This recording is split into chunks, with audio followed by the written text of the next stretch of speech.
Hey guys, welcome back to the channel. Today, we're starting part 1 of an awesome What If Nezu investigated Deku before the entrance exam story. If you want to see part 2, drop a comment below and tell me what you think. Don't forget to like, subscribe, and share. Now let's jump into the story. Nezu, principal of Yue High School, looked over this year's applications for the hero course with the help of his teachers on their computers.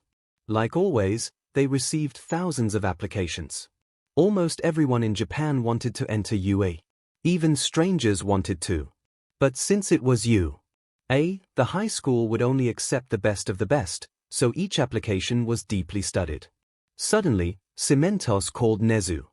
"Mr. Principal, I have something that may interest you." A quirkless kid who applied for the hero course. Nezu raised an eyebrow. That was a first. Usually, quirkless kids applied for all the courses except the hero one, knowing perfectly that it was no use to try. All the other teachers also got interested upon hearing this. "Really? Who is this?" Nezu asked. "One Midoriya Izuku from Aldera Junior High, Musutafu." Nezu immediately searched for the applicant on his computer and quickly found it. On his screen appeared the photo of a green-haired boy who, honestly, looked very weak. The poor kid looked like he would get crushed by the robots of the entrance exam. However, Nezu looked at the rest of the application. It wouldn't do to dismiss the kid and potentially miss a hidden talent. There must be a reason why the kid believed that he could join the hero course. His grades were amazing. The kid had top marks in everything except sport, where he was a disaster. But for the hero course, having very good grades wasn't enough. The kid was smart, very smart. But even ignoring the absence of quirk, he failed where it was important, sport. Even Nezu, despite having an intelligence quirk, could put physical effort when needed. The kid clearly couldn't.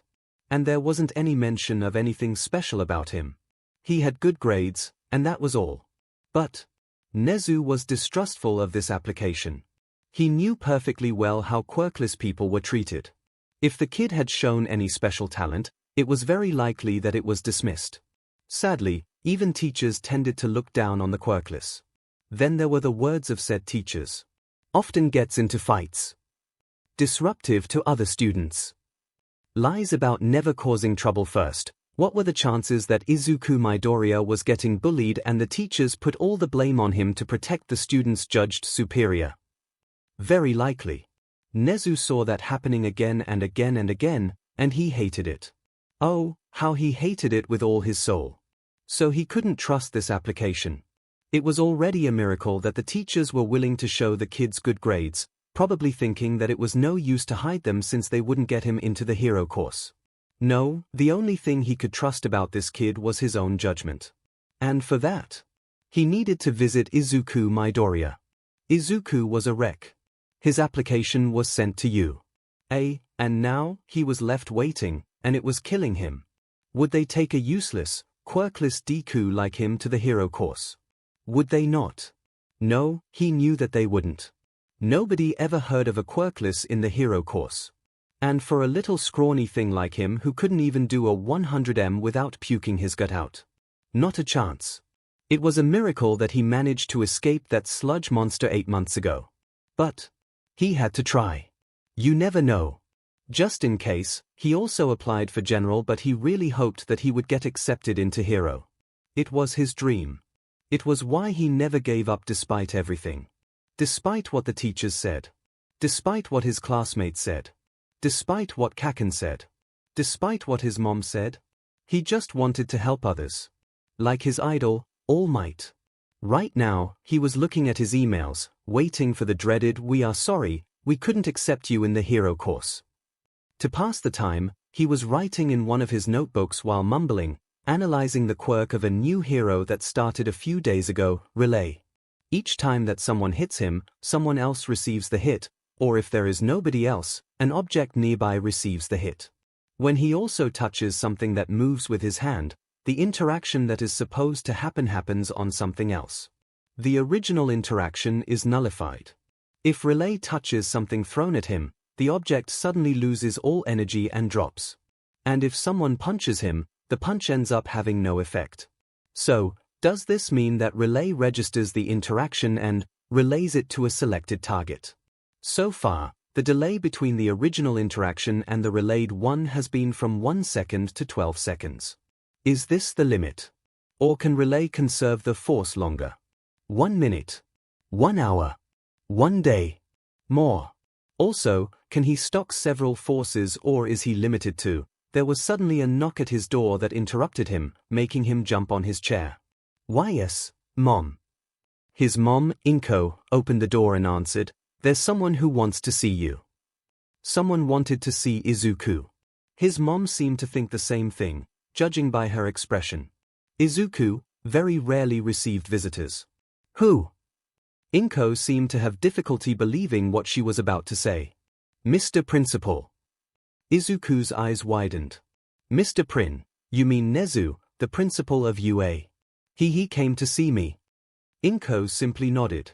Why would Nezu himself come to visit Izuku? Certainly, it had something to do with his application. But why?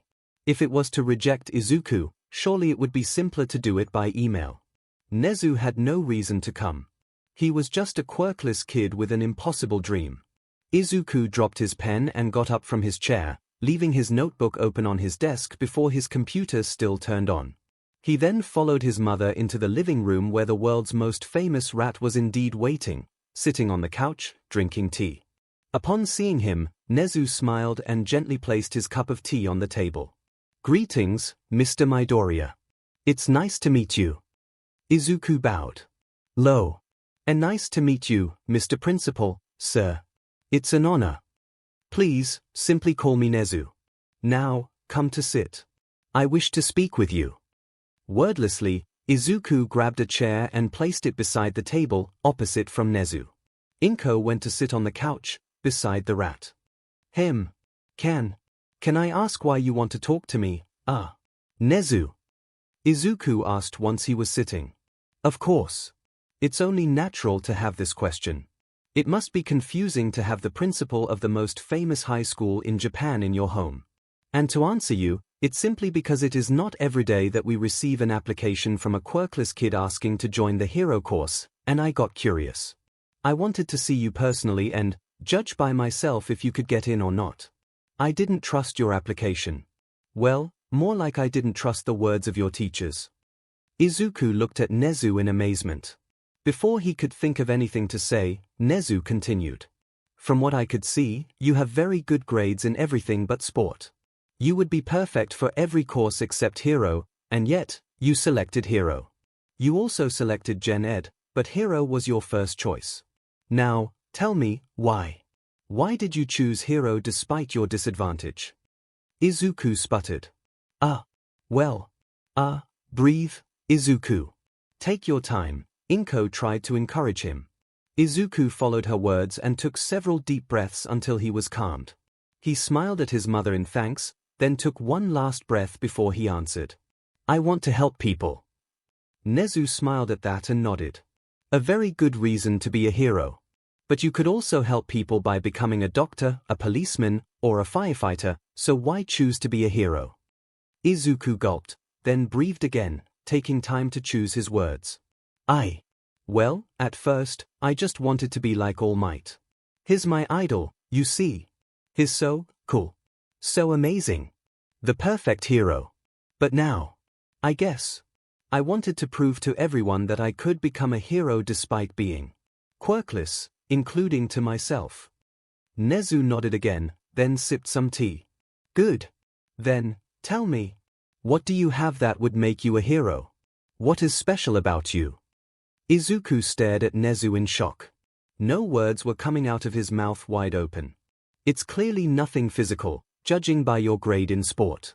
You certainly aren't strong, or fast, or trained to fight, Nezu added. And sorry to say, but even if your other grades are so good, they won't matter here. Izuku continued to stare at Nezu. Then, he sighed, dejected. I don't think that I have anything special, Nezu. I'm sorry for wasting your time. 𝐒𝐭 suddenly got up and walked away. One moment. Izuku and Nezu watched her as she walked away, toward Izuku's room. Not long later, she returned, with several of his notebooks that she placed before the rat. Please, read these. Izuku began to panic. No, wait. They are nothing special. They are just stuff that everybody thinks is creepy. Nezu didn't listen to him, however, and opened the first notebook, beginning to leaf through it rather rapidly. Could Nezu's quirk allow him to read very fast?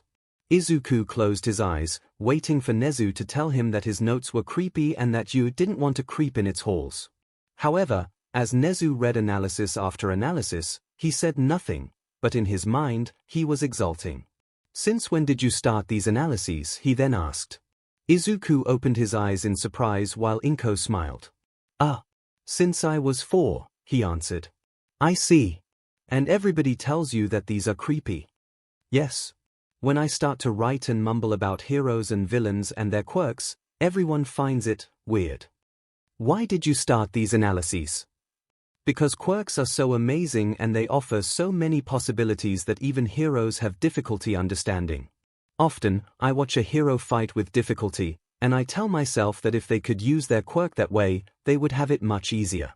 Then, the day I become a hero, I could help them, and by knowing everything about their quirks, I would know how to fight with them.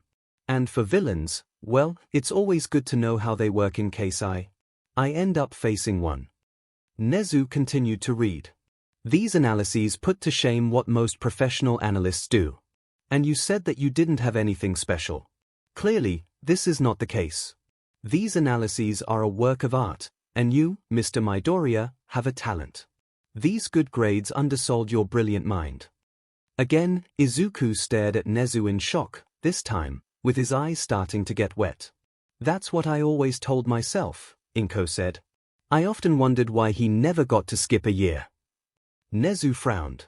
I know very well why, and I think that you two also know why.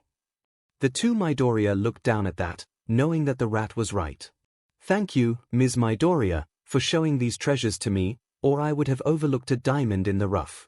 And I guess that you never tried to sharpen this mind of yours, right, Mr. Midoriya? Izuku crossed his arms, looking away in shame. It was hard to put any effort, when nobody believed in me. And I guess that I never really believed in myself either. 𝐭𝐽 looked away, guilt in her face. Nezu sighed and rubbed between his eyes. I really hate today's society. So this is why you also never tried to gain any muscle despite knowing that a hero needs to be strong, right? Yes, Nezu stared at the boy with determination in his eyes. Then, time to fix that. The two Midoriya immediately looked at the rat with big eyes at that. Izuku Midoriya, you have potential. Today, we have lots of heroes with strong bodies and strong quirks, and even both at once, but heroes with a mind as strong as yours. It's very rare. Among your analyses, how many are of heroes that are actual geniuses? Only yours, sir. Exactly. Now, let's do a little test. Let's go to your computer. Still reeling from being complimented by Mr. Principal himself, Izuku got up from his chair and led the rat to his room. When Nezu entered, he looked around and saw the many notebooks certainly filled with countless analyses. He then climbed on the chair before the computer and grabbed the mouse.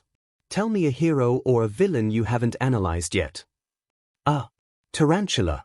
I just know that she has a quirk that allows her to create silk, but I never took time to analyze her. Nezu immediately found a video of the villain known as Tarantula. Good. Now, watch this video and analyze her. Izuku did so, and Nezu was amazed, which didn't happen a lot nowadays. After having watched just a few seconds of the video, Izuku dissected Tarantula's quirk and found all her strengths and weaknesses, including some that nobody but Nezu had found, and even added what kind of support item would have made her quirk better, without forgetting ways to improve her quirk. He asked all the right questions, made all the right theories. They did a few more villains, and also heroes, and even random people who weren't heroes or villains, and Izuku brilliantly analyzed all of them very rapidly. And today's society almost made the monumental error of making this boy disappear in the shadows. But with the right training, Mr. Midoriya, you just proved my point. You have the potential to become a rare kind of hero, a genius hero. Even if you are quirkless, your brain makes up for it, and that alone can make you very dangerous. Again, Izuku's eyes widened. For years, people focused on what you lacked. Today, I wanted to know what you had. Now I have my answer. And this is why I ask you, Mr. Midoriya. Do you want to become my apprentice? Izuku began to sputter. But, the others. They all say, I don't care what the others say. I say that you can become a great hero. You are quirkless. Yes, and that won't be a problem. You have everything. You have the drive. You have the brain. Now, you just need training and, clearly, more self-esteem, and I can give you those. Izuku sputtered a little more, not finding the words. Then, tears appeared, he closed his eyes, and he cried. Yes. Yes, I want to be your apprentice. Please. Take me. I will do my best. I will train hard. I will go plus ultra. I will be the best hero possible. Nezu grinned. Perfect. Then we will start tomorrow. Come to UA at 6 a.m. sharp. Bring sports clothes. You're going to regret saying yes. Izuku gulped. At the room's entrance, Inko, who had been smiling, widened her eyes. But, what about his school? Ma'am, I'm a principal. I can take over your son's education from now on. And, clearly, his school isn't suitable for him. Izuku rubbed his eyes, trying to stop the tears. I will be there, Nezu. IP promise. At that, Nezu ruffled his hair before he told them goodbye and left. He needed to prepare the boys' training. There were only 2 months until the entrance exam. It should be more than enough. Not physically, but mentally. Oh boy! When Izuku woke up this morning, he thought that the previous day's encounter was a dream. The only thing that made him doubt was why he would wake up so early. Until his mom told him that it actually happened. Then he started to freak out about not being worthy of being Nezu's pupil, that Nezu will waste his time with a useless quirkless idiot like him. He didn't dare to use the word Deku around his mother. It took Inko several minutes to reassure him. Then he had breakfast and he left the apartment with an I love you, Mom.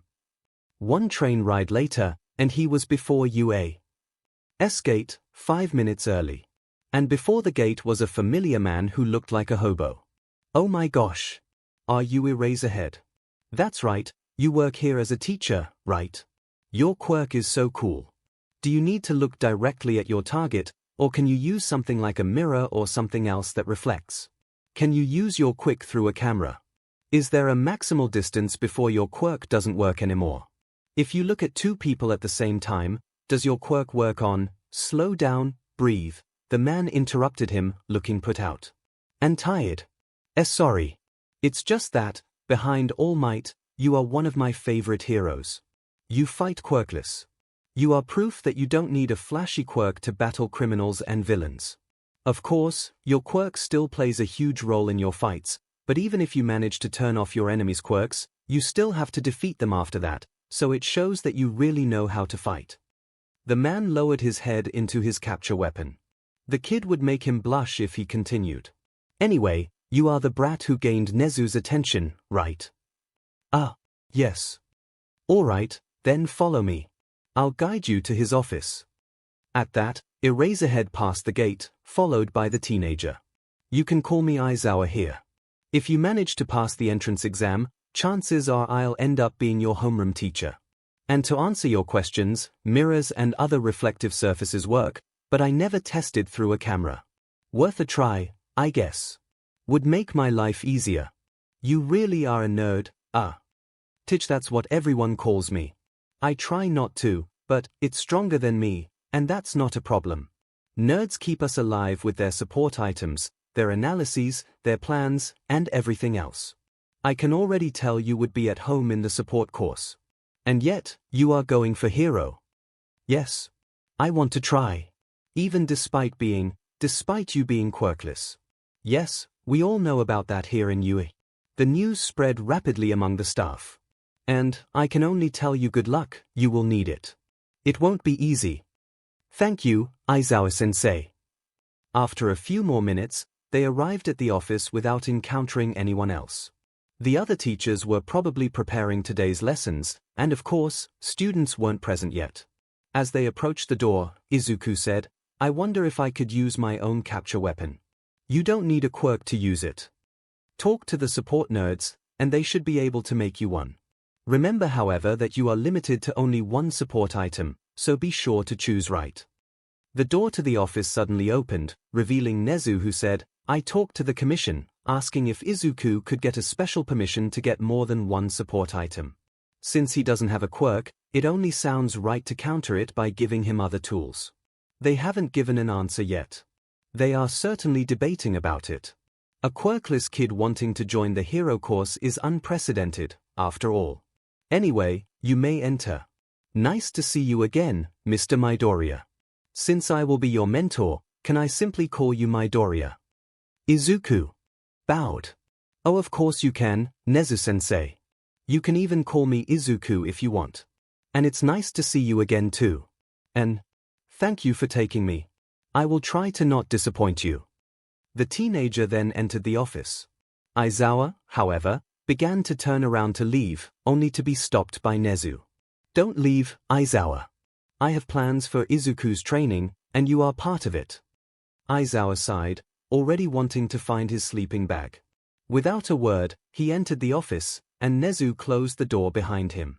So, Aizawa, what do you think of Izuku so far? The rat asked while his two guests sat on chairs before his desk. He is certainly something.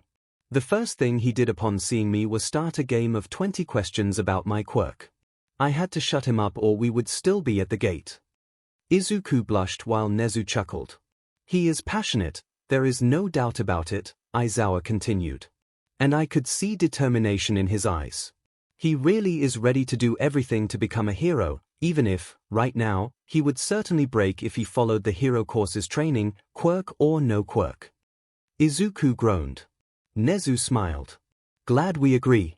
Well then, Aizawa, I'm putting you in charge of training him to fight. Aizawa gave the principal his best deadpan stare.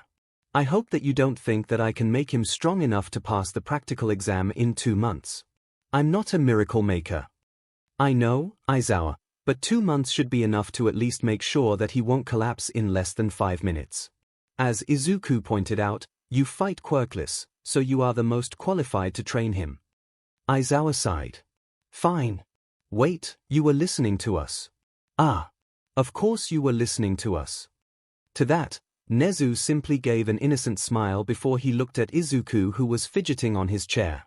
Physical training with Aizawa will be from 6 a.m. to noon. Then, after 1 hour of rest with a good lunch, you will have mental training with me. Please, Nezu, don't teach the kid to conquer the world, Aizawa deadpanned. Izuku wasn't sure if the man was joking or not. World conquest comes after graduation, Nezu replied, and Aizawa looked like he wanted to move to the moon. He got up from his chair. You know what? I don't want to know. Come, kid. The sooner we start, the better. Yes. Aizawa-sensei. Izuku got up and began to follow the man, only to stop and to bow toward Nezu. Thank you again for everything, Nezu-sensei. And he was gone. Now alone, Nezu began to cackle. In one of the many training grounds of you. Izuku, now in his sport clothes, was before Aizawa, who looked at him as if he was made of paper ready to crumple. All right, kid, we have 2 months to turn you from a wimp to a wimp who at least can throw a punch. We will build up your non-existent muscles, and I will teach you at least the basics of self-defense, some martial arts, and parkour. Once you manage to get a support item, I will also train you how to use it. Right now, you need to build stamina, so we will start with some jogging. Let me guess, you never jogged, right? Never. Thought so. Then time to start. Jogging, then we will follow with some push-ups. Prepare to suffer, kid. I will not make it easy for you. Izuku gulped, but showed determination and said, I'm ready. Aizawa gave him a sadistic smile. No, you are not. Izuku felt like wanting to escape. How come you have time to train me? Don't you have a class to teach? Aizawa's grin widened. I expelled all of them. I have very high standards. So I have the free time to make you regret keeping me awake. For the first time, Izuku wondered if becoming a hero was worth it. Izuku felt like he died at least 100 times. Aizawa was merciless. Or almost. At least, he gave Izuku 5 minutes to rest every 2 hours. Better than nothing. Students saw him train with Aizawa and gave him looks of pity. When it came time to start training to fight, without surprise, Aizawa kicked his butt, even without the capture weapon. At least, he could tell that Aizawa was lowering his level as much as possible to not overwhelm him.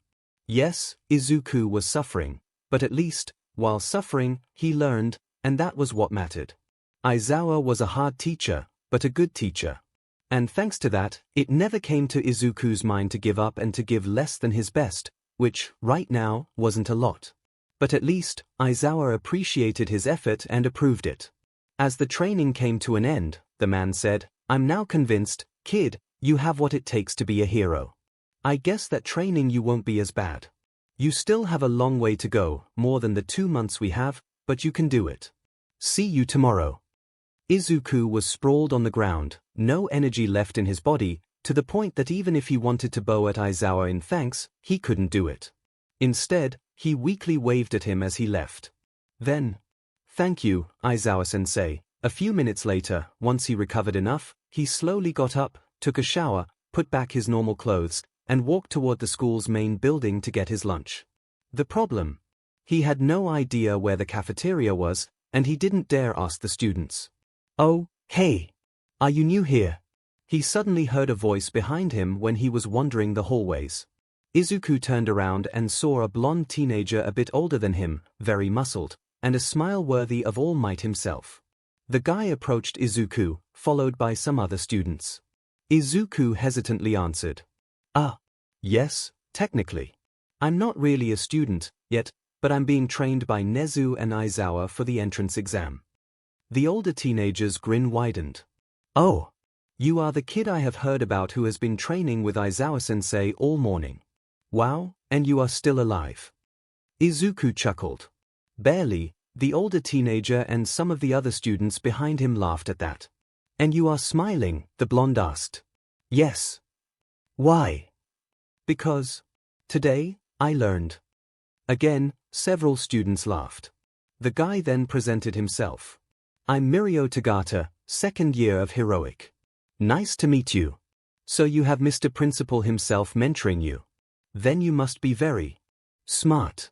Izuku blushed and rubbed the back of his head. I'm Izuku Midoriya, and, well, I guess that I'm very smart, yes. That's what Nezu told me." One of the girls behind Mirio squealed and said, "Oh, he's adorable," which only made Izuku blush more. Another student said, "You must have an intelligence quirk like Nezu then. It's very rare."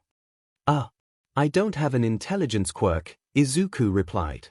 This impressed the students, and Mirio said, "You became Nezu's protege and you don't have an intelligence quirk. Wow. Then you must be a real deal. Which course do you want to join?" "Hero." "Well, good luck. I'm sure that you will breeze through the entrance exam." Thanks. Do you know where the cafeteria is?" "Oh, of course. Follow me, I will guide you. Clearly, you need a good meal after what Aizawa put you through."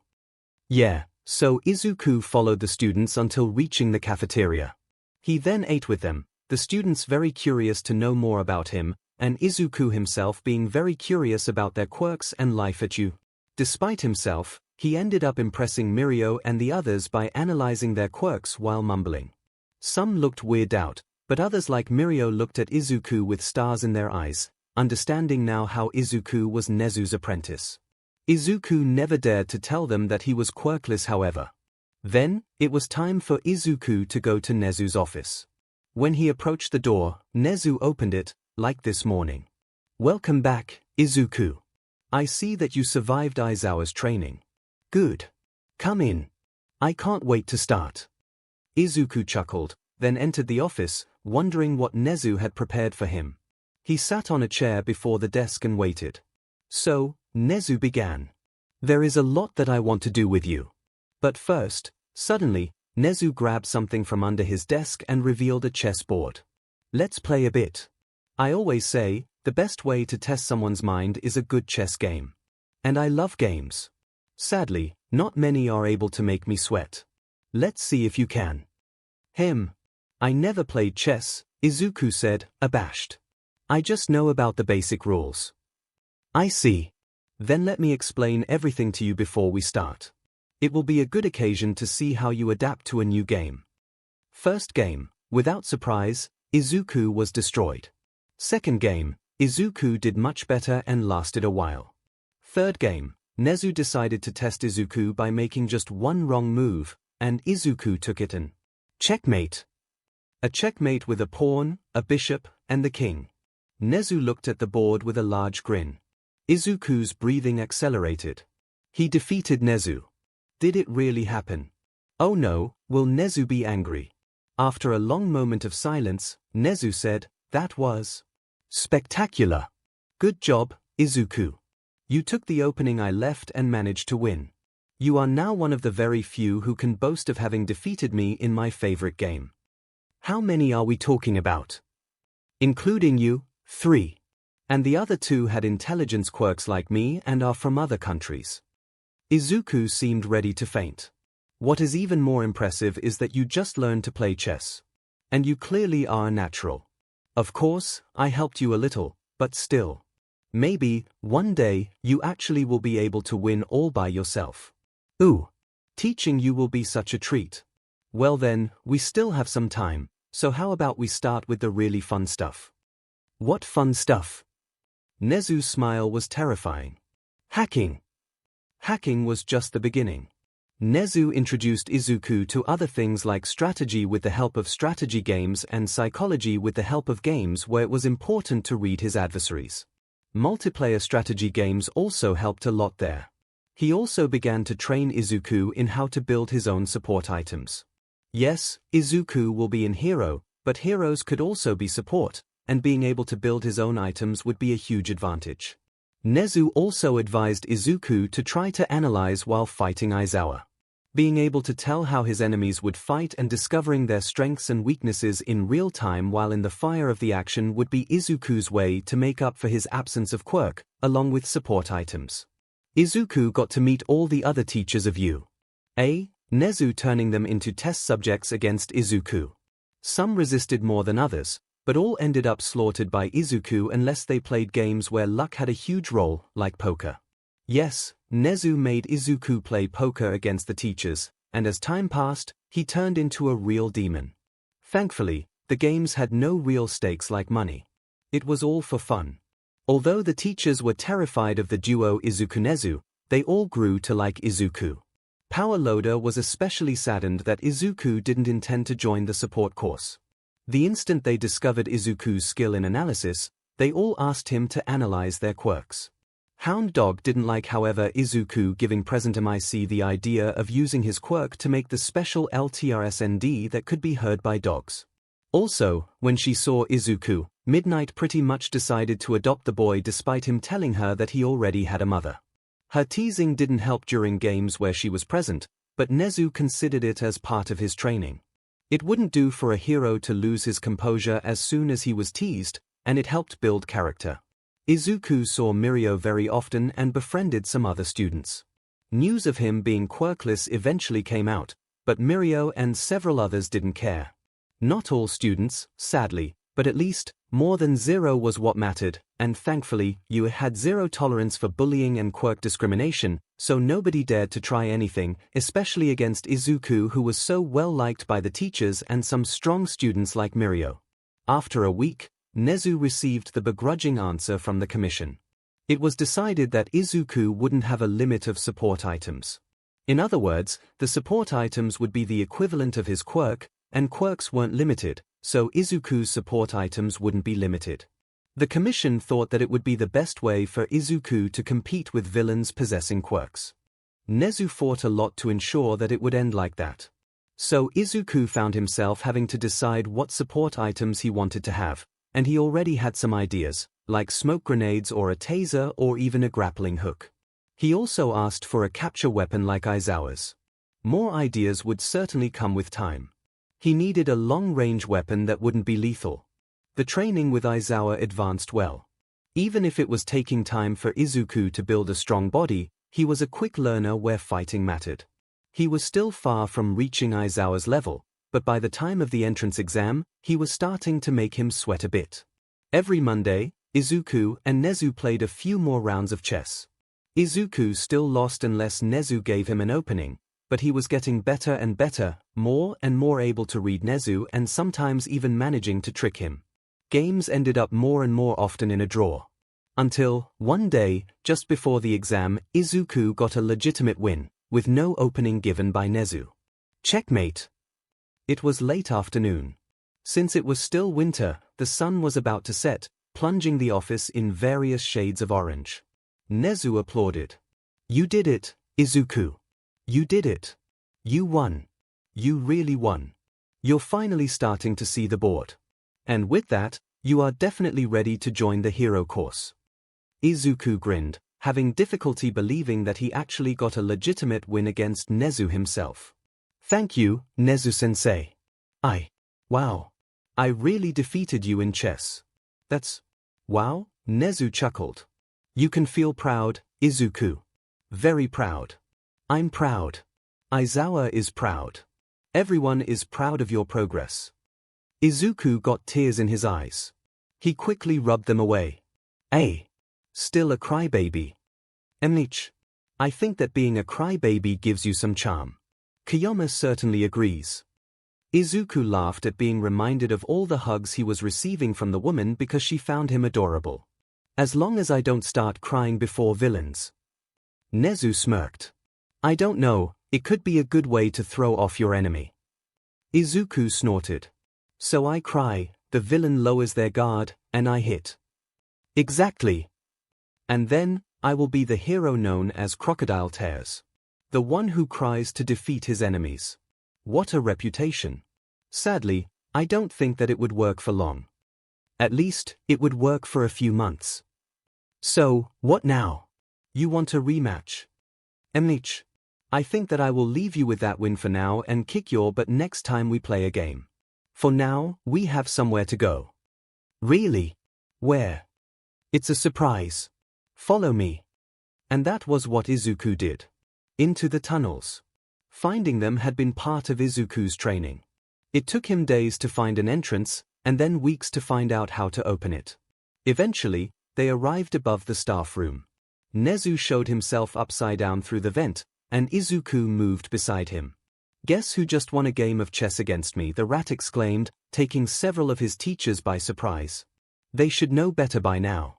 Since it was the end of the day, everyone was gathered for a final round of coffee before they would return to their homes. "You mean that your green imp managed to defeat you?" "I should be surprised, I really should," Snipe said. Present Mic whooped. "Well, that's something that deserves a celebration. It's not every day that the big rat loses." "Yeah. That's exactly what I was thinking," Nezu said before he dropped from the ceiling. "Lunch rush, I hope that you won't mind preparing a cake." The masked man chuckled and already walked out of the room. "Not at all." Izuku, still in the vent, stared at his mentor in shock, his face red. "We are celebrating my victory." "Of course. It's a very special occasion. And it's also my way to say good luck to you for the entrance exam in a few days, even if I don't doubt that you will pass it with flying colors." The rat is right. If you fail after everything I put you through, I failed as a teacher, and I'm not a failure. "Now, get down there," Aizawa said. As Izuku jumped from the vent, Midnight put an arm around his neck and gave him a noogie while saying, "Look who is a big boy now, winning against the biggest brainiac of the world. I guess this makes you the bigger brainiac." Izuku escaped, batting away her hand. He was blushing a bit, but not as much as weeks earlier. "It's just one win. Nezu has dozens more. And I'm sure that he will wipe the floor with me next time we play." "You are still too modest, Midoriya," Vlad King said. "Nezu stopped wiping the floor with you after the first day. Each of your games is a challenge for him, even when you lose." "Thanks." Cementos chuckled. "Did you warn your mother? It looks like you will be stuck here with us for a while." "Oh. Right. Thanks." Izuku shouted before he grabbed his phone. As he called his mother, he couldn't stop himself from smiling. The teachers of you really were the best, after All Might, of course. The day of the entrance exam arrived, and Izuku was a nervous wreck. The teachers did their best to improve his self-esteem, but there were moments where he would relapse, like now. And he judged that the entrance exam to 𝐿 was a good reason to relapse. Especially the practical exam. He had no idea what it would be. None of the teachers told him, and his student friends couldn't tell because the exam changed every year. His anxiety was bad to the point that he tripped. Thankfully, he was saved by a girl named 𝐒𝐿𝐽 who could negate his gravity when she touched him, making him float. He wanted to geek out about her quirk right away, but he managed to hold himself back, barely. He didn't want to scare the girl. Sadly, he also encountered an old friend of his. Deku. Izuku winced, then he turned around and gave his best fake smile at the angry blonde boy approaching. Hey! 𝐭𝐻𝐿. Long time no see. Izuku suddenly found himself with the boy, Katsuki Bakugo, yelling at his face. Don't you think 𝐭𝐻𝐿, you useless idiot. You disappear for 2 months, and here I find you about to take the entrance exam to 𝐿. I told you to not do it. There is no way a quirkless Deku like you can pass it. Or do you believe yourself superior to me? Well, nothing ventured, nothing gained. Are you kid? Katsuki tried to grab Izuku by his clothes, but to his surprise, Izuku dodged swiftly, moving his torso backward away from his hand. What? Did you just dodge me? I advise you to avoid that, 𝐭𝐻𝐿. They don't like it when violence is used outside of training and exams. You would lose your chance to become a hero, and it would be really sad. You will make a great hero. Katsuki stared at Izuku, his brain blue screening at Deku talking back to him with confidence, with something that made sense. He then began to boil, ready to explode. But he stopped himself, put his hands in his pockets, and simply elbowed Izuku to push him out of the way as he began to walk. Teach, get out of my way, you will make me late. And leave. I don't want to see you here anymore. Izuku began to walk beside him, a bit behind. Sorry, 𝐭𝐻𝐿, but I intend to pass this exam. It's my dream, you know. Katsuki growled, but didn't say anything. He wouldn't ruin his chance because of the Deku. For Izuku, it felt like a huge weight was lifted from his shoulder. Being able to talk back to 𝐭𝐻𝐿. To stand up to him. It destroyed all his doubts. All his anxiety. He finally really felt like he could do it. Like he could win and accomplish his dream. Where have you been anyway, Deku? Katsuki suddenly asked. I found someone who decided to teach me. Katsuki scoffed. Who the hell would waste their time on you? Izuku smirked. Nezu. Katsuki almost tripped at that, recovering just in time to avoid meeting the floor. What the? Before he could say more, he saw Izuku running ahead, laughing, leaving Katsuki bemused. The practical exam began. Present MIC explained everything. They would fight fake villains worth 1, 2, or 3 points. There was also a gimmick villain worth 0 points. It shouldn't be hard, right? After 2 months of hell with Aizawa and after receiving his support items, fake villains should be easy. Then, the fake villains revealed to be robots. Big robots. Doable, but definitely not the kind of villains that Izuku could punch. Note to self, find a support item that would allow him to punch harder. Thankfully, he had his taser. So, with the help of his grappling hook, he got close to a one-pointer that hadn't been destroyed yet by the others, turned on the taser, and hit where the inner circuits were exposed, in the joints. The robot spasmed, then dropped, smoking. This continued like that for a few minutes, Izuku gaining points slowly but surely, even helping others who were in difficulty. He feared, however, that it wasn't enough. Others were gaining points very rapidly. Then, the 0-pointer showed up.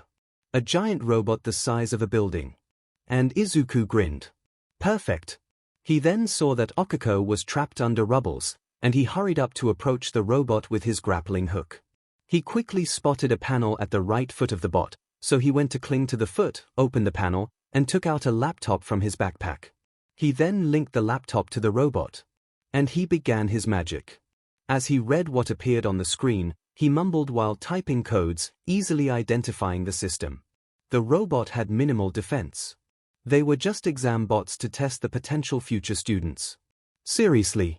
They didn't even encrypt this, he said with a sigh. In less than 1 minute, he was done.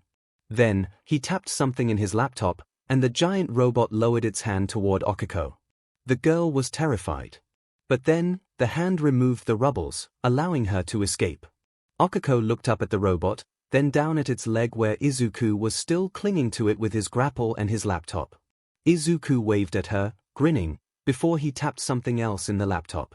The giant robot then turned to the nearest smaller bot and destroyed it with one punch. Every examinees present in this exam ground dropped their jaws. Same for the teachers who observed, including 𝐻𝐼𝐺 himself. Only Nezu cackled. "You created a monster," 𝐼𝐺 said. "I know." Toshinori Yagi, whom most knew only as 𝐻𝐼𝐺, observed with shock the kid who hacked the zero-pointer and was now using it to destroy the other robots. Then, he heard what 𝐼𝐺 and Nezu said and he turned toward them. "You know this kid?" 𝐼𝐺 gave a long, tired sigh. Midoriya Izuku. His Nezu's adopted son. The news made Yagi spit BLD. "What? Oh, come on, legally, he is not my adopted son," the rat said. "But in everything else that matters, he pretty much is," 𝐿𝐺 said. "Just look at what he just did." Only Nezu's son would get the crazy idea of hacking the zero-pointer. Now, maybe it's a good thing that he won't be in support. "Khan, 𝐼𝐺, I wish you good luck, whoever among you two gets him." Midnight laughed. "Isn't it obvious that 𝐼𝐺 will be the chosen one? He already is Izuku's trainer, why change it?" The woman was making sense, and 𝐼𝐺 hated it, and judging by Nezu's smile, she was right, and he hated it more. Don't get him wrong, he liked the kid. He had a good heart and everything. But look at what he just did. He could tell that Midoriya will be a chaos harbinger that will make 𝐼𝐺's days much longer, worthy of Nezu's son. Ectoplasm began to explain who Izuku was to Toshinori. Midoriya is a quirkless kid who wanted to join the hero course. Nezu took him and trained him for the past 2 months. Toshinori's eyes widened. "He is quirkless? You mean, he did all this without a quirk?" "As difficult as it is to believe, yes," Ectoplasm said. Toshinori looked back at Izuku, who continued to gain points thanks to his hacked robot while the exam neared its end. "Won't it be dangerous for him?" "Of course it will be dangerous," Nezu suddenly exclaimed. "That's being a hero for you, and you know it very well. Quirk or quirkless, it won't change it. But I gave Izuku all the tools to ensure that he will have as many chances as heroes with quirks. He probably needed more time to be really prepared, but as you can see, 2 months have been more than enough for the exam." "How did you convince the commission to let him have more than one support item?" Toshinori asked. 20% of the population is quirkless. Allowing one to become a hero could be very beneficial to them, and for that, Izuku needed to get an edge in absence of quirks.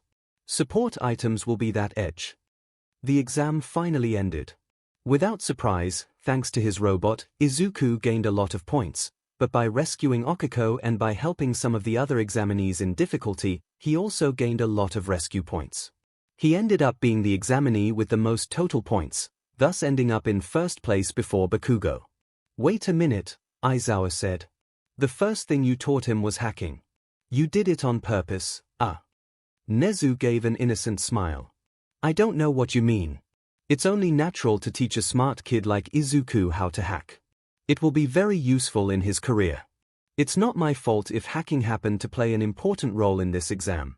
It's Izuku who came up with the wonderful idea of using what I taught him to ace it." Everyone stared at him with obvious doubt. Toshinori wasn't sure what to think. A quirkless hero. He never even dreamed of it. He never thought that it could be possible. All his life, he thought that being quirkless automatically led to a life that scared, that there was no chance of becoming a hero. And yet, here, Midoriya, quirkless, finished first place in the entrance exam. Could it be? But it was only the entrance exam. The hero course would be much harder. The path before Midoriya would be full of trials that will test him. Hacking won't always save him. The number 1 hero decided that he would observe Midoriya. Too bad he already gave his one for all. He had intended to wait until he could observe the students while teaching to decide on his successor, but it was getting pressing. He could feel himself weakening day after day. Katsuki left his exam proud of himself. He destroyed lots of robots. No doubt he made lots of points. Still, just out of curiosity, he went to see the examination results. He wanted to see proof that he was the best. He searched for his name, and he found it. Katsuki Bakugo, villains, 77 rescue, 0. There were points for rescuing the extras. He should have seen that coming. But look at all these villains' points. Yeah, he was definitely the best where kicking butt mattered. He looked at the other names and saw that nobody got as many villains' points as him. Good. Even when these points were added to their rescue points, they didn't reach his 77 villains' points. But then, he found Izuku Midoriya's score. Izuku Midoriya, villains, 65 rescue, 70. Katsuki's jaw dropped. What? How the F did he get so many points? An examinee beside him answered. Who? Midoriya. He hacked the zero-pointer and used it to destroy other robots. He also rescued a girl with it. Katsuki's eye twitched. Deku hacked the zero-pointer. How? Who the hell would waste their time on you? Nezu. Nezu. So Deku hadn't been Fing with him. He really somehow got Fing Nezu to teach him. How? How? Why? And hacking the zero-pointer. Was it really allowed? That was cheating. It had to be cheating. So Deku wanted to play like that. Fine, he won't laugh for long. Where was he anyway? He should be here to see the results too. What he didn't know, however, was that Izuku, too embarrassed by the attention, slipped away without looking at the results. He could always ask Nezu to give them to him. The next day, Izuku went through the written exam. He remained as far away from Katsuki as possible. He could tell he was in an explosive mood. More than usual. He didn't want to risk Katsuki seeing him, or there was a real risk that he would attack him. Screw the consequences. Thankfully, like with the practicals, they didn't end up in the same group. Nezu told him to return the Monday after the exams. There wasn't training because the teachers would all be busy, but Nezu wanted to talk to him. So that was what Izuku did, once he managed to escape the reporters. The news of the quirkless boy who hacked the zero-pointer spread very quickly. The Monday after the exams, he entered Nezu's office, with Nezu opening the door like always when he approached. Welcome back, Izuku. So, how were the exams? I got worried for a moment in the practical exam, but then, the zero-pointer appeared. Nezu laughed while the two went to sit. We all saw that. Several of my teachers had to pick their jaws off the floor. Izuku had to hold back a laugh at the image. I don't think that the written exam was a problem, but it certainly was harder than what I'm used to. Not hard enough, clearly. I personally gave it a look. You got top marks, again, as expected. He showed some papers. Here are your results, both from the practical and the writing. Izuku saw the notes, and his eyes widened. I guess that you will have to continue your special lessons with me, because it's obvious that UA's lessons won't be enough, Nezu continued. You probably would need to go to some fancy university, like the University of Tokyo, or even Harvard, to get what you need. Izuku sputtered. Harvard? Seriously? I'm 15. But thankfully, you have me. I'm a university all by myself. I can offer you the best education you need while still following the hero course of UA. I don't know. I mean, it would be an honor, but you don't want special treatment. Yes. I don't want everyone to think that I'm only getting extra lessons because I'm your apprentice. Nezu looked at him for a long moment. Izuku. Yes. What would happen if I stopped teaching you today? Izuku blinked. I would attend normal classes. And you would still be at the top of every written exam. Probably. You would still spend your evenings analyzing quirks. Yes. You would still improve. Yes. Nezu folded his paws together. So my offer does not create your talent.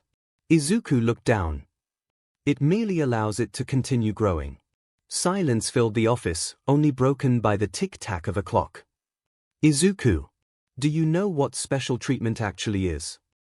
No. Special treatment. Is giving someone advantages they did not earn. Another pause. I am not giving you an advantage. He tapped the exam results. I am trying to keep you from stagnating. Izuku stared at the papers. But everyone else is being taught at the level they need. And you deserve the same. The boy froze. You are not stealing anyone's education. You are not taking resources away from another student.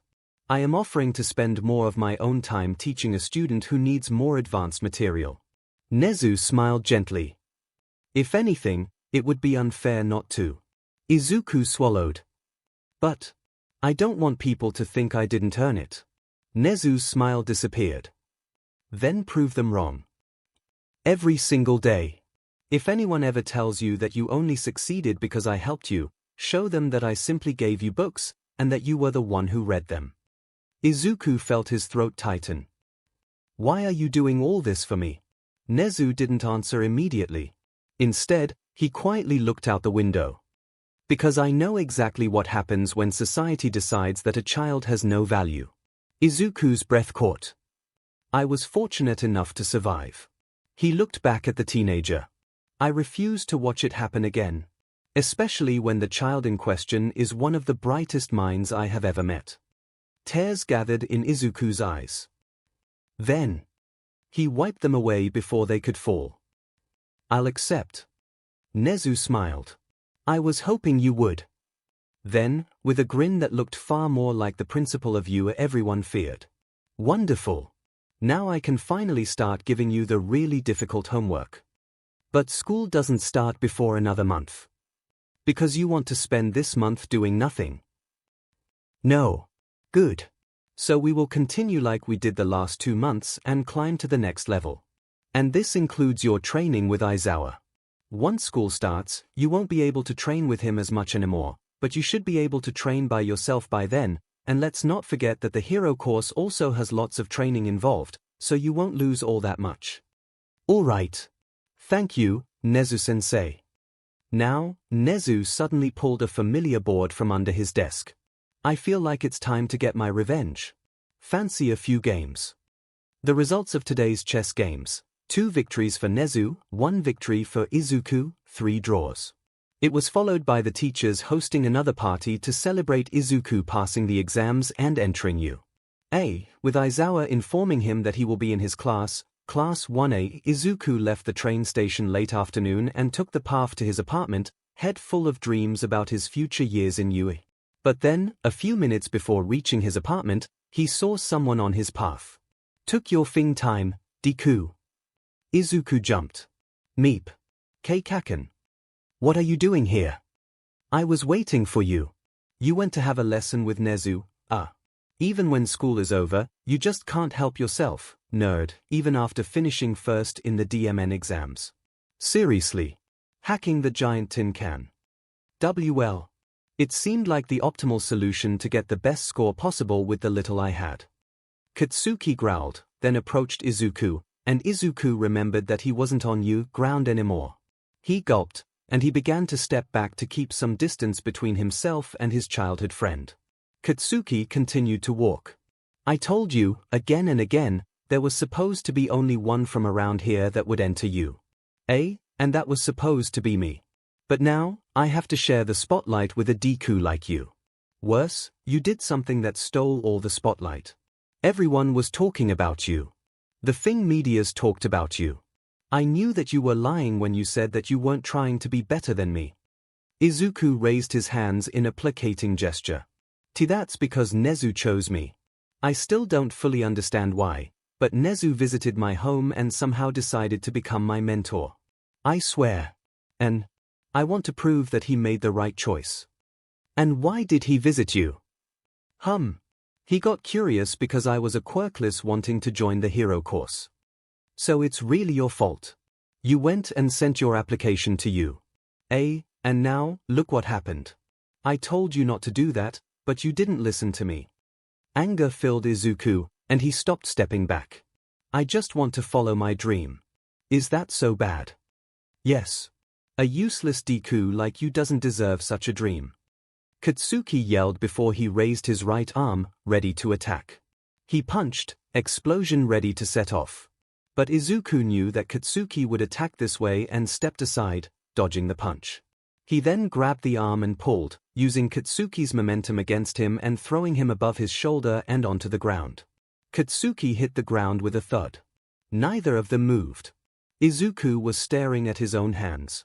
𝐾𝐬𝐽 was staring at the sky. Eventually, Izuku clutched his hands, breathed, and said, "Listen, Kaken. I never wanted to step on you. I just want to do what I love. I don't care about me being better than you or about you being better than me. Being heroes is not a competition. I want to continue to believe that you will be a great hero. You have everything. Just, please, stop seeing me as an obstacle. It doesn't help you." 𝐾𝐬𝐽 listened, speechless. Then, he growled. "You are dead. You are dead." Izuku immediately sprinted out of there before 𝐾𝐬𝐽 could get up, already thinking of alternate paths between his apartment and the train station. The first day of school arrived, and surprisingly or not, the one most worried about his first day wasn't Izuku, but his mother. Going to UF for the last 3 months and having the principal and a teacher as his mentors allowed Izuku to not worry as much. He was actually very excited. The only thing that worried him was 𝐾𝐬𝐽. Izuku managed to avoid him during the last month, but if he ended up in the same class as him, then the only thing that would save him was the fact that violence would be punished, and there was always a risk that 𝐾𝐬𝐽 would snap and stop caring. Izuku arrived at the school and had no problem finding his class. He was among the first ones to arrive. The ones already present were a boy with blue hair and glasses that Izuku remembered from his exam, a boy with hair half white and half red, and a girl with long black hair in a spiky ponytail. Their eyes immediately turned toward him when he entered, not caring for the classmates who arrived just behind him. The boy with glasses immediately got up and bowed. "Izuku Midoriya. Congratulations on obtaining first place." Izuku's face became red and he waved his hands in panic. "Please. Don't bow. All I did was hack a robot. It's nothing special. You used all your advantages, saved a comrade in danger, and rose to first place without even the need of a quirk. You are an example." Izuku hid his face behind his hands. The girl began to talk. "Ida. Stop that. You are embarrassing him." Ida finally stopped bowing. "Oh. I'm sorry." Izuku found himself with an arm around his neck. The arm revealed to belong to a blonde boy with spiked hair. "Looks like Mr. Hacker is a shy one. But really, I can't believe that it took so long for someone to get the idea of hacking the giant robot. Well done." "Ah. Thanks, no need to pirate her when we can simply blow up the robots," a boy with a French accent said as he passed. "Oh, by the way, I'm Denki Kaminari," the blonde said before he went to sit. The boy with glasses facepalmed. "I forgot to present myself. My name is Tenya Ida." Izuku's eyes lit up. "Ida. Like Ingenium." Tenya grinned proudly. "Here's my brother." "Oh my gosh. Wait, I knew that your quirk was telling me something. You have the same one as Ingenium. But during the exam, I couldn't think much about it, and then, it came out of my mind. What is your maximum speed? Do different fuels have different effects? What is your favorite? I know that Ingenium's favorite is grape juice." Tenya was impressed by Izuku's questions, but before he could answer them, someone shouted, "Hey, Deku. Stop being a creepy fanboy." Izuku winced, then turned to face the entrance, seeing 𝐾𝐬𝐽 walking through it. By now, the room was almost filled. "Sorry, Kaken. When I heard that he was Ingenium's little brother, I couldn't help myself." He wasn't being a bother. Tenya tried to help. You can't fault someone for letting their curiosity speak. "Wait, what did you call him?" "Deku. Why? You have a problem. You are calling him useless. How dare you insult him?"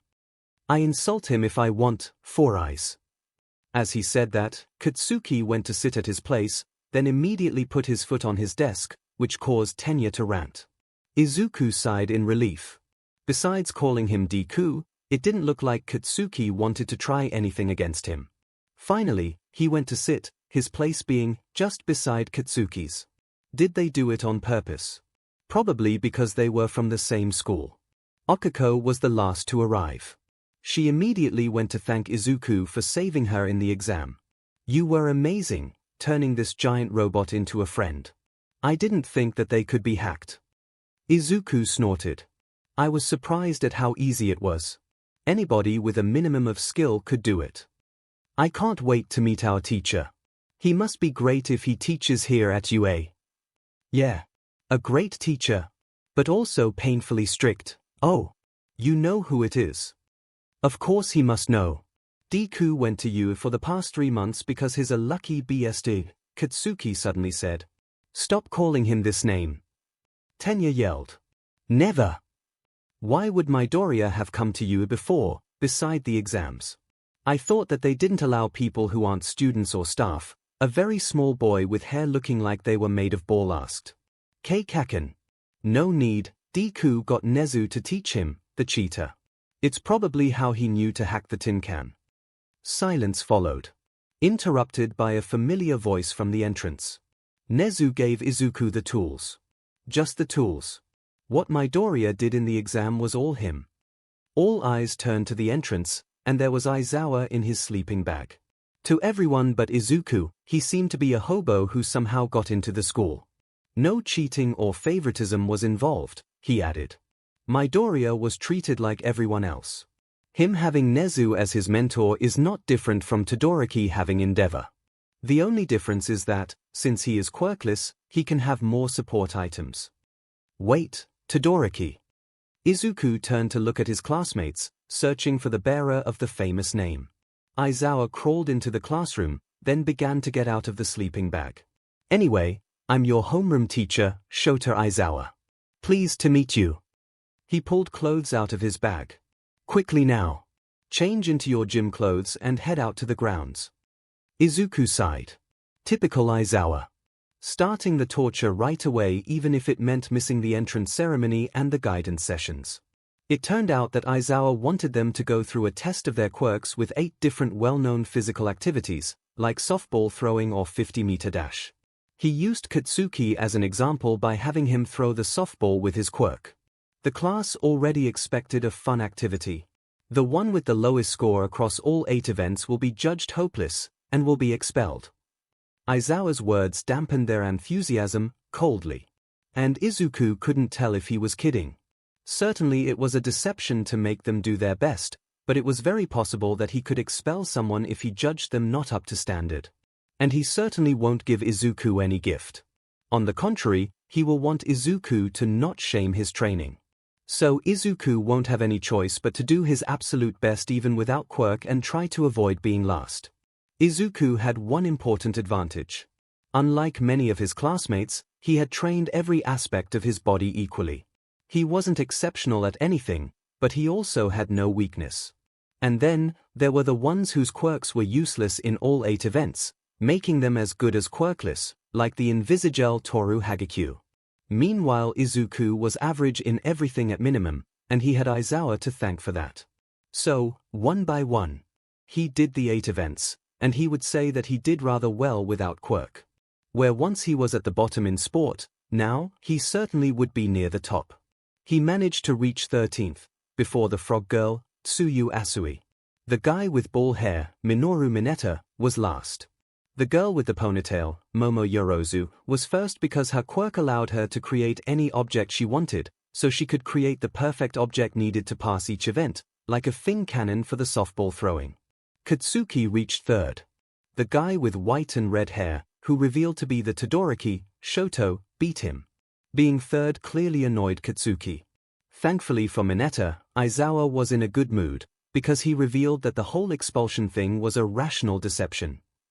The dwarf almost died of relief. The test had also been a good occasion to observe some of the quirks of the class. The quirk of the bird boy, Fumikage Tokoyami, was very interesting. A living, sentient shadow, very powerful too. And then, there was Momo's quirk which had practically unlimited potential. Too bad he didn't get an occasion to take notes. The class was released after that, and Izuku got the weird experience of walking back to the train station surrounded by friends. Yes, he finally understood. They were his friends. Why did that make him want to cry? The next day was the first real school day, with normal lesson periods. Then came the afternoon with foundational hero studies. And who did they get as a teacher? None other than All Might himself. As soon as he recognized his voice through the door, Izuku wanted to explode. All Might is a teacher. He wasn't the only one. The majority of the class got excited. It was All Might, after all. I can die happy. All Might then revealed what today's activity was, battle trials. He then brought out everyone's hero costumes. Izuku's own hero costume. With all his support items. He didn't lose time putting it on. An armored green suit with several pockets all over it, as well as a golden belt, metal gauntlets, and boots. He also had a green helmet with glasses to protect his eyes, the helmet having spikes looking like All Might's hair. It even came with a backpack in the same green as his hair to hold his laptop. Once everyone was ready, they moved to ground beta where All Might awaited them. All Might looked at all the students until his eyes fell on Izuku. He couldn't wait to see the boy in action. Hacking will be useless in the exercise he was about to propose.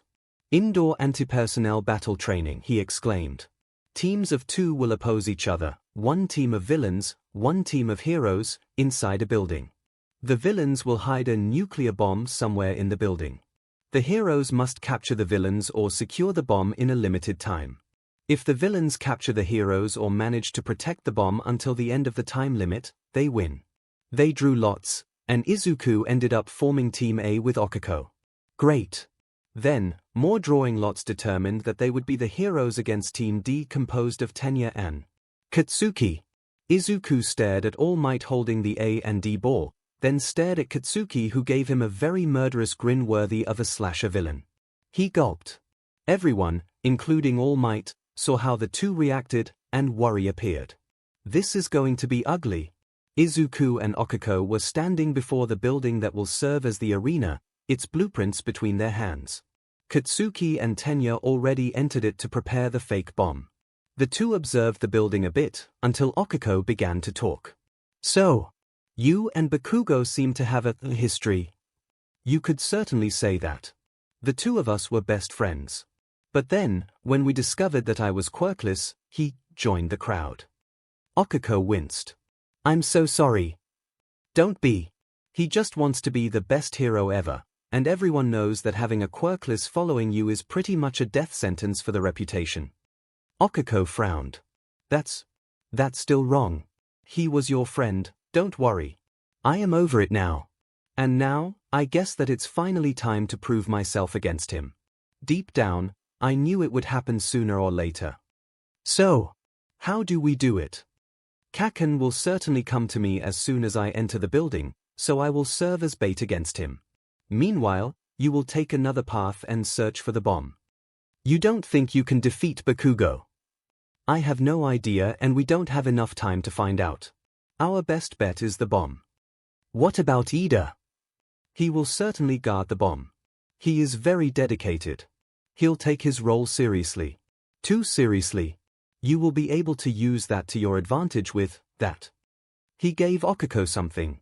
Then he went on to explain the plan against Tenya. Izuku entered the building through a window, alone. Once inside, he began to walk carefully in the hallways, looking around for Katsuki. Around a corner, Katsuki appeared, an explosive punch ready. Izuku barely had time to dodge with a roll, the explosion grazing his helmet. Found you, shitty Deku. Nice dodging. Izuku grinned. Right on schedule. Hey. So you knew I would come. Of course I had to come. You think that you are so great, managing to enter you without a quirk. I have to take you down a notch. Then come, Kaken. Izuku grabbed something from one of his pockets and threw it at the ground. The thing revealed to be a smoke grenade. Show me that you are the best, like you always say. Coward! Katsuki yelled as he looked around at the smoke filling the hallway. But then, he saw a shadow, and he duked, avoiding Izuku's attack, which revealed to be a taser. A Fing taser. Seriously. Izuku jumped back into the smoke. I had to find ways to close the gap between me and people with quirks. 𝐻𝐿 growled, then punched the ground with an explosion, blowing away the smoke and revealing Izuku. Ah! What do you think of that? I defeated your trick. The blonde yelled proudly. But then, he saw something else bouncing toward him. Another smoke jig, the thing exploded, and 𝐻𝐿 found himself blinded by light. F for flashbang now. He then found himself punched in the gut. Izuku's metal gauntlets weren't there for nothing. They packed a punch. But 𝐻𝐿 knew now where Izuku was, so despite having the breath knocked out of him, he readied a right hook. Only for Izuku to do the same thing he did all these weeks ago, grabbing his arm and flipping him over his shoulder. You almost always lead with a right hook. You must be kidding me. I have known you since we were kids, 𝐭𝐻𝐿. All this time, I observed you. When you punched me. When you mocked me. I can read you like an open book. 𝐻𝐿 glared at Izuku from the ground, his eyes recovered from the flashbang. He then roared in rage and got up in one jump before he prepared an explosive punch. An explosive punch enhanced by his new support item, the Grenadier Braces. Enough playing, If Deku. I won't let you make a joke of me. He punched, and the resulting explosion blew up about 1/3 of the building. However, he saw a blur move over his shoulder, and when he looked, he saw Izuku using a grapple. 𝐻𝐿 couldn't believe it. The Deku dodged his best explosion, with a grapple. Although, judging by the partially burned suit, he didn't escape unscathed. Still, he escaped. Seeing red, Katsuku immediately jumped toward Izuku and finally managed to land a punch with a small explosion. The hero in green yelled in pain and crashed on the floor, but he rolled and got up right away, his body smoking. I finally got you, Deku. You still look down on me now. 𝐻𝐿 gloated. I never looked down on you. I looked up to you, 𝐭𝐻𝐿. I'm not fighting you because I think I'm better. I'm fighting you because I want to prove to you that I'm not the worthless Deku you think I am. I don't want to be before you, or behind you. I want to be your equal, like when we were kids. You can't be my equal. I have a powerful quirk. You are quirkless. There is a world between us. And at that, 𝐻𝐿 attacked again. Meanwhile, Okiko found the bomb. With Tenya guarding it. Of course, he spotted her, and he began to monologue like a villain about having removed everything that Okiko could use with her quirk. Okiko threw something at Tenya, the thing floating toward him with its gravity removed. Just as the thing arrived before his face, Okiko closed her eyes, and it exploded. A flashbang. Tenya was blinded by the intense light appearing right before his eyes. His helmet had no protection against it.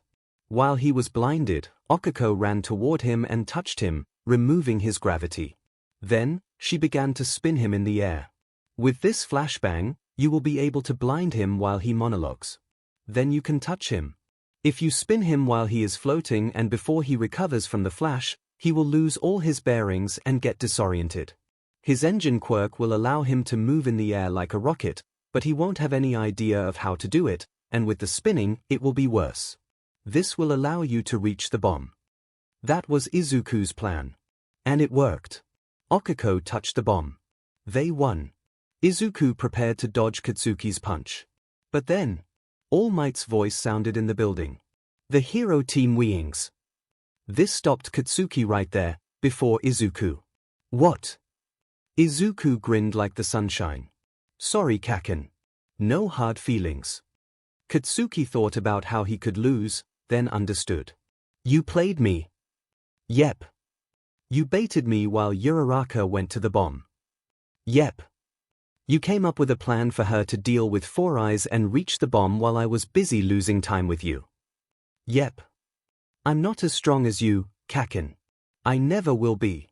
Your explosions are impossible for me to surpass. But, where you rely on your quirk, Izuku gave his head a few light knocks. I rely on my head. 𝐻𝐿 remained silent in total disbelief. We would form such a great duo, 𝐭𝐻𝐿. I hope that, one day, you will give me a chance. But all 𝐻𝐿 could think of was, I lost, to Deku. Basement monitor room. I think that I will surprise nobody when I say that Midoriya was the VIP in this battle, All Might said. Yeah, Tsuyu said. He came up with the whole plan to defeat the villains and played bait against Bakugo to allow Okiko to reach the bomb with no difficulty. Ida stood no chance. All Might gave a thumbs up. Exactly. A good plan can always make a difference, as you saw. However, I must remind you all, no matter how good it is, a plan can fail, so it's always good to be prepared and to be able to adapt. Izuku chuckled hesitantly. I had a plan in case Kaken decided to not go after me. If he had remained with Ida, I would have made Uraraka use the flashbang and I would have snuck behind Kaken to capture him while she dealt with Ida. If Kaken went after Uraraka, then I would have been the one to take down Ida and get the bomb with my grenades. I even had a gel ready to be used to clog his engines. Silence followed. Katsuki gawked at him. All Might eventually gave another thumbs up while sweating. Good. Very good. Having several plans prepared is the best thing to have before a mission. But like I said, don't just count on plans. Izuku grinned. Thank you, All Might. I will keep your advice in mind and train hard. Momo then raised her hand. It's also good to take note of what went wrong to avoid repeating it, like Bakugo leaving his partner to settle some grudge with Midoriya and playing right in his hand. Katsuki didn't even have anything to say against that. Correct, Yorozu. All Might exclaimed with yet another thumbs up. So use this as a lesson, everyone. Even you too, Midoriya and Uraraka. There is always something to learn, even in victory. Everyone nodded. The next battle was decided. Heroes, Shoto Todoroki and Mizo Shoujo, a masked guy with several tentacle-like appendages at the end of which he could grow various body parts like eyes or ears or mouths. Villains, Toru Hagakure and Masharao Ojiro, a guy with a powerful tail. As the teams prepared, Izuku took out a notebook, ready to take notes on his classmates' quirks. He already knew from the test that Shoto could use ice. Time to see more. He was already muttering about what their quirks could do while writing.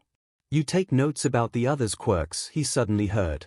Izuku looked up from his notebook, seeing All Might beside him, reading what he was writing. He immediately pulled down on his fanboyism. Yeah. I like to observe quirks and do analyses about them. And if I end up facing them during training, it's good to know how they work. And I guess that I could help them if they let me. For example, when Uraraka made Ida float, if they worked together, she could make him fly. He would have to learn how to fly, which would take time, but once he masters it, Ida could fight flying villains.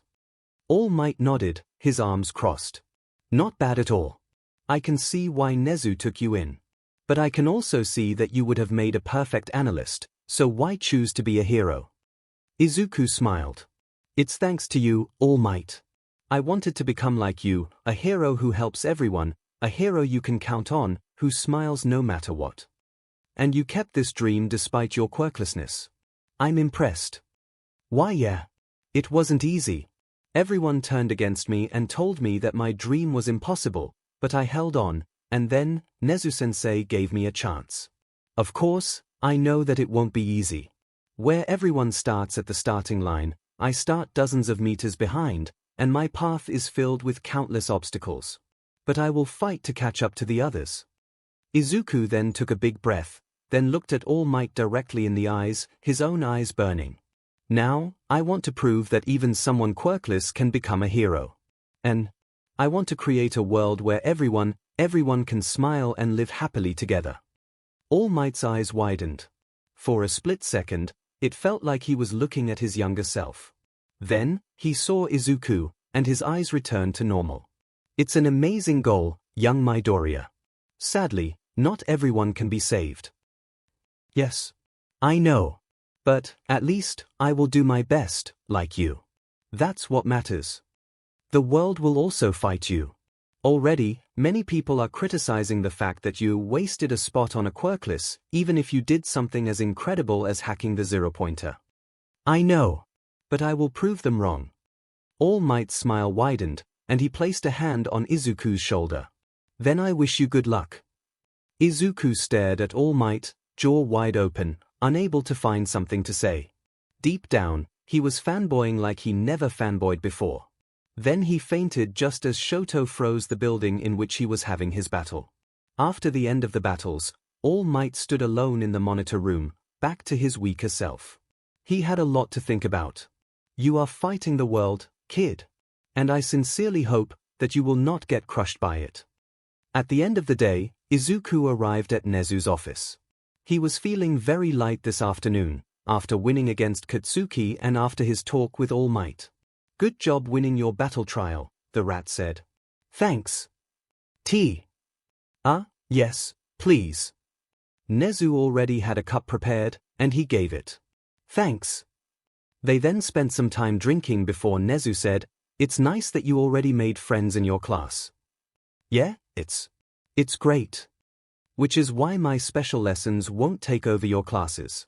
Spending time with your new friends is important.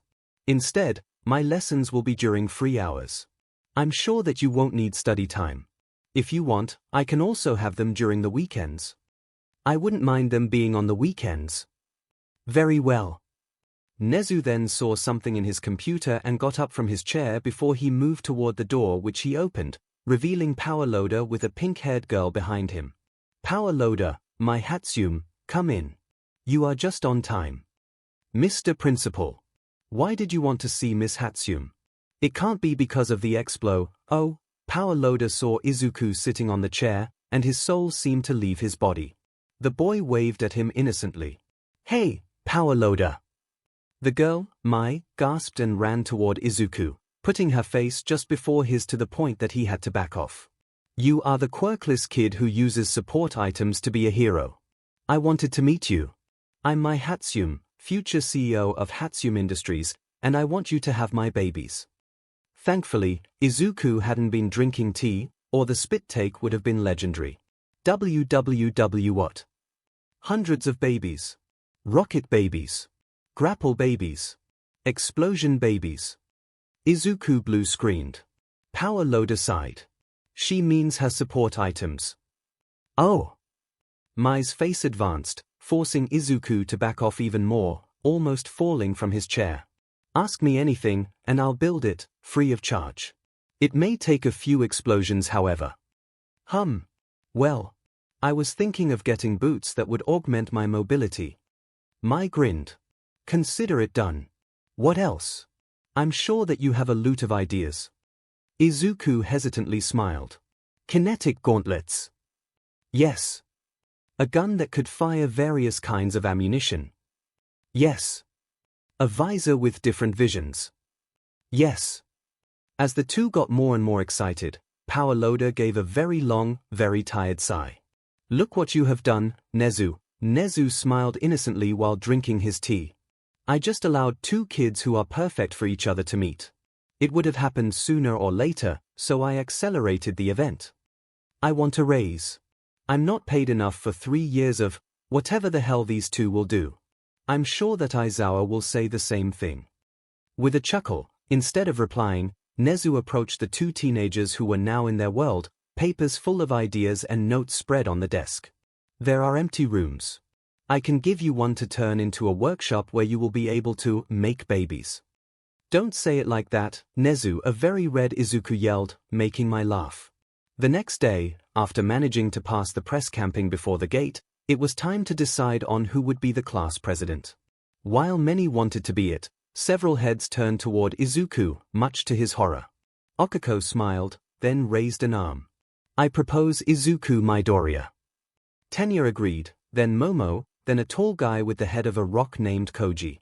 Koda, then Denki, and before long, a good majority of the class wanted Izuku as president. With each voice agreeing, Izuku paled a bit more. Only a few like Bakugo, or the French guy Yuga or Fumikage, remained silent. Mineta, however, wanted Momo to be president. But, surely Ida or Yorozu would be better qualified, he tried to protest. You already proved that you could be a good leader during the battle trials, Tenya said. And of course we want the badass who hacked the zero-pointer to lead us, a boy with spiky red hair, Ahiro Kirishima, said. One by one, others agreed, sometimes with their own arguments. A few also gave good arguments for Tenya and Momo, but the majority judged that Izuku would be the best. 𝐒𝐭𝐚𝐲 gulped. Fine. If you think that I can do it, then. All right. I will be president. Bakugo scoffed but didn't say anything. Later, at the cafeteria, Izuku went to sit with Mirio and the others who were now in their third year. Akiko and Tenya followed him. Presentations weren't needed, they already happened the previous day. Neji Hado was the first to talk. So, today was class president day, right? Who got chosen? Tamaki Imagiki was next, albeit hesitantly. Without surprise, Mirio and Neji were selected for their respective classes. Izuku chuckled. Yeah, no surprise there. Midoriya is the one who became president. Akiko exclaimed joyously. Mirio huffed. And now, I'm the one not surprised. Me too, Neji, Tamaki, and several other students around the table said. Midoriya is a natural leader with this brain of his, Mirio added. I wouldn't be surprised if he becomes principal of this school once Nezu retires. Everyone else around the table nodded. Izuku blushed. Hey, come on, guys, Neji giggled, then elbowed Tamaki. Are you sure he isn't secretly your little brother? He doesn't look at all like me, but you are both so shy. Shyness doesn't mean that we share the same genes. Izuku spluttered. I really thought that Ida would have made a perfect president. Tenya smiled. Maybe, but you were clearly the superior candidate, so I humbly made the choice I felt was correct, and almost everyone else agreed. Akiko stared at Tenya. Never seen you smile before, Ida. Hey. Is that so? I smile on occasion. Mirio grinned. Smiling shows that you are a hero we can trust. Suddenly, an alarm blared.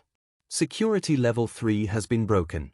All students, please evacuate in an orderly fashion, a robotic voice sounded.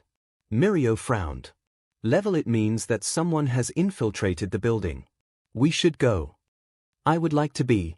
Izuku began before he turned to look at the exit. The exit is already plugged. So much for evacuating in an orderly fashion. It's a total panic. The only reason why we aren't yet being pushed around is because we haven't left our seats. Mirio facepalmed. And that's the students of the most prestigious school of Japan, everyone. Who could have even infiltrated the school? Tenya asked. Everyone looked toward the nearest window, on the other side of a sea of panicking students. Mirio got up. Allow me. Suddenly, his clothes phased through him, leaving him totally naked. Akiko squeaked and put her hands on her eyes. Mirio then advanced toward the window, phasing through the students. After 1 minute, he returned. The press. They somehow passed the gate. The press. How did they? Izuku began to ask. So it's nothing dangerous. Neji interrupted. We must find a way to calm everyone down. Mirio was about to move. But then, Tenya looked at Izuku, then at Akiko, and he suddenly exclaimed, the rocket move. Everyone looked back at him, then Izuku's eyes widened. Of course. Uraraka. Make him float. Akiko understood and gave Tenya a light slap on his shoulder. Tenya then began to float. Izuku instructed him on how to use his body in coordination with his engines to fly, and Tenya followed him, spinning in the air thanks to his engines while advancing toward the exit. Izuku then yelled, Everyone. Look up. Listen to Ida. Izuku's words weren't heard by everyone, but some still heard him and looked up, seeing Tenya. These students then made their neighbors look up, and this spread until everyone had their attention on Tenya as La reached the wall above the exit. Thanks to that, he was able to calm everyone down. Mirio slapped Izuku's back. Good job. Crisis ended. It's Ida who got the idea. And you acted on it like a pro. You really are a leader. But if you want my advice, you should take on a vice president. And you know perfectly well who I have in mind. Izuku grinned toward Tenya. Yeah. He glared at Mirio. Put your clothes back on, you nudist. I choose Ida as vice president. In time of crisis, I saw that I can count on him to make decisions rapidly and effectively and to lead everyone. You all saw that, so I guess that everyone will agree. Everyone agreed. Later, at the end of class. Izuku approached Tenya with a notebook. Ida. Yes, Midoriya. Izuku opened a notebook and revealed a sketch of Tenya in his hero costume, with engines on his arms. I was thinking. Spinning in the air must have scared, right? I must admit. Yes. I almost lost what I managed to eat before the alarm. Well then, how about you add engines to your hero costume on your arms? This way, if you float again, you will be able to fly without spinning. Tenya looked at the sketch for a while, then nodded. A magnificent idea, Midoriya. This'll be our combo move, Uraraka's and mine. I will immediately send the request to modify my costume so we can train it as soon as possible. He then smiled at Izuku. You should talk to everyone else. I'm sure that they will want your ideas too. Ah, really? Yes. Consider it your duty as our class president. Help everyone become better. I believe that this will not be a problem for you. Right, everyone? A general shout of yeah followed from all over the class. Izuku was shaking, but a smile slowly appeared on his face. I will do my best, everyone. It's rescue training, Aizawa announced. And with that, they were off to their first trip, entering a bus to go to some facility where the class would be trained for disaster relief. During the journey, Izuku saw the unusual experience of Katsuki being on the receiving end of bullying, several classmates teasing him on his behavior. They then arrived at the facility, a giant dome built by none other than the Space Hero 13, the Unforeseen Simulation Joint, or USJ for short. A facility where all the kinds of disasters were simulated. Izuku had a feeling that his grapple would be needed a lot in there. However, All Might was supposed to be present, supervising alongside Aizawa and 13, but he was absent, much to Izuku's disappointment. 13 proceeded to explain how they would use their quirks to save lives, which was the basics of being a hero. But then, as they were about to start, a purple mist appeared in the center of the facility, before the fountain. This mist opened a portal out of which came a man with hands clasping all over his body, followed by dozens of people including a big black ugly with his brain exposed and a beak-like mouth. A guy that seemed to be made of mist also revealed himself, certainly the origin of this portal. Aizawa immediately understood what was going on. Huddle up and don't move. 13. Protect the students. Izuku saw these people and knew that they weren't planned in this rescue exercise. Those are villains. 13, and Eraserhead, is it? According to the staff schedule I received the other day, All Might is supposed to be here, Mist Guy said. The guy with the hands didn't seem to like the absence of the number one hero. Where is he? We've come all this way. And brought so many playmates. All Might. The symbol of peace. Is he here? I wonder if some dead kids will bring him here. Dread filled Izuku and his classmates. They came here to learn to save lives. And they will have to fight for their lives. 2 pro heroes and 20 kids versus close to 100 villains. The situation really wasn't looking good. Aizawa ordered 13 to evacuate the students before he jumped down the stairs to fight. It worried Izuku because Eraserhead wasn't made to fight such a huge group of villains. But he didn't have a choice. Thankfully, Aizawa, as he proved by training Izuku, was a very good fighter, and with his capture weapon, he was formidable. But he still was alone against about 100 villains. 13 was herding the students toward the exit. Then Izuku got an idea. Sensei, does this facility have defenses? The astronaut hero turned toward him. They should have activated, but whatever quirk is jamming the sensors also stopped them. They must be activated manually. A control center room. Yes. Wait. I hope that you aren't planning to go there. You must evacuate. Purple mist suddenly appeared between the students and the exit. I won't allow that. What? He was down there just a few seconds ago. Tenya shouted. Izuku growled. Portals. Always a terrifying power. Greetings. We are the League of Villains. Forgive our audacity, but today, we've come here to you a high school, this bastion of heroism, to end the life of All Might, the symbol of peace, the Mist Guy explained. We were under the impression that All Might would be here today, but it seems his schedule was revised. Well, no matter. My role remains unchanged. As the guy talked, Izuku observed him, noting the presence of some kind of metal collar around his neck. Katsuki and Eijoro attacked. Izuku wanted to hope that it would be that easy, but he used the occasion to get away with his grapple without being noticed and hide in the stairs.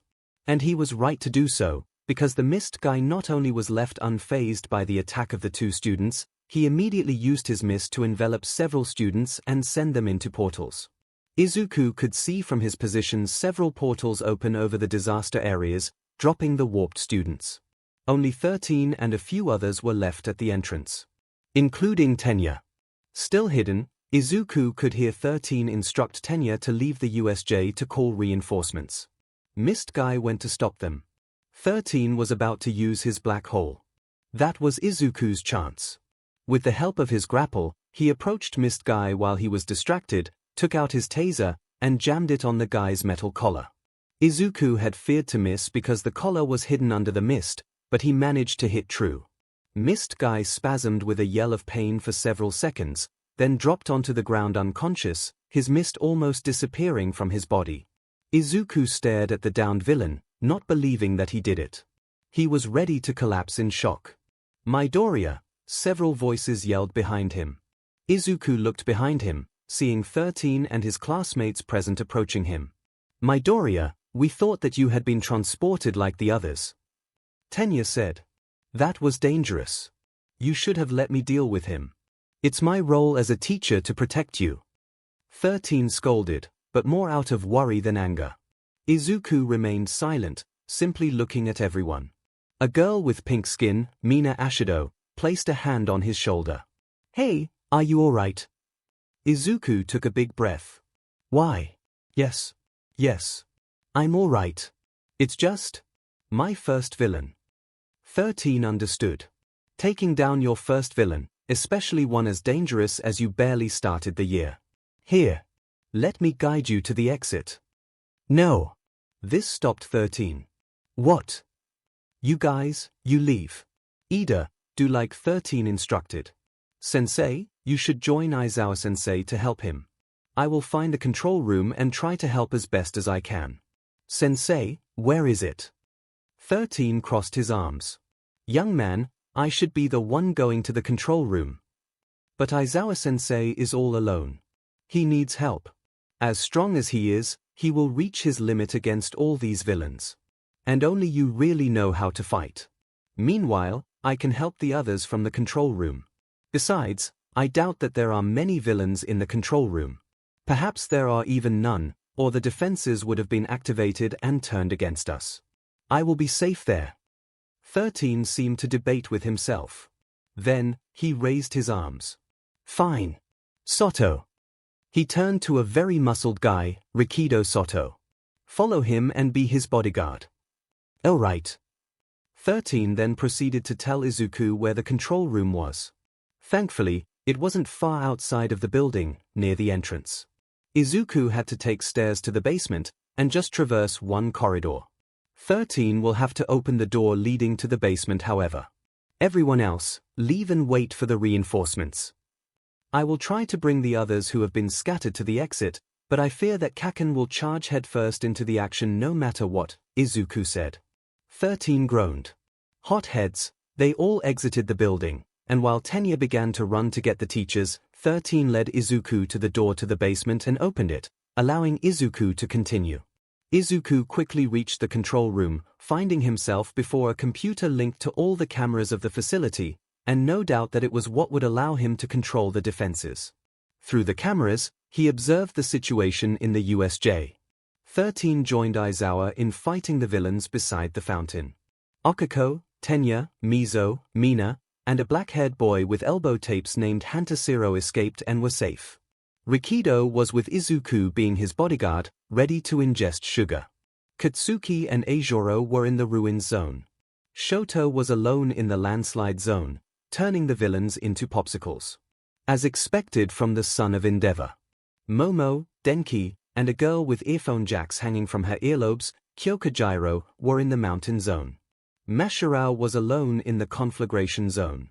Clearly the one most in danger. Tsuyu and Minoru were in the flood zone. 𝐒𝐭𝐚𝐲 and Koji were in the downpour zone. Hyuga and Toru were nowhere to be seen.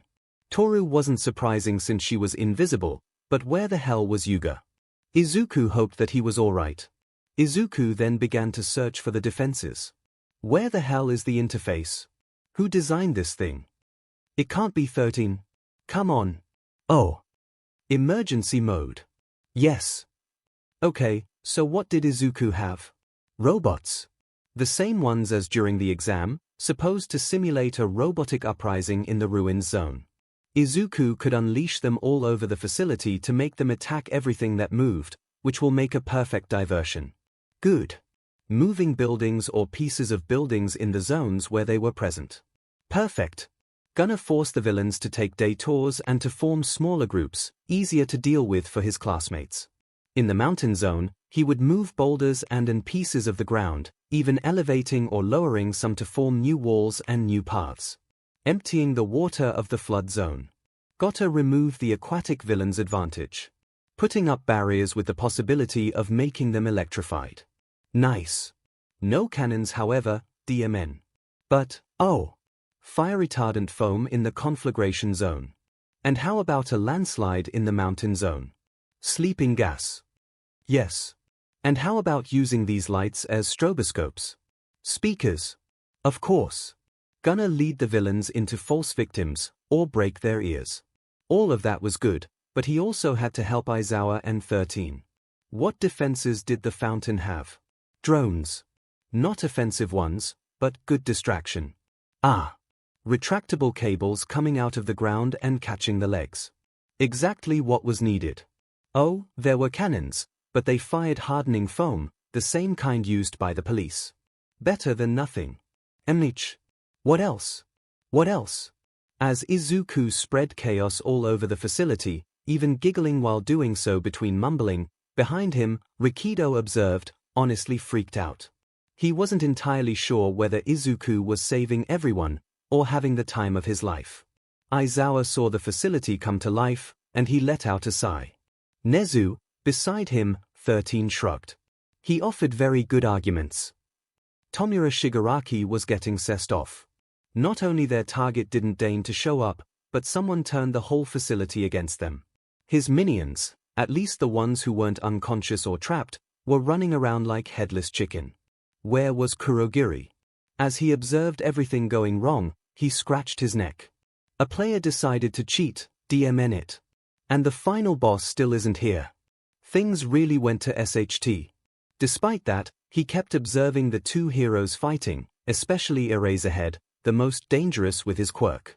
He eventually decided to attack, and Eraserhead countered with his capture weapon. 23 seconds. 24 seconds. 20 seconds. Tomura managed to catch the capture weapon, forcing Aizawa to charge toward him. 17 seconds.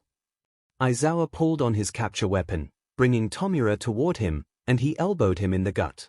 Despite that, Tomura began to monologue.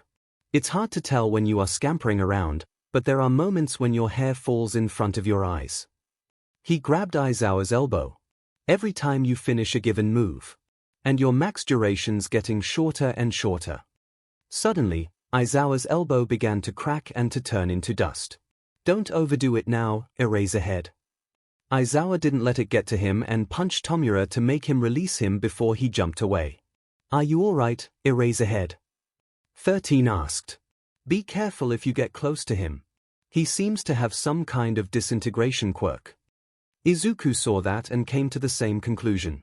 A disintegration quirk. Activating when touching with the hands. Did it need all 5 fingers? This could get ugly if the guy touched Aizawa again. He prepared himself to intervene if the guy attacked again.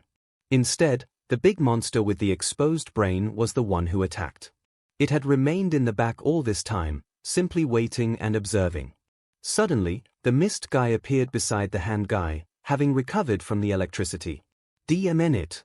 His collar was still sparking, he looked unsteady, and his mist flickered irregularly, but he was standing and ready to be a major nuisance. But Izuku didn't have time to think about him. The big guy was running toward Aizawa, and it promised nothing good. Izuku fired hardening foam at its eyes, making it stop. I'm sorry, Shigaraki, I was taken by surprise, and several students were able to escape while I was unconscious, Kurogiri informed Tomura. Really? You were KO'd. I thought that you could counter 13. It wasn't 13. It was one of the students. A boy in green with a taser. I always thought that this metal collar of yours was a stupid choice. I would turn you to dust if you weren't so useful. So, it's game over. We can't fight dozens of pro heroes. At least, can you search where the cheater is? The student controlling the facility is certainly in the control room, but I don't know where it is. We would have to force 13 to tell us or search it the hard way. 𝐶𝐸𝐺, guess I'll have to forget about this cheater then. 𝐿𝐵, forget about these TW, what the F are you doing? Tomura yelled when he saw the 𝐿𝐵 punching everything but the two heroes. It would seem that he has been blinded by hardening foam, Kurogiri observed. Tomura scratched his neck. Seriously? Suddenly, alarms and other loud sounds blared from speakers all around the fountain, which only caused the 𝐿𝐵 to be even more disoriented, opening him to a black hole from 13. Thankfully, 𝐿𝐵's regeneration allowed him to heal rapidly. He's ruining everything. Stop touching my game. This isn't how this is supposed to go. Tomura grumbled. Come on, Kurogiri, let's forget him and Lee, fear not. I am here. Everyone immobilized, then looked toward the entrance. Under the hand on his face, Tomura grinned. Ah! The final boss is here. Yes. Izuku pumped his arms. We did it. All Might is here. We are saved. And he wasn't smiling. Oh. Let's remain prudent, Rikido said. These guys seemed confident in being able to kill All Might. This calmed Izuku down. You are right. It isn't over yet. I'll have to remain careful. Meanwhile, All Might eliminated the remaining villains except Hand Guy, Mist Guy, and Black Monster. That was when Izuku saw that, without surprise, Katsuki was approaching the fountain. He wasn't the only one too, Shoto was also walking toward the fountain. No way Izuku could stop them. All the others were remaining in their zones because they knew that they would have to pass by the fountain, and so, get in the way. Was there a way to talk to others from the control room? At least to 13 since he created the USJ. Yes. Right there. A direct communication to 13's costume. He activated it. Sensei, Kaken and Todoroki are approaching the fountain. 13 replied with a curse. At this instant, All Might attacked the black monster with a Carolina Smash. It had no effect on the monster. Izuku couldn't believe it, a monster that could resist All Might. Wait, is that a shock absorption quirk? But, earlier, that thing regenerated from the black hole, so it must have a regeneration quirk. There is no way it has two quirk. 13 answered him. The guy with the hand said earlier that that thing, 𝐿𝐵, was bioengineered to defeat All Might. This horrified Izuku. A bioweapon made to kill All Might. If Izuku hadn't stopped it with the hardening foam, Aizawa and 13 would have been killed, no doubt. It can't be punched, and if it is hurt, it regenerates very rapidly. It is also very strong and fast. Wait. Of course. While the shock absorption is certainly a mutant-type quirk, the regeneration isn't. Sensei, tell Eraserhead to use erasure on it, then throw a black hole. 13 facepalmed. Of course. Eraser. Cancel the 𝐿𝐵 while I prepare a black hole. All Might, keep the 𝐿𝐵 in place. Izuku suddenly paled as he thought of something. Wait. Sensei. The mist guy. If he uses a portal on your black hole, F. Izuku looked at all the commands. DMN it. There's nothing that uses electricity around the fountain. Not sure he would fall for the same trick twice anyway. Izuku then saw that Katsuki was close to the fountain, and Shoto wasn't far either. Kaken and Todoroki are almost to your position. I can't stop them. They will join the battle whether you want it or not. In that case, have them distract the mist guy, at least. Just tell them to be careful of the hand guy's quirk. Have Aizawa-sensei ready just in case. The next minute was chaos. Katsuki immediately wanted to attack the 𝐿𝐵, and he had to be told that his explosions would have no effect on it and to go after the mist guy instead. Then Shoto arrived and began to freeze everyone. Nomu had no problem breaking the ice, Mist Guy escaped thanks to his portals, and Hand Guy disintegrated the ice. All Might immobilized the Nomu, and Mist Guy tried to trap him in a portal, but he was interrupted by Katsuki. Hand Guy went after All Might, hand ready to touch him, but Aizawa erased his quirk before punching him away. Izuku then got him with a cable. Finally, Aizawa erased Nomu's regeneration, and 13 immediately sent a black hole. All Might jumped away to not be caught in it. Mist Guy tried to save Nomu by warping him away, but he was punched by Katsuki, then frozen by Shoto. The Nomu was shredded by the power of the black hole, and without his regeneration, it didn't last long. It dropped on the ground, dead. It was a mindless bioweapon, so Izuku tried to not think about it. At this moment, the teachers arrived, and Mist Guy decided that it was finally time to retreat, warping away with Hand Guy. With the villains gone, Izuku sighed in relief, his head dropping on the desk, before the computer. For a moment, only the sound of the alarms filled the room. We actually did it. Everyone's alive. The portal dropped Tomura and Kurogiri in a rush inside the bar that served as their hideout. Tomura landed with a thud on his back while Kurogiri walked out, still staggering from the electricity. It was a disaster, Tomura said as he began to get up. How could this happen? No. I know why. That cheetah. Hiding behind a screen, he then pointed at Kurogiri. And you. Getting yourself down so early, when you were supposed to make sure that no kid would escape to play messenger. I have no excuse. I should have been more careful of Izuku Midoriya. The report did say that he could be a tricky one. Tomura began to scratch his neck. Midoriya, ah. That's the quirkless boy with the bushy green hair, right? Yes. I also overheard him talking about the control center room with 13. I wouldn't be surprised if he was the one behind our debacle. Tomura let out a growl. Next time I see him, he placed a hand on a table, turning it into dust. It looks like things went unexpectedly, Tomura, a voice coming from a screen said. So Midoriya managed to take you down, Kurogiri? Yes, Sensei. I was about to get rid of 13 when Midoriya got me with a taser. That metal collar pretty much screams electrify me, Tomura said. You should remove it.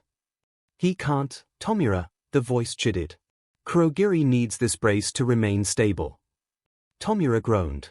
Anyway. The kid then activated the defenses of the facility against us, Tomura informed. The minions stood no chance, and even Nomu got blinded. And Midoriya was certainly in contact with 13, Kurogiri continued. She was speaking to herself, then would suddenly give instructions to the others present.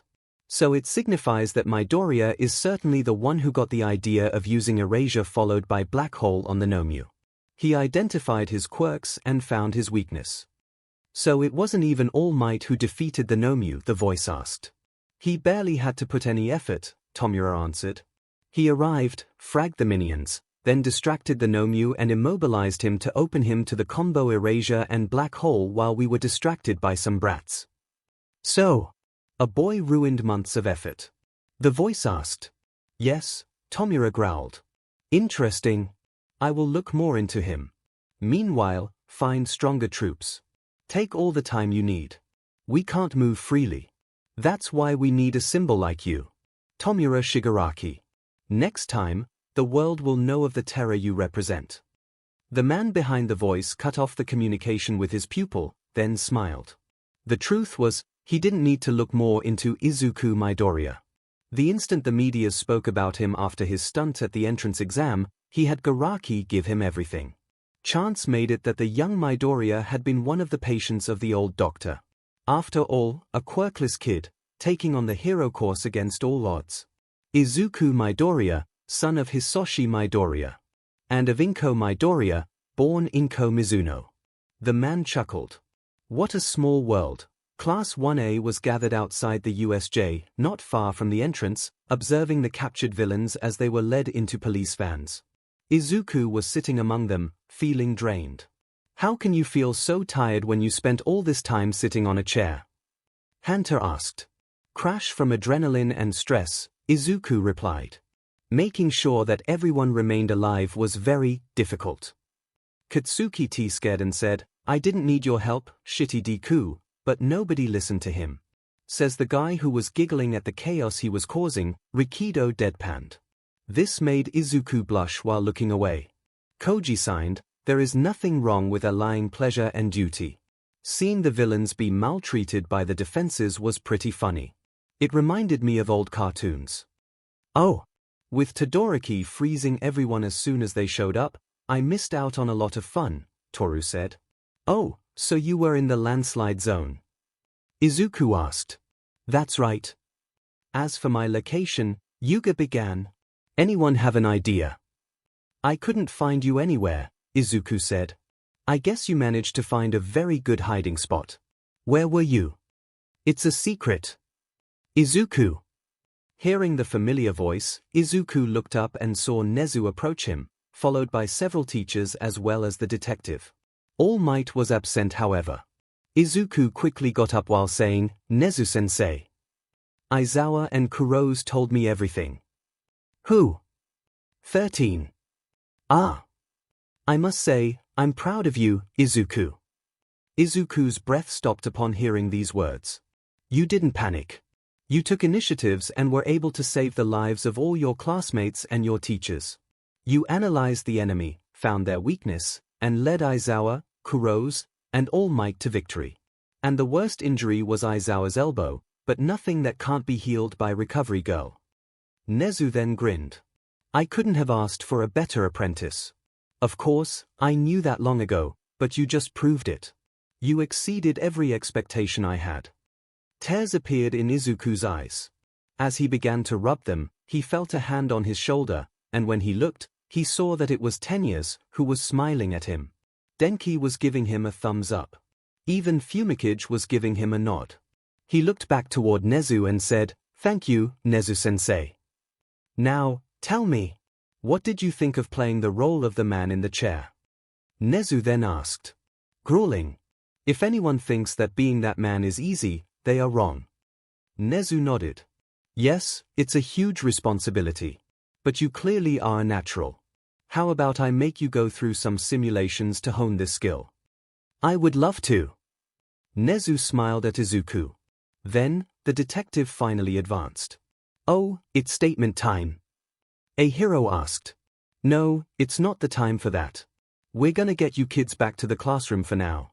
Just know that you were all very brave, not just Midoriya. Except Mineta. He was crying like a baby, Tsuyu said, the small boy looking at her in betrayal, which made many others laugh. School was cancelled the next day so the security systems could be updated. Which meant that Izuku didn't have to leave his apartment, and he was very happy about that. Why? Because of the press corps camping before the building. Without surprise, news of what Izuku did rapidly spread.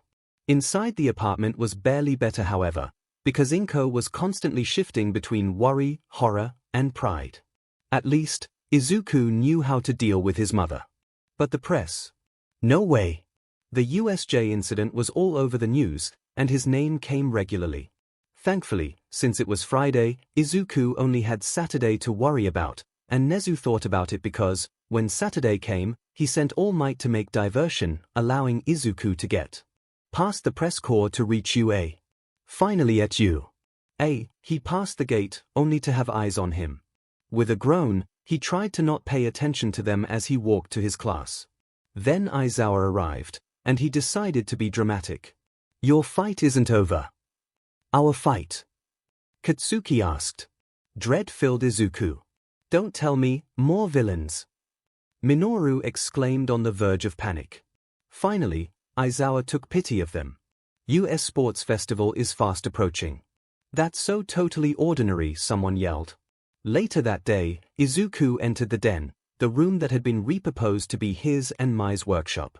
It was mostly Mai's, but Izuku still spent a good amount of time there when he didn't have his lessons with Nezu.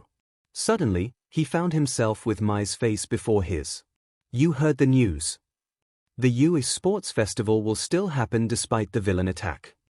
Yeah, Aizawa-sensei told us. You know what this means. What? It will be the perfect occasion to show to the whole world my babies. And you will be the one using them. So let's make as many as possible. She then grabbed Izuku's arm and pulled him into the den, the door closing behind him. The following weeks became a routine. Classes. Training. Evenings spent in the workshop. Lessons with Nezu. Support item testing with Mai. Despite the rivalry of the competition, Izuku used his analyses of his classmates' quirks to give them advice, wanting everyone to do their best. If it allowed him to identify weaknesses, that was a nice bonus. He worked hard with Mai to build lots of support items that would help him during the events. The problem was that, besides the tournament, they had no idea of what the events would be. And even for the tournament, they didn't know who Izuku would end up facing. The only thing he was certain of was that he would end up facing Shoto and/or Katsuki. They were the two strongest of the class, after all. Izuku still remembered Shoto freezing the villains going after him during the attack. Not long before the festival, other classes gathered before the door to Class 1A to scope out the competition. They got to encounter students from General Studies, Support, and Business, as well as some from 1B. Many saw the students of 1A as the ones to beat because they survived a villain attack. Most especially, Izuku was the one who had most of the attention, being the key factor who led to the villain's defeat. But many already judged that he would be easy to defeat because he was quirkless. He was smart, yes, but that was all he was, or that was what they thought. Izuku intended to prove to all of them that they were wrong. To prove to the whole world that it had been wrong. A quirkless could be a hero and could rival with people possessing quirks. Also, Katsuki didn't help by making enemies out of everyone and giving everyone a bad look of Class 1A. Then, the day of the sports festival arrived. For the first time, the entire country would watch Izuku Midoriya. And he intended to prove to all of them that the impossible could become reality. Hitoshi Shinso advanced with his class under the cheers of the spectators and the comments of present MIC, always ready to pump up everyone. As he advanced, he looked in the direction of Class 1A. More exactly, toward Izuku Midoriya. Like everyone, he had his gym clothes, hero costumes not allowed for fairness. However, he also brought a belt, gauntlets, boots, a spiked helmet with a visor, and he even had a round shield on his back. He is allowed support items, he muttered. No, wait, support items were allowed as long as you made them yourself, which advantaged the support students a lot. Did it mean that Midoriya made them despite not being in the support course? Were the rumors of him possessing a workshop true? Hitoshi frowned. Midoriya may not be as easy to surpass as he thought. To think that someone quirkless managed to enter the hero course, but not him. And he knew that he wasn't the only one thinking it. Midoriya was the source of a lot of admiration, jealousy, and disdain in the school. Quirkless in hero course, personal student of Mr. Principal himself, and even friends with the Big Three, without forgetting what he did during the USJ incident that got the media to talk about him for days. He had to be lucky. There was no other explanation. Why couldn't Hitoshi have been the lucky one? Then, he heard Midnight say, "Your student representative is, from Class 1A, Izuku Midoriya." Of course. Izuku arrived first of the hero course's entrance exam. Shyly, Midoriya climbed on the platform, beside Midnight, taking position before the microphone. He clearly had stage fright, especially before so many people, without forgetting the cameras broadcasting the festival to the whole world. But he took several big breaths, which helped him calm down, before he talked to give his athlete's oath. I intend to do my best to prove that I have my place in the hero course despite being quirkless. But most of all, I intend to have fun, and I hope that everyone else will have fun too. People began to applaud, including several students. Hitoshi also applauded, because he had to give Midoriya that. It was a good oath, despite his stage fright. Where Bakugo didn't give a good image of Class 1A, Midoriya repaired it. Hitoshi still intended to surpass him. To show that, despite his villain's quirk, he had as much his place in the hero course as the quirkless kid. Midnight revealed the festival's first event, an obstacle course race. And of course, the students didn't get to see the obstacles before the start. 4 kilometers all around the stadium, between all 11 first-year classes, and anything was fair game. Izuku mentally thanked Aizawa. If it had been the Izuku from before, it would have been hopeless. He was led along with all the other first years to the starting line. Over 200 students. And no place for plans. However, already, he could tell that the starting gate was too narrow. It was the first filter. Start. As predicted, a bottleneck formed at the gate, students pushing each other to try to get through first. And instead of being part of the crowd, Izuku decided to climb on the student before him, then walked from student to student. Sorry. Present MIC was laughing while Aizawa, who was somehow convinced to comment at his side, said, "Any idea is good as long as it's efficient." Several raged at Izuku stepping on them, but it was the best thing to do, he judged. Some even decided to copy him. A guy with indigo hair had students lifting him. The students looked blank-eyed. A brainwashing quirk. He will have to be careful of this one. Beyond the gate, several students had their feet frozen to the ground. It looked like Shoto already passed here. Familiar purple ball were also all over the ground, and anyone stepping on them got stuck. Minoru was following Izuku's advice. His sticky hairball were perfect for traps.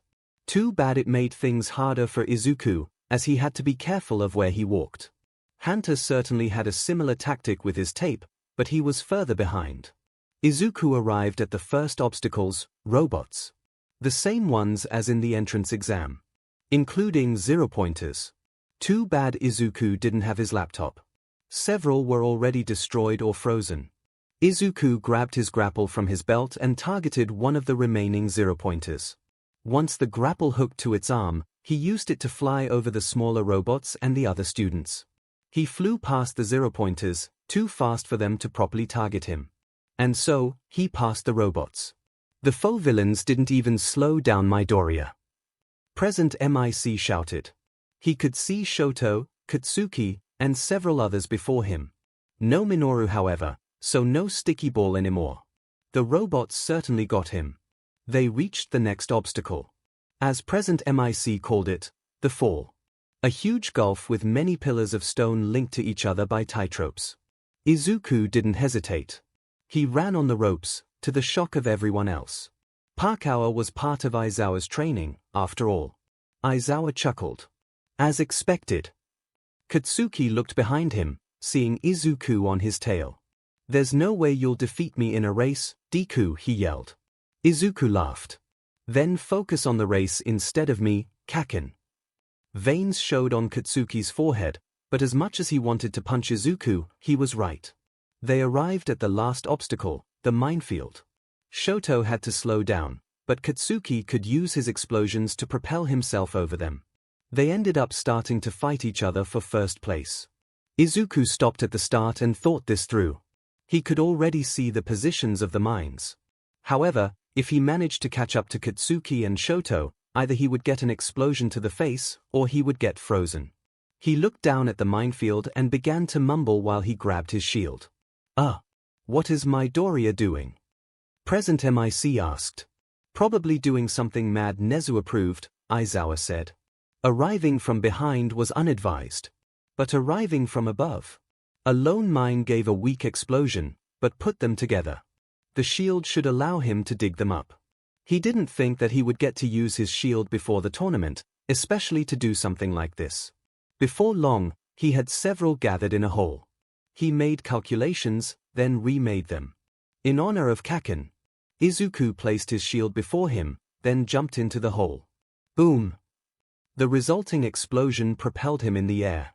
Thanks to his shield, he was literally surfing on the wave.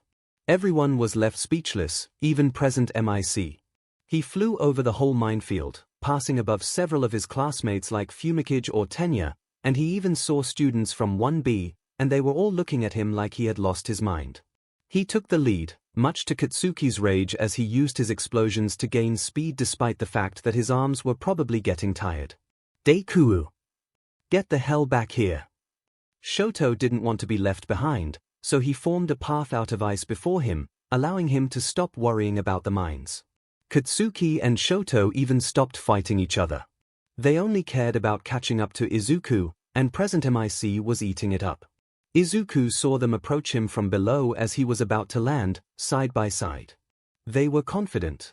𝐒𝐭𝐴 would slow down upon landing. They would take the lead again. Grinning, 𝐒𝐭𝐴 activated his boots. Little reactors in them allowed him to spin in the air, so he was in perfect position to step on Katsuki and Shoto and bounce on them, doing a very long jump with the help of his boots. 𝐒𝐭𝐴 wanted to laugh at their faces. Shoto was usually so stoic. Once he landed several meters ahead, he then ran, his boots allowing him to do long strides and to be a lot faster. Not unlike Tenya with his quirk. He stepped on me. Katsuki roared. Present MIC laughed. He began the race by stepping on others, and he finished the race by stepping on others. You can say that the others were just stepping stones to his victory. Don't say it like that, MIC. 𝐒𝐭𝐴 pleaded, his face red. And I'm so dead. Thankfully, the finish line was just ahead. He managed to cross it, Katsuki and Shoto arriving not far behind. It was hard to say who arrived second and who arrived third. The one who made it back to the stadium first is none other than Izuku Midoriya. Present MIC yelled. There was pandemonium among the spectators. Many were cheering, others were booing, and a huge amount was left speechless. After all, the quirkless kid managed to beat everyone else in a race against all odds. Katsuki had to be held back so he wouldn't explode Izuku, who made sure to keep his distance. Shoto was just dumbfounded. He lost. To 𝐒𝐿. 𝐒𝐿 found himself hugged by 𝐒𝐿. You were amazing. But please, avoid doing that last stunt again, it was scary. I thought you would die. 𝐒𝐿 laughed, red again. Everything was calculated. One by one, his classmates came to congratulate him as they finished the race, and even students from other classes came. Katsuki observed all that, growling. Again. Damn it. 𝐒𝐿 saw Minoru glued to Momo's but however and approached before he crossed his arms. Mineta, I will make sure that Nezu knows about this. No. Don't. He will make me go through hell. You should have thought about it before choosing to stick yourself there. You just had to go a little further up. Do you really want everyone to know you as the pervert hero? Now, let go, or... 𝐒𝐿 let the threat unsaid. Minoru immediately let himself drop. And don't do something like that again, 𝐒𝐿 finished with a huff. Thank you, Midoriya, Momo said. 𝐒𝐿 smiled at her, then they gave each other a high five. In the end, 42 students qualified to the second event, mostly from classes 1A and 1B, but Mai was also there, much to 𝐒𝐿's joy. The brainwashing guy also qualified. 𝐒𝐿 will keep an eye on him. Midnight then revealed the next event, Cavalry Battle. Participants will have to form teams from 2 to 4 members, with one riding the others. The one riding will have a headband with a certain amount of points, and the goal was to snag the headbands of the others while protecting yours. The catch. The number of points depended on the ranks in the first event.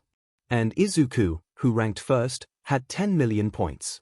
Hungry eyes immediately turned on him. Mom, I'm gonna die. I'm sorry. Uraraka. Ida. Hatsune. Will you be with me? We can use the rocket combo to remain in the air away from everyone else. Yes. You can count on me, Midoriya. 𝐒𝐿 exclaimed. Mai revealed some kind of backpack. I even have that to help us. 𝐒𝐿 grinned. The copy of 𝐒𝐻𝑗's pack. Perfect. You are the best, Hatsune. Tenya smiled.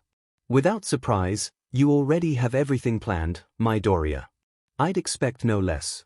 But I'm sorry. I refuse. 𝐒𝐿 and 𝐒𝐿 looked at him in surprise. Ah. Ever since the entrance exam. I've been losing to you. It's precisely because you are a wonderful friend that I cannot follow you. Bakugo isn't the only one who sees you as a rival. Then, as he walked away, he said, so I challenge you. 𝐒𝐿 sighed, then smiled and waved at his friend. All right. Good luck, Ida. But who will we get as our fourth member, then? 𝐒𝐿 asked. It was at this moment that 𝐒𝐿 found himself surrounded by several of his classmates asking him to take them. 𝐒𝐿 quickly found himself overwhelmed. He didn't know who to choose, and he didn't want to disappoint the others. But he could only choose one. He tried to think despite everyone arguing around him. Hunter. His tape would be very useful for traps. Too bad the arena was so vast, or he could have done like Spider-Man, and Izuku doubted that Mai brought the drones that could serve to attach the tape. Tsuyu. Her long frog tongue would be perfect to snatch the others' headbands. This way, they would still have points even if they lost the 10 million headband. Toru. She was invisible, so the other teams wouldn't see her grab their headbands. Kyoka. Her earphone jacks could be used like Tsuyu's tongue. Meshirao. His powerful tail could be useful in mobility, defense, and offense. Rikido. He was very strong, he would be their muscle. Mina. The real danger would be if she ended up on another team. Her acid could destroy most of their support gear. But if she was with them, nobody else would get that advantage. Also, she would be perfect against Shoto's ice. Denki. His electricity would be good to keep others at bay, but it would also hit Izuku, Okako, and Mai, and they didn't think to bring insulators. Fumikage. His dark shadow would be perfect in defense. Even Koji was here, shyly tapping his fingers together while giving a pleading look. The problem was that, without animals, he would essentially play a similar role to Rikido. Then, Izuku spotted someone in the back who seemed to hesitate to approach, and he could that they were the right person. But he had to hurry, because he could see Shoto approaching them. He raised his arm to wave and shouted, "Yorozu. You want to join me?" His shout surprised everyone, and Shoto even stopped. Momo stared at Izuku in surprise, then pointed at herself. "Me? Yes. You will be the perfect fourth team member." Momo blushed. "Oh right." She approached Izuku. "Thank you for choosing me." The others were disappointed. Shoto especially looked frustrated. And Minoru shouted, "Not fair, you lucky bastard." "Sorry guys. But allow me to help you, at least. Don't get tunnel-visioned on me." "Hey. You say that to save your skin," Toru said. Izuku laughed sheepishly. "There is that, but it's especially because the cavalry battle isn't just a battle royal. It's a strategy game. Will you focus on the jackpot, or will you use the fact that others are focused on the jackpot to steal their headbands?" Everyone's eyes widened at that. "If all your attention is on me, you will open yourself." And other classes made it clear that we are their targets, and many of us got a high rank. Besides, you don't need to be first to enter the tournament. Your teams just need to be among the top ones. That applies especially to you, Kaken. Shut the FUP. I don't need your advice. Class 1A weren't the only ones listening to Izuku. He is ruining our strategy. Tetsu yelled in rage. Sato Minoma sighed. We really should have seen that coming. On his side, Hitoshi frowned. He had a similar strategy, and what Izuku just did may force him to be more on the offensive and take risks. Finally, everyone dispersed to form their teams, and Izuku was facing his teammates. "So, what is the plan?" Momo asked. "Uraraka will be the one riding us," Izuku began. Why?" Okako asked.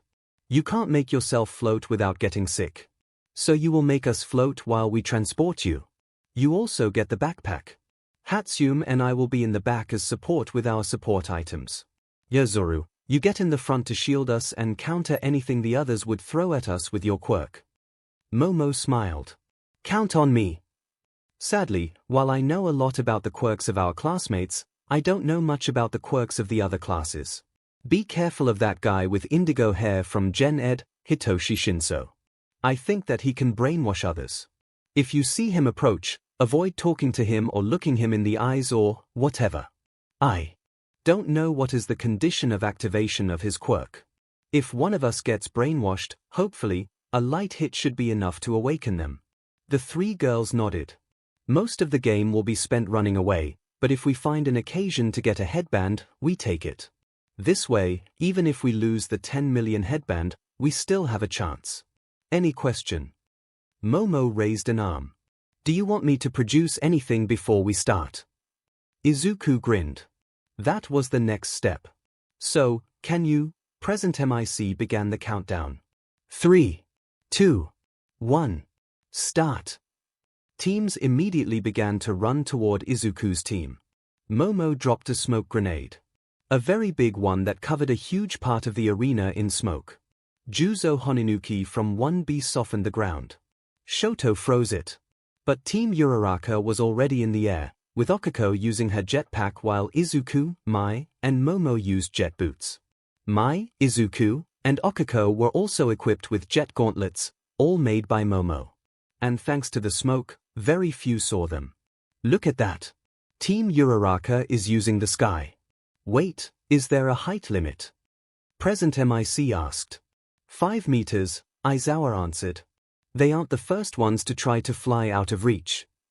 Meanwhile, Izuku activated his visor and put it on thermal vision, allowing him to see everyone through the smoke. Then, Katsuki came out of the smoke, flying thanks to his explosions, and he was alone. I knew you would do it, Deku. This wasn't planned. Yarozu. With the help of the jet boots and jet gauntlets, everyone maneuvered so Momo was facing Katsuki with the huge tower shield she made, stopping his explosive punch. Momo then lowered the shield to allow Izuku to flash Katsuki with some stroboscope while Mai sent her grapple to the nearest wall to rapidly get the team away while making sure to not get beyond the out-of-bound line. Blinded, Katsuki was about to fall, but thankfully for him, the smoke cleared, allowing Hunter to see him and to use his tape to recover him before he could crash. Present MIC asked the good question. Is leaving your unit really allowed?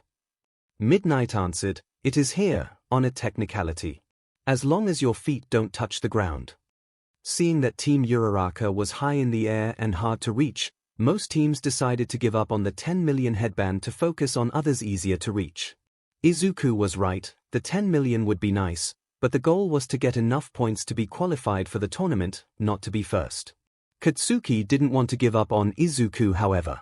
Hey, raccoon eyes. Stop calling me that. Mina yelled. Use your acid to bring them back to Earth. You can melt their stupid equipment so they can't use it anymore. I need to reach them first. Katsuki grumbled as he tried to think of something. Bakugo. Watch out. A hero shouted before he quickly duked, lowering Katsuki. Just in time to stop his headband from being stolen by Nito. DMN it.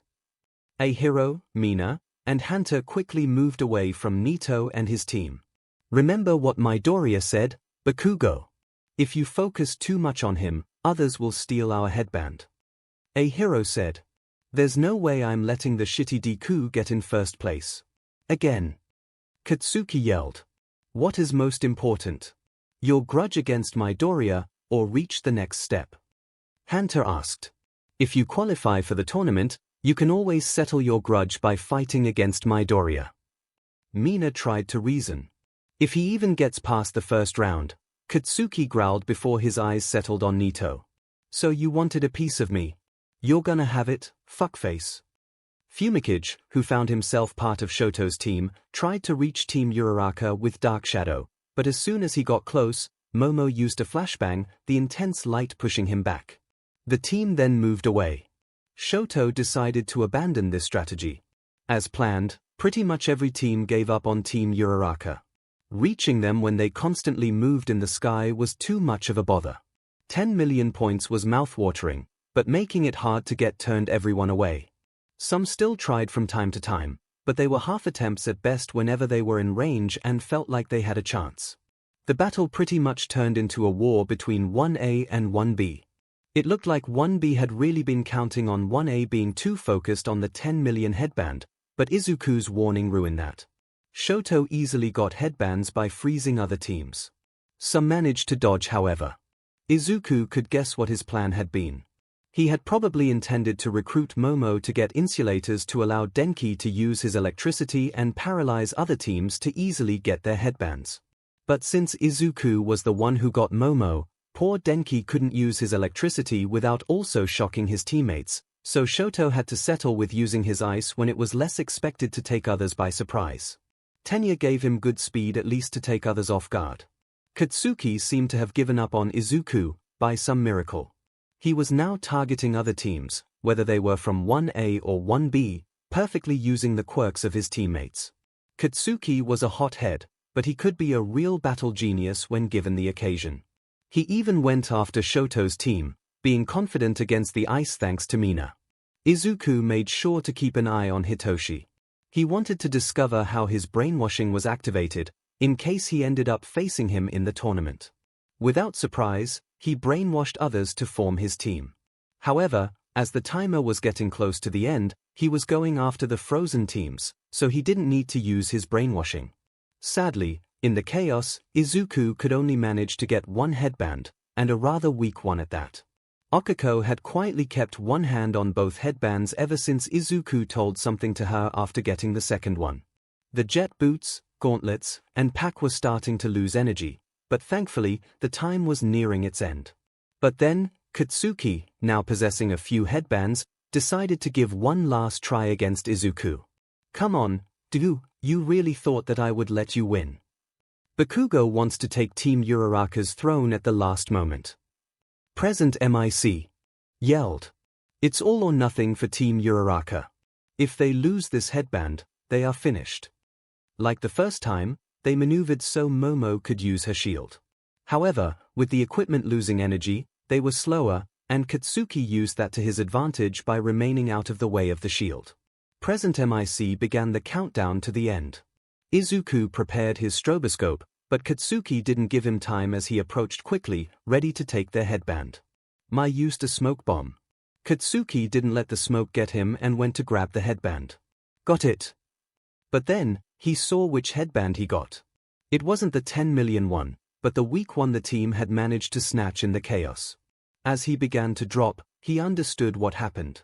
Katsuki was focused on Deku, trying to get close before he could use the stroboscope. Then Mai used the smoke bomb, and since it wasn't Deku, he thought that it was just a last-ditch attempt from the crazy egghead and didn't pay it any mind. But Okiko used the smoke to swap the 10 million headband with the other one. Deku. It had to be Deku's plan. Only he could read him so well and think of something so crazy. F you, Deku. Did he just? Oh. Time's up. Present MIC yelled just in time before Katsuki hit the ground. The blonde punched the ground in frustration. I lost to him again. He played me again. F. Let's see who the top 4 teams are right now. In first place, Team Uraraka. Once again, Midoriya wins. And thanks to a trick worthy of our principal.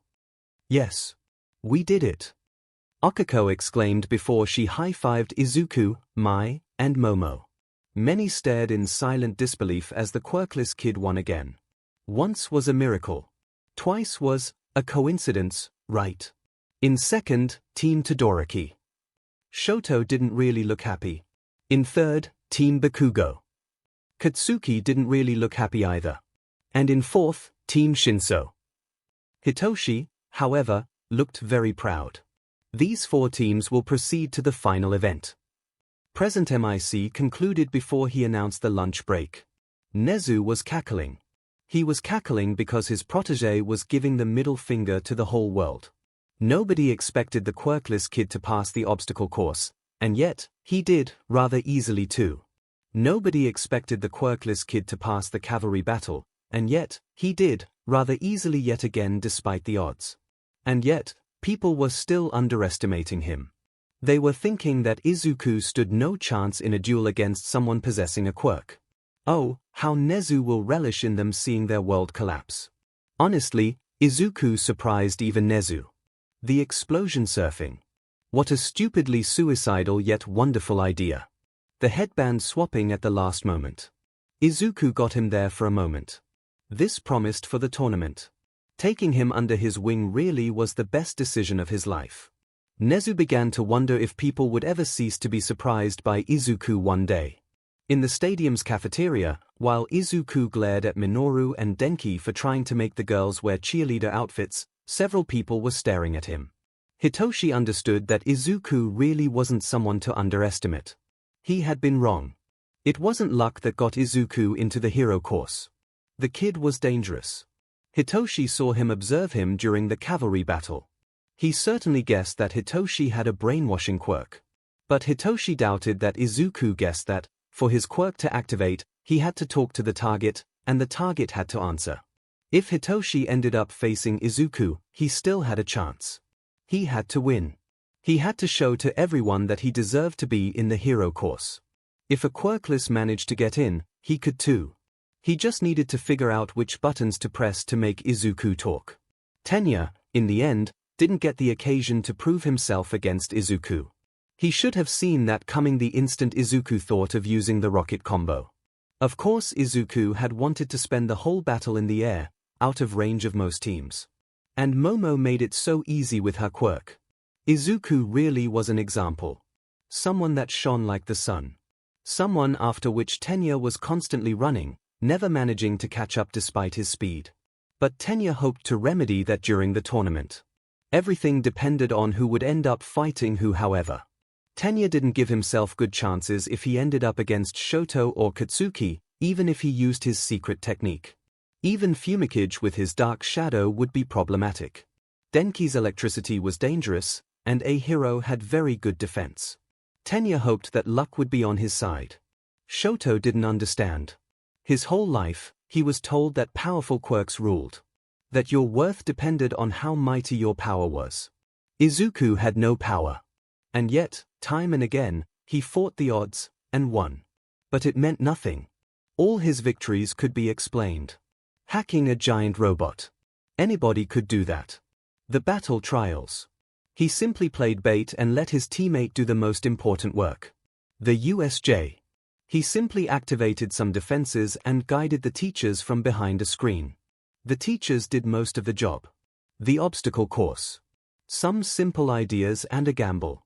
The cavalry battle. He got the perfect teammates for an easy strat.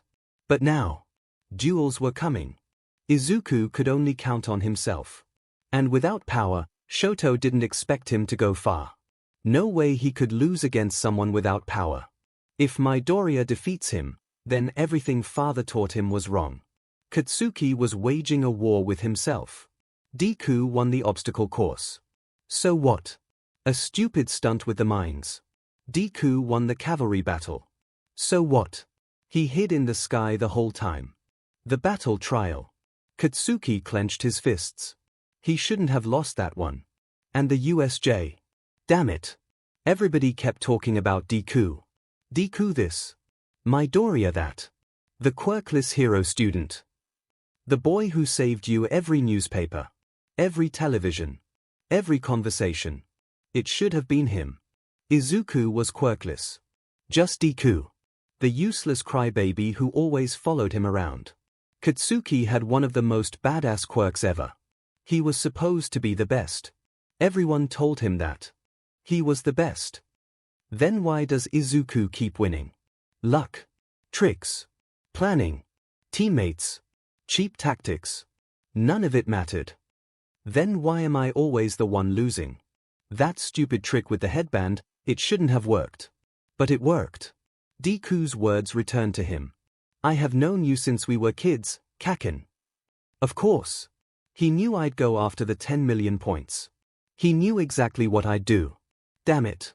I knew exactly what he'd do too, and he still got me. Katsuki growled. I'll crush him. His fists trembled. I'll crush that shitty Deku. No more tricks. No more plans. I'll beat him with my own strength.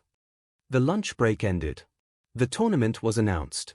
This year, the tournament would be good old fights with nothing extra. They were about to draw lots to decide on the battles when Mashirao decided to withdraw, judging that he didn't deserve to be here, not remembering anything from the cavalry battle. Narenjiki Shoda from 1B decided to follow him. Yuga, however, decided to remain. Tetsu and Ibara Shiozaki took their place.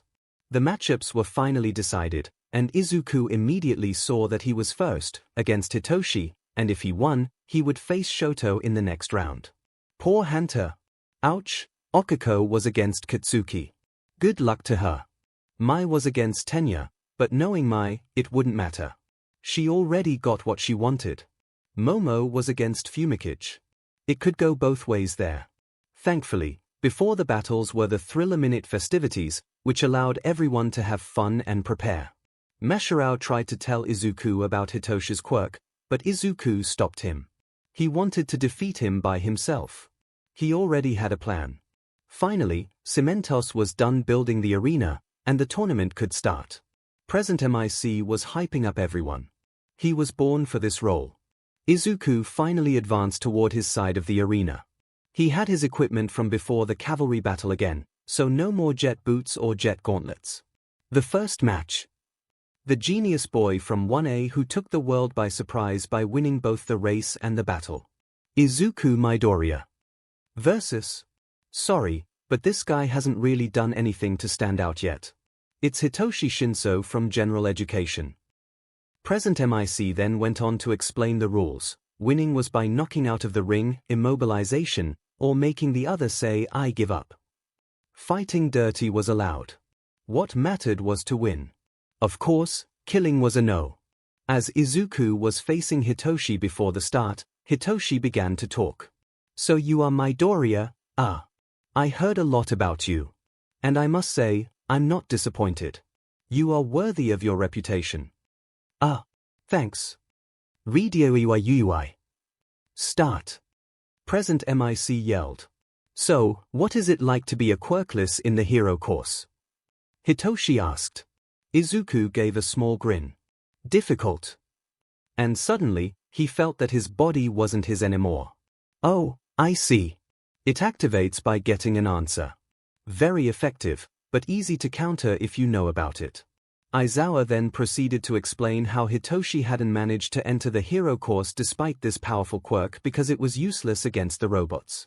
However, Hitoshi's hold on Izuku disappeared, and he saw it, frowning. "What? How did you free yourself?" Izuku didn't answer. Hitoshi growled. "Why did you get a chance? As you saw, I have a quirk that brainwashes. In the eyes of many, it is a villain quirk. I got persecuted all my life because of that. And you? You are quirkless. You certainly had it worse. And yet, someone gave you a chance, while I got stuck in Gen Ed. How is that fair? I'm so jealous." Izuku didn't answer and began to advance. Seeing that, Hitoshi prepared himself to fight. When Izuku got close enough, Hitoshi sent a punch. Izuku caught it, then countered, and the two began an exchange that Izuku eventually won by deflecting an attempt to hold him before he pushed with his palm, causing Hitoshi to take several steps back. Izuku thanked Aizawa again. "Damn it. Nezu is a dirty rat and he shouldn't have taken you in." Anger filled Izuku and he opened his mouth, but he managed to cover it with a hand before any sound could come out. He then ran toward Hitoshi, grabbed him by the arm, and spun. He then let go and sent him toward the line. Hitoshi barely stopped himself before it, almost losing his balance, his upper body passing with his arms waving to avoid toppling. "I won't let you," but then Izuku was behind him and simply pushed him with his palm, making him drop over the line. "Shinso is out of the ring," Midnight announced. Midoriya moves to the second round. Hitoshi sat up, biting his lip. "Damn it." Izuku stared at him, then smiled and gave him a hand. "I'm sorry that nobody gave you your chance. But you showed to everyone today that you deserve to be a hero. I'm sure that you will get to the hero course. I can always give a word to Nezu-sensei." Hitoshi looked up at his rival, then sighed before he grabbed his hand to get up. "I wanted to do better, but I guess that it's better than nothing. But seriously, how did you get out of my hold?" Izuku chuckled. "I put a pebble in my boot. It hurts like hell." At that, he removed his boot and put it upside down, making a pebble fall out of it. Hitoshi stared in stupefaction, then exploded in laughter. "I lost because of a pebble." The smaller boy grinned. Sometimes, the best plans are the simplest. This only made Hitoshi laugh harder. Without surprise, Shoto won his fight, leaving behind a very impressive mountain of ice. "Poor Hunter." Izuku gulped. "He will fight that in the second round. Endeavor's youngest son. A prodigy who could freeze a whole building in an instant. A kid who refused to use half of his quirk during battles." Izuku felt that that was the key to his victory.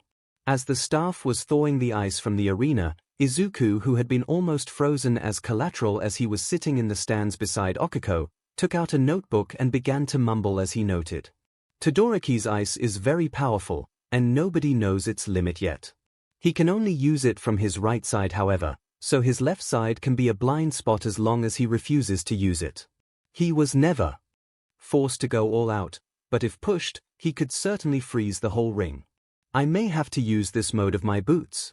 Now, how to defeat Todoroki? I could maybe take him by surprise. Approaching him will be dangerous however, so any attempt to attack him will have to be a hit-and-run tactic. Wait, by only using his ice, his body. As Izuku continued to mutter in his world, Okuko observed, impressed, but also a bit terrified. The ice was eventually thawed out, and the tournament could continue.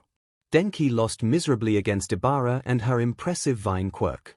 Mai turned her fight against Tenya into a publicity stunt before forfeiting. As Okuko went to prepare for her fight, the one between Yuga and Mina began and ended with Mina's victory. 𝐒𝐭𝐚𝐲 won against Momo, not letting her have any chance of using her items. Then, the fight between 𝐒𝐴 and Tetsu ended in a tie, and the one going to the next round would be decided later. Izuku tried to help Okuko, but she refused. I was happy to team up with a friend, so I accepted without hesitation when you asked me to join you, but deep down, I understand that I was putting my faith in you. That's why Ida said, I challenge you, and all that. That left me feeling a little embarrassed about myself. That's why. Thanks, but no thanks. Everyone here is fighting for their futures. Doesn't that make us all rivals? So, Okuko gave a thumbs up with a large grin. I'll see you in the finals. Izuku grinned back and gave a thumbs up too. Beside him, Tenya nodded. But in the end, she lost against Katsuki. Oh, she gave an amazing performance with her meteor shower, but Katsuki was just in another league. And contrary to many, he didn't hold back because he was facing a girl. When Izuku encountered Katsuki while he headed to the prep room, he had to tell him that no, the meteor shower hadn't been one of his ideas. It looked like Katsuki was getting a little paranoid. When Izuku found Okuko, already mostly healed, she wasn't angry or sad that she lost, thankfully. She accepted it and saw it as proof that she needed to continue to work hard. While they talked, it was time to decide who between 𝐒𝐴 and Tetsu would move on to the next room, by arm wrestling. 𝐒𝐴 won. And so, it was time for Izuku's dreaded fight against Shoto. As he left, he overheard Okuko talking to her father on the phone. In the end, Okuko had been hiding her emotions. She really was frustrated that she lost in the first round, because it meant that the scouts couldn't judge her properly, and she would get less chance to make good money for her parents. But whatever her father said in return, it made her cry. Izuku felt bad, but he respected Okuko's choice. She wanted to become strong, and for that, she needed to test herself.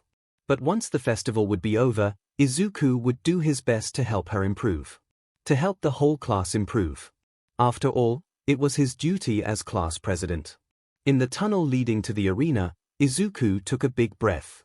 Okay, he hit his gauntlets together. Gauntlets charged. He hopped a bit. Boots ready. He tapped his visor. Visor ready. He verified his belt. Belt full. Another breath. I'm ready. Coming out of the gate, he advanced toward the ring, Shoto on the other side.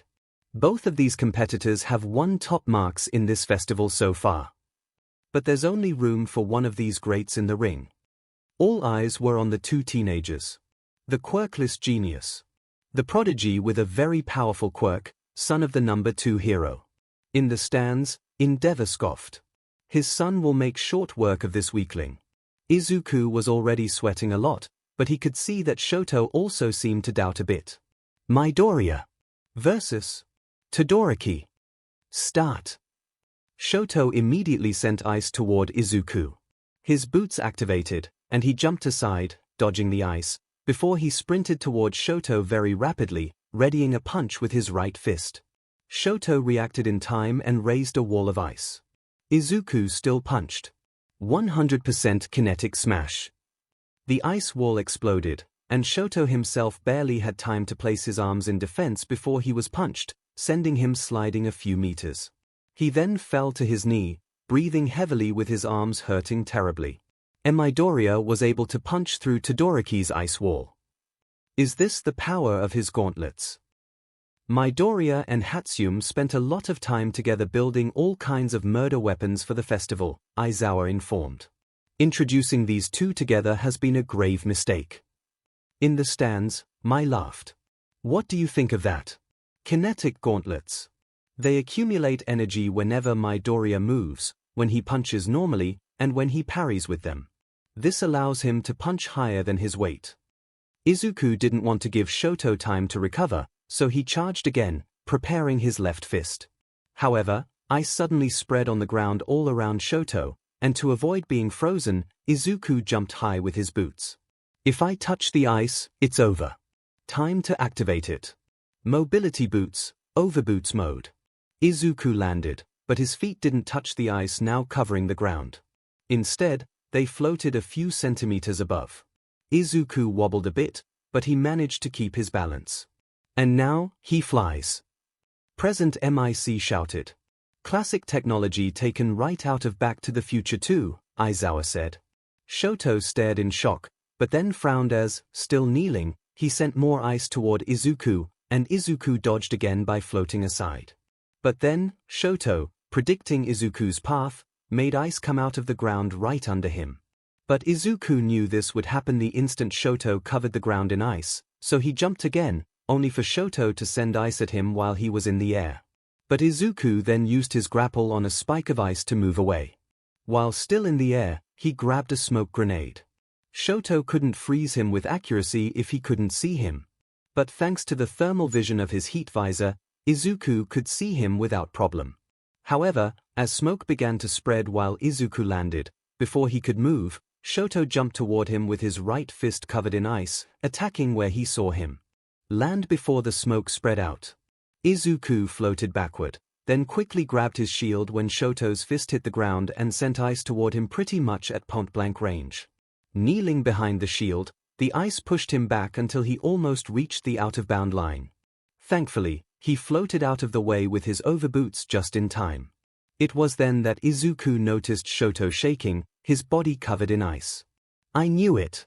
By constantly using ice, your body's temperature must be lowering a lot. You are entering hypothermia. Unless you decide to use your left side, you will eventually be too weakened to continue to fight. Shoto's eyes widened. No. He couldn't let that happen. But he refused to use his left side. He didn't want to give his father this pleasure. He will win only with his mom's gift. Suddenly, Izuku was right in front of him, left gauntlet ready to strike. Shoto didn't see him coming because of the smoke still around. Frustrated and panicking, Shoto sent ice without thinking and ended up trapping Izuku in a giant iceberg, like he did against Hanta. Izuku was entirely trapped, except for his right arm which he had raised at the last moment, but Shoto didn't worry about it. This gauntlet's energy was depleted anyway. Midoriya has been turned into a popsicle. It looks like it's the Izuku's teeth were chattering, but he was still smiling. Then, with his right gauntlet, he punched the ice covering his body and destroyed it, to Shoto's shock. What? Present MIC yelled, like most of the stadium. It was already charged back. Shoto asked. I punched it repeatedly with my left fist while I was hidden in the smoke. It wasn't fully charged, but good enough. Izuku then readied his left fist, making Shoto step back, only to grab a grenade instead, which revealed to be an incendiary grenade, putting himself on fire to get rid of the remaining ice covering him and his equipment. And since Shoto stepped back, he didn't get the benefits, and with the ice everywhere, the flames didn't last long enough for him to do anything in time. No heat for you, sorry. Why don't you use your left size? Izuku asked. You could win so easily if you did. That's what I have been telling you since I became class president, but you refuse to give an explanation. This big attack must have taken a lot from your body. Shoto's body was shaking badly. He could feel his movement slowing down. It would be so easy to fix it. Maybe he should do it. What was better, his pride or victory? Using his left felt very inviting. No. I will show him that I can be a great hero and surpass all might without his power. Shoto ran toward Izuku, right hand toward him, ready to grab him to freeze him for good. But because of the cold, he became much slower, allowing Izuku to dodge. A quirk isn't anyone's power but your own. Shoto's eyes widened. He was punched in the gut by the left gauntlet. BLD came out of his mouth. And he was sent flying, doing several rolls until he passed the line, fell down the stairs, and finally stopped, unconscious. Pure silence followed. Even present MIC was speechless. Eventually, Midnight said, Todoroki is out of bound. Midoriya moves to the third round. No cheers came. Thousands of spectators simply stared. Even the commentators had nothing to say. Silence. Not the silence of boredom. Not the silence of confusion. The silence of an entire stadium trying to understand what it had just witnessed. Everything they thought they knew had just been challenged. From his position in the stands, Endeavor could only watch as his son was transported to the infirmary. His son had lost to a quirkless. No. Idiot. The boy didn't defeat you. You defeated yourself. Because you were too stubborn. And he took advantage of it. And now, surely, this defeat would finally make him understand. Yagi, however, remained speechless. He had hoped that the young Midoriya would win, but he had expected him to lose. What could a quirkless boy do against someone with a quirk so powerful? The favorite of the tournament. And yet, Izuku did the impossible. Against all odds. Hope won. Without power. Just with preparation, analysis, courage, technology, strategy, and a perfect understanding of his adversary, exploiting a psychological weakness. And before the whole world. Could he really become a hero? Without a quirk. Nezu was laughing like a loon. Excellent. Absolutely excellent. Exactly as predicted. No. Even better than predicted.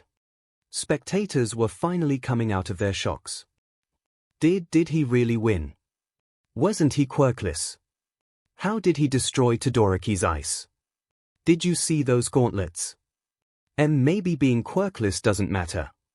Katsuki was hearing all that. He was watching Shoto being transported out. He was watching Izuku still standing on the ring, victorious. He tried to think of an excuse, but this time, he couldn't find any. Deku won a duel against Fing Shoto Todoroki. No teammates. No time limit. No extra goal. No computer. An actual fight, one-on-one. How could this happen? He was quirkless, he shouldn't have won. Then why can't I beat him? No. He was still the best. I want to be your equal, like when we were kids. Fine then. If Deku wanted to play like that, then Katsuki would prove that he was still superior to him. In the finals. Meanwhile, Tenya smiled proudly. He shouldn't have expected any less from Izuku. Still as far ahead as always. And if he could win against Ibara, then he could finally measure himself against him. Maybe he didn't have that far to run. As for Okiko. Clap. Clap. Clap. She began to applaud. Everyone around watched her. Then Tenya began to applaud too. Then Mai. Then Momo. Then the rest of Class 1A. Then Class 1B. Then the teachers. Then the spectators. The whole stadium applauded. Not everyone, but a good majority. And present MIC finally talked. Yes, everyone. It's hard to believe, but Izuku Midoriya did it. He beat Shoto Todoroki. We just witnessed history. Izuku, who had been recovering his breath on the ring, barely noticed the applause. The only thing on his mind was whether Todoroki was all right. Ignoring the cameras, he immediately ran toward the infirmary. Izuku waited outside the infirmary as Recovery Girl healed Shoto. He woke up, which allowed him to use his fire to warm himself, but Recovery Girl's healing, in addition to the fight that just happened, tired him out. Apparently, he had broken ribs, which made Izuku wince. Seeing the bandages around Todoroki's torso made guilt twist inside Izuku's stomach. Once Recovery Girl let Shoto to rest, Izuku decided that it was time to approach. Are you alright, Todoroki?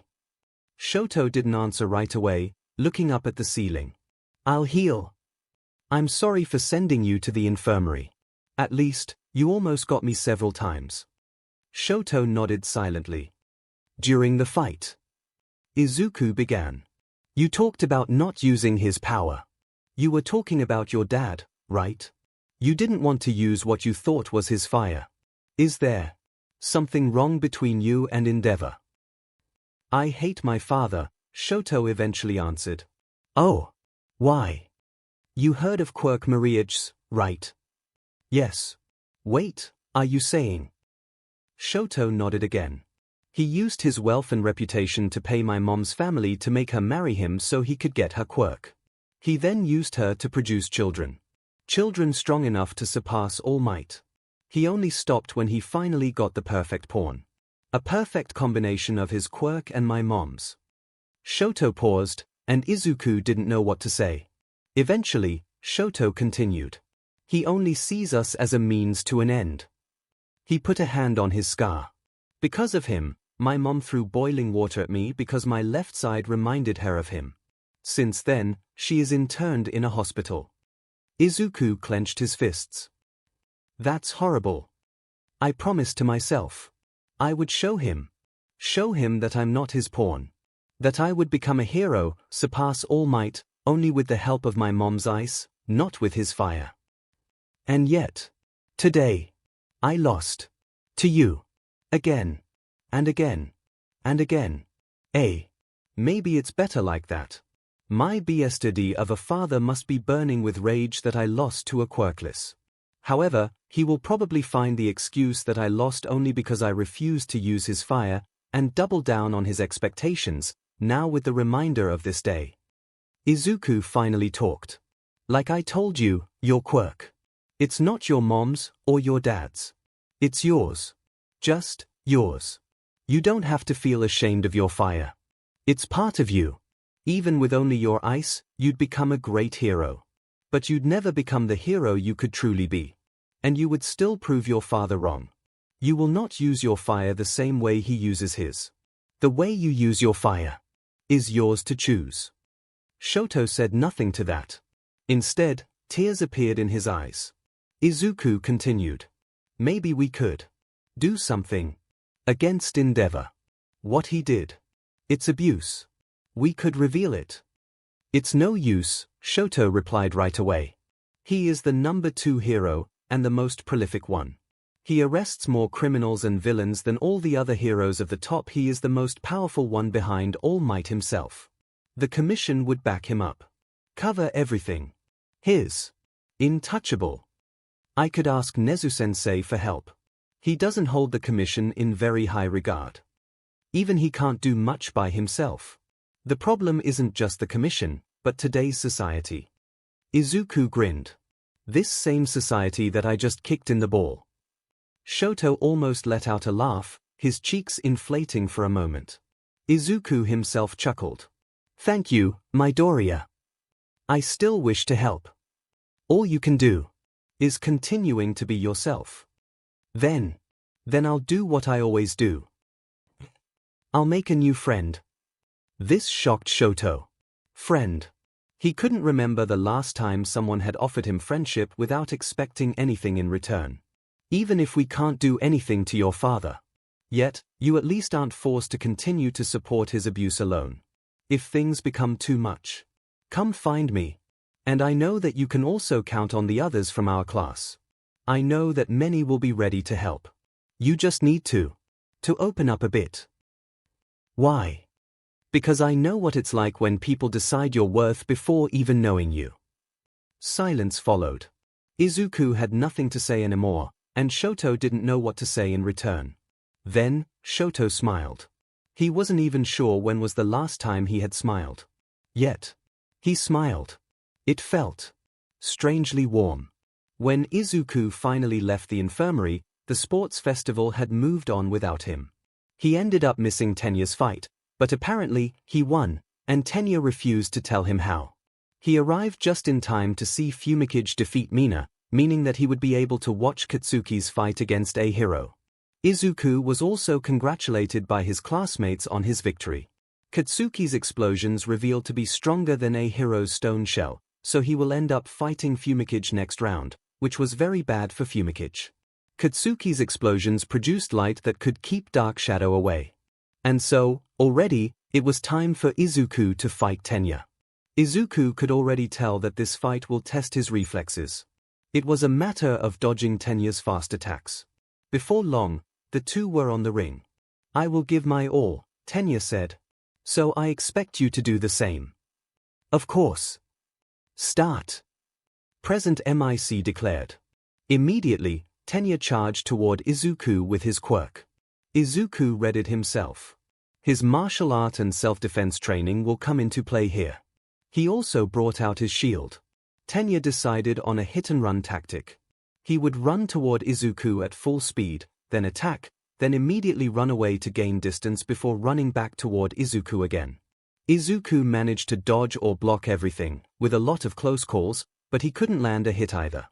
But then, just as Izuku was getting used to Tenya's speed and was about to prepare his counterattack, thinking of using his taser to stall the engine, the flames coming out of Tenya's legs gained in intensity and even became blue.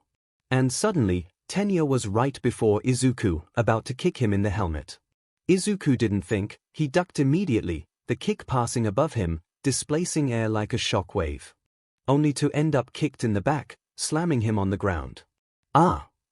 Tenya then grabbed him with the intention of dragging him to the line while he was stunned. But Izuku had his taser in hand, and even stunned, simply by waving his arms around, he managed to touch one of Tenya's legs with it. It was all it took. Because of the electricity, the engine in Tenya's leg exploded, and because it was being overloaded, the explosion was even more spectacular than planned. Tenya dropped to the ground, clutching his leg, the engine destroyed. Seeing what happened, Izuku panicked as he got up, on the verge of crying. "Ida, are you alright? I'm so sorry. I didn't think that. It's not your fault, Midoriya. I didn't tell you about my secret technique, the Recipro Burst. Forcing the torque and the RPM into overdrive for 10 seconds. I wanted to take you by surprise with it. But it looks like it turned against me. Is your engine? Don't worry. It will repair itself. But I guess I'm out. I can't fight anymore with just one leg. I give up." Midnight nodded. Tenya Ida gives up the fight. Izuku Midoriya goes to final. Izuku looked in guilt as Tenya sat up, still clutching his leg. "I'm sorry. Don't worry about it. Using your taser on my engine was a good idea. You just didn't plan for the Recipro Burst. You did good. Don't beat yourself about it. And no need to follow me to the infirmary. You should prepare for your next fight. I doubt Bakugo's match will last long." Izuku hesitantly nodded. Tenya then placed a hand on his shoulder. "That was a close call. Perhaps the distance between us isn't as great as I thought. Good luck. I believe that you can win this tournament." Izuku rubbed his tears and smiled. "Thank you, Ida." In the end, Izuku needed just one quick stop to Recovery Girl's office to heal his back, nothing bad. After that, he went directly to his prep room. He didn't need to watch Katsuki's fight. He knew that he would win. Right now, he needed to prepare. Making sure that everything was charged. Choosing what he would bring in his belt. Meditate a bit, yes, Aizawa taught him meditation to calm his anxiety issues. That was the real deal. An actual fight against Katsuki. Something he had dreaded all his life. Of course, he could just give up, but no. He won't do that. He owed it to Nezu, to Aizawa, to everyone he defeated, to Katsuki.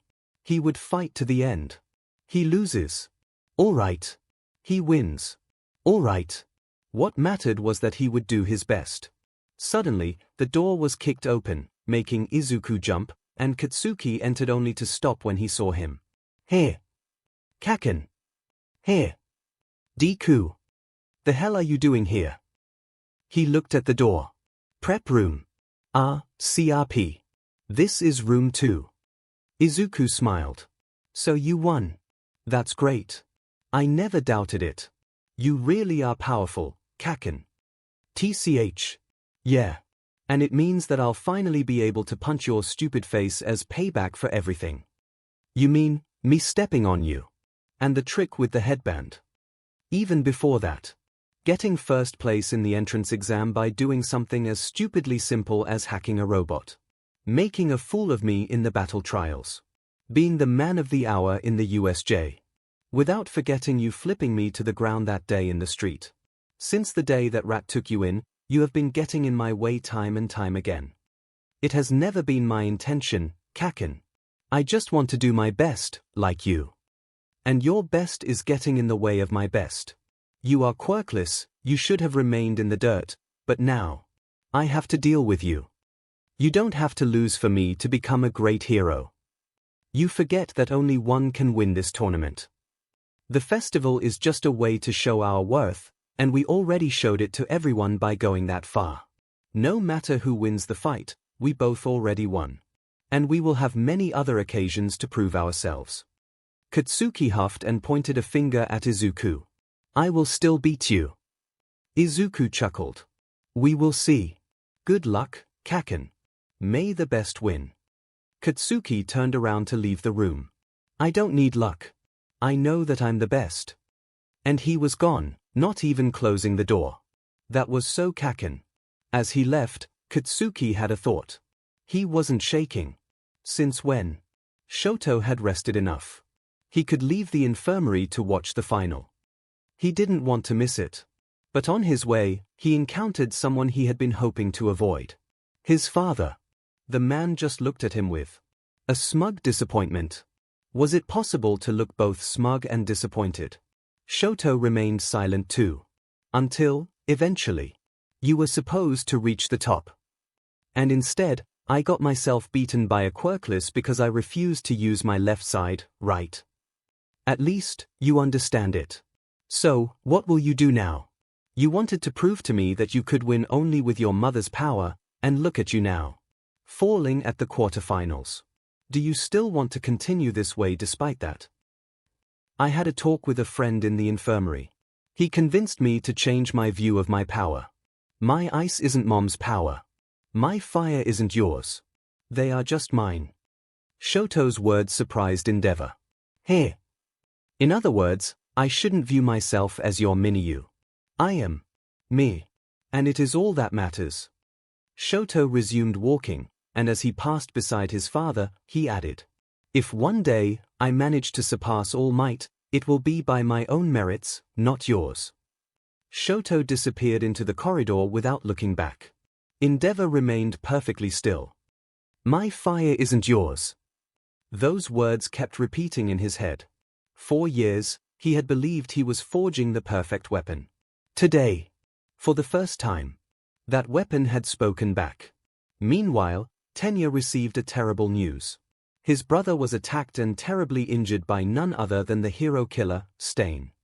It looked like he wouldn't watch the final. Izuku walked toward the ring under the cheers of everyone. At last, we've arrived. Present MIC exclaimed, very excited. The best of the best among US first years will be decided. It's the final match. Midoriya versus Bakugo. Izuku arrived on the ring Katsuki was before him. This is a fated match. 2 childhood friends who grew up together. One turned out to be quirkless. The other was gifted a very powerful quirk. Everything opposes them. And now, they will decide who's on top. Izuku sweated. You are doing too much, MIC. For a moment, silence filled the stadium, everyone waiting, holding their breath. Now. Start. Katsuki charged immediately toward Izuku, who readied himself to dodge. The blonde prepared his right hook, only to send a left hook, catching Izuku off guard. The green-haired boy was hit on the helmet, an explosion making it and the visor crack and sending him on the ground. Izuku quickly got up, however, defense ready in case of a follow-up. While doing that, he looked at Katsuki in awe. Katsuki smirked. Ah. You didn't see that coming, You told me that I was always starting with a right hook, so this time, I decided to start with a left. Izuku laughed. I should have known that you would do that. What, you thought that I couldn't learn? I know very well that you can learn. I just didn't think that you would listen to what I said. Katsuki scoffed. I generally don't, but when you point out a weakness that allows you to get the upper hand on me, I don't really have a choice. Of course. Then. Izuku returned Katsuki's smirk as he grabbed something. Let's see if you also learn this. He threw what he grabbed. Katsuki saw what it was and closed his eyes just before the flashbang exploded. Ah! H was interrupted by Izuku suddenly punching him in the gut with his right gauntlet. 100% kinetic smash. Katsuki was sent flying like Shoto before him, but the blonde was able to stop himself with explosions just before he could pass the line. Clutching his belly, he heaved, BLD coming out of his mouth. He looked up just in time to see Izuku's right gauntlet just before his face. He could see it approaching. If it hit, he was done. He bent backward at the very last moment, the gauntlet passing just above his nose as it unleashed the kinetic energy inside it in a big shock wave. Katsuki immediately countered by attempting to give an explosive punch, but Izuku already had his shield prepared to block him, Katsuki only managing to make him slide backward a bit, the shield smoking. When Izuku lowered the shield, he smiled. Katsuki stared at him, still taking huge breaths from the kinetic punch in the gut. Then, for a moment, the Izuku before him disappeared and was replaced by the toddler Izuku, smiling at him and calling him Kaken with such adoration. The little Deku who had sworn with Kaken that, together, they would become the best heroes ever. The Deku that Kaken decided to leave behind when it was discovered that he was quirkless. After all, there was no way that someone with a quirk as badass as Kaken could be seen as equal with the quirkless Deku. Only he could be the best. Only he could live their dream. The toddler Izuku disappeared, and teenager Izuku returned. With that smile. The Izuku who fought tooth and nails despite being quirkless to be here today. To stand as Kaken as equal. Like they had promised each other. Despite Kaken doing all he could to keep him behind, because, again, there was nowhere that Katsuki Bakugo, who everyone said was the best, could be seen as equal to a quirkless Deku. Everyone had expected him to act like the alpha he was, and that was what he did, by putting the Omega in his place. Stop underestimating me, he suddenly heard Izuku say. Hey! You are still underestimating me, unconsciously. Instead of following up on your attack earlier, you monologued, opening yourself. You didn't monologue when you fought everyone else. Despite everything I did, you still see me as the useless Deku that you have to step on to make yourself feel the best. What will it take for you to understand that I'm not that Deku anymore? Do you really want to lose like that? I just want to follow my dream. Is that so bad? Just, please, stop seeing me as an obstacle. I want to be your equal, like when we were kids. I just want to do my best, like you. I just want to do what I love. We would form such a great duo, Kaken. I hope that, one day, you will give me a chance. I know it goes against everything you were ever told, the real Izuku then said. But that's what I have been fighting since I entered UA.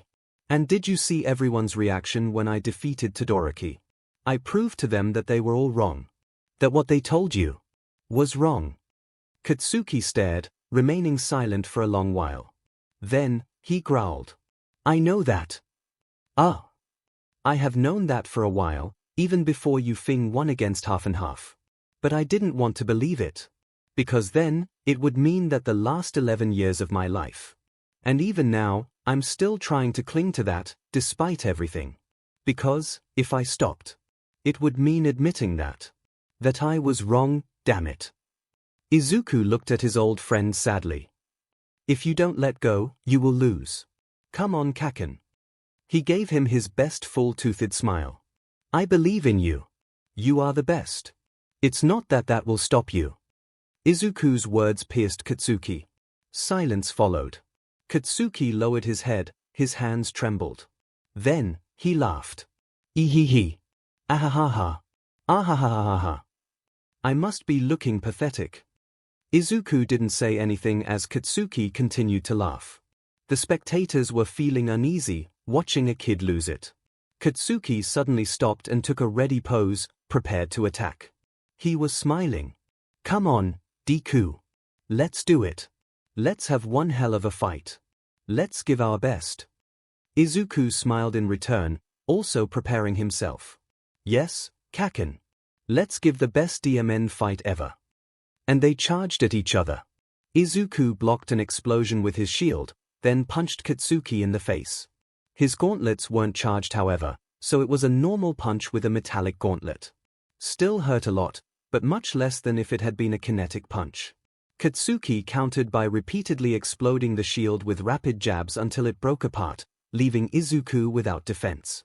Izuku grabbed Katsuki by the arm and threw him to the ground, then prepared to kick him only for Katsuki to kick him in the belly before he got up with a jump. He then exploded Izuku again in the helmet, making it crack even more. The visor wouldn't work anymore. Izuku dodged another explosion, then headbutted Katsuki only for Katsuki to put his hands together before creating between them an explosion that gave an intense light, like a flashbang, which blinded Izuku.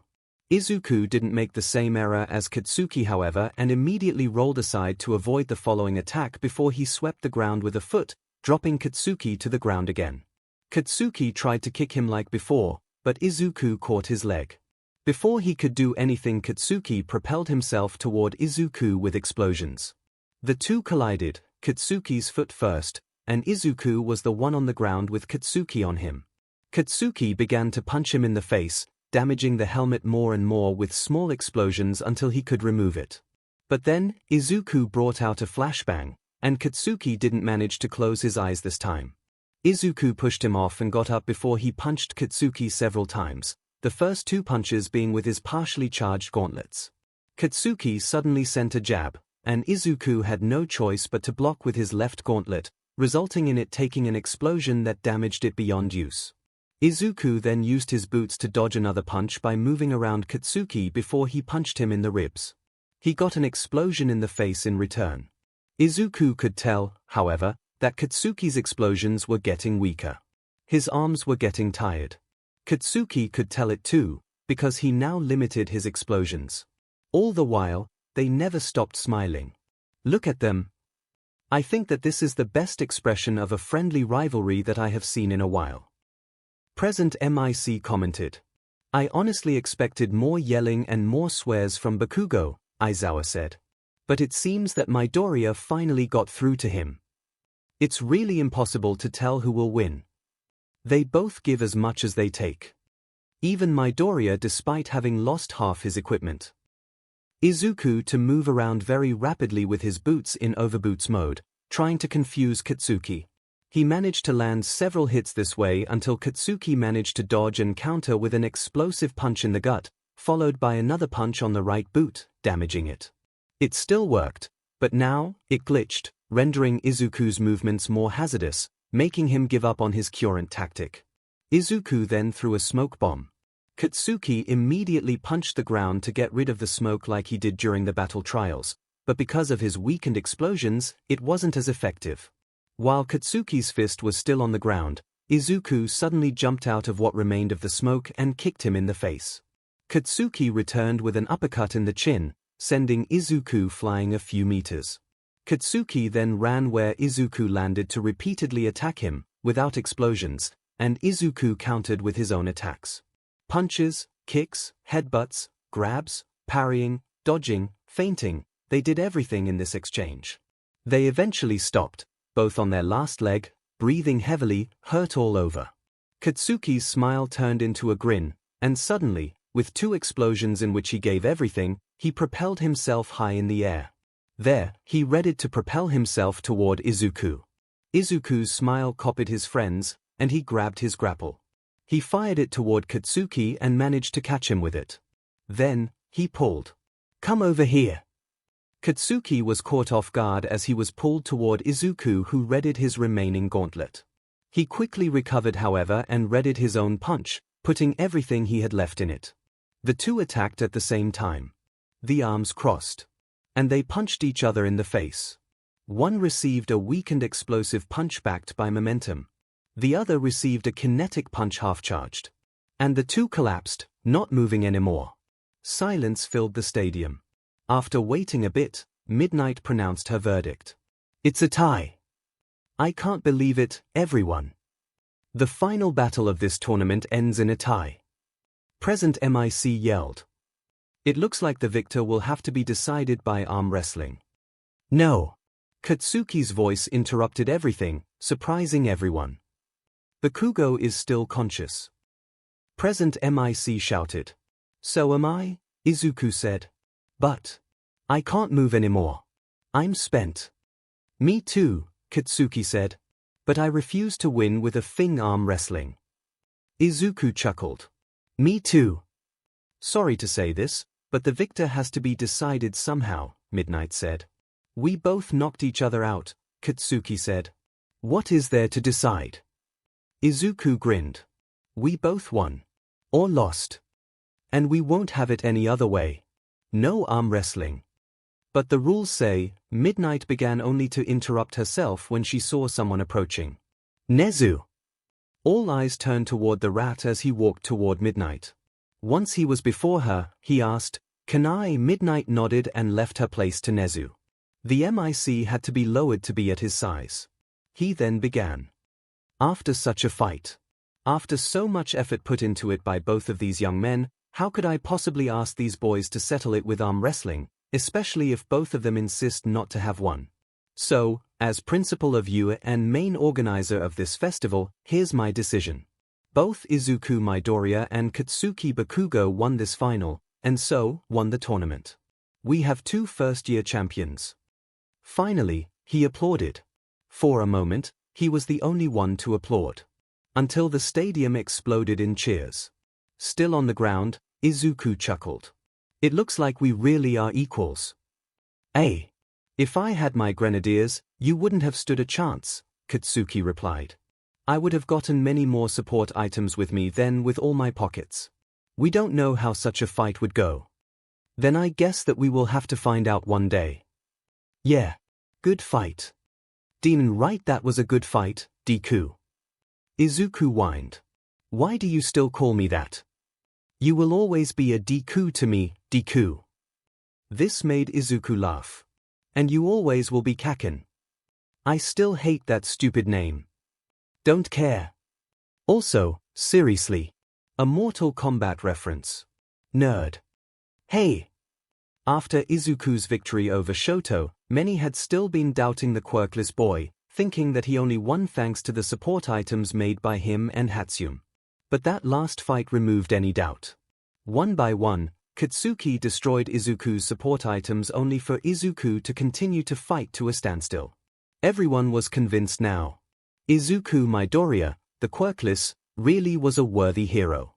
The support items amplified his qualities, but never replaced them.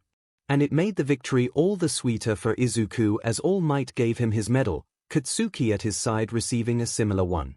To Katsuki, he said, You always told everyone that you are the best, and today you proved it. Your skills, in fighting, in strategy, in quirk use, have been exemplary. I'm sure that you will become a great hero. You just need to continue to train. And I'm glad that you seem to have settled what you had against the young Midoriya. To that, Katsuki huffed. I will not stop growing stronger, and one day, I will be number 1. All Might's grin widened for a bit before he moved on to give Izuku his medal. You wanted to show the world that you could do it, and you did it. Good job, young Midoriya. You fought well. I'm proud of you. With a grin, Izuku said, Thank you, All Might. All Might placed the medal around the boy's neck, then shook his hand. But as they shook hands, All Might got close and whispered, But I won't lie to you. His smile subsided a bit. Today, you didn't just win a tournament. You challenged a belief that has existed for generations. Many people will admire you for it. Some won't. He looked at the stands, then continued. Some people build their lives around the idea that power determines worth. You showed the entire world another possibility. Not everyone will forgive you for that. From now on, people will watch everything you do. Some will hope you succeed. Others will wait for you to fail. Being a symbol doesn't only inspire hope. It also attracts resentment.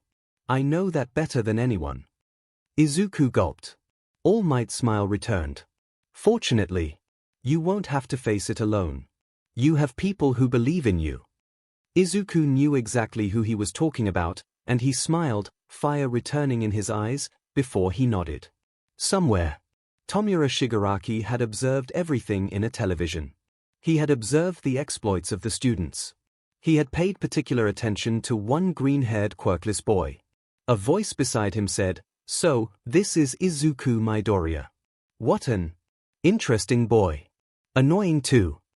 Do you want me to do anything about him, sensei? He's becoming problematic.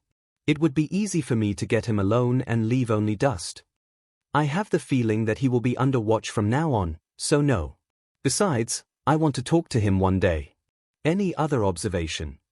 The angry blonde one, Bakugo, had seemed to be a good potential recruit, but his fight against Midoriya ruined his character. We will have to keep an eye on Todoroki. He could be dangerous if he decides to start to use his left side.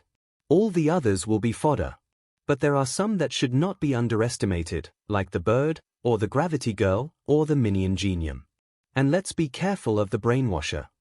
I agree with everything you said. Use what you observe to prepare your next plan. Yes, sensei. After the end of the festival, Class 1A gathered in their homeroom to review everything with Aizawa. Tenya was absent. Okiko told Izuku that he received a call telling him about his brother having been attacked by a villain, and he had to leave. Izuku hoped that he was alright. Aizawa told them that they would have the next 2 days free to rest, and when they returned, they would have the scouting reports from the pros. This made Izuku anxious. Who would want to have him for internship? He won the festival, but he was still quirkless. How many pro heroes would want a quirkless intern? But it was okay. As long as he got even one pro hero wanting him, he would consider it a win. Once it was time to leave, he was surprised to see Katsuki approach him. Let's have a talk, alone, he said. Izuku looked at him in confusion, and also with a bit of apprehension, but he nodded. Okay. They then silently walked together into an empty classroom where none of the two talked for a very long minute. Damn it. Izuku waited. Katsuki clicked his tongue again. I don't know where to start. Another moment of silence followed. You know what sessed me off the most? Katsuki suddenly said. Izuku shook his head. You never changed. Izuku blinked. What? You were the same DMN idiot when we were 4. You were the same idiot when we were 10. And you're still the same idiot now, Katsuki said before he pointed a finger at Izuku. You always looked at everyone the same. Izuku's brain tried to follow. I don't understand. Of course you don't. You never saw it. Katsuki exploded. Izuku took a step back in shock. Everyone looked at me because I had an amazing quirk. Teachers, kids, adults, everyone. They all kept telling me I'd become an amazing hero. But you. He gritted his teeth. You looked at me exactly the same way you looked at everybody else. Because you were my friend, Izuku simply replied at that. That's exactly the problem. You acted like quirks didn't matter. Like people were just people. Like anyone could become a hero. I hated that. Izuku was lost. Why? Because I believed you. Silence. I looked at you. And I kept thinking. If this idiot had a quirk, he'd become the greatest hero alive. Izuku's eyes widened. He never would have thought that. That's why I couldn't stand you. You had everything except a quirk, Katsuki continued. He tried to look Izuku in the eyes, but he was failing. Every time you smiled. Every time you got back up. Every time you talked about becoming heroes together. It felt like. He stopped. He wasn't able to finish. Izuku softly finished for him. Like I was looking down. On you. Yeah. And that's why. I did everything to try. To put you in your place. Where, as a quirkless, you deserve to be, at the bottom, while I would be at the top. I was the one with the awesome quirk. Only I could become a hero. Because I had the quirk. While you had everything else. Kaken, Izuku suddenly said. I was always trying to catch up to you. Idiot. The two then fell into a silence, not sure if it was over or not. Until Katsuki asked.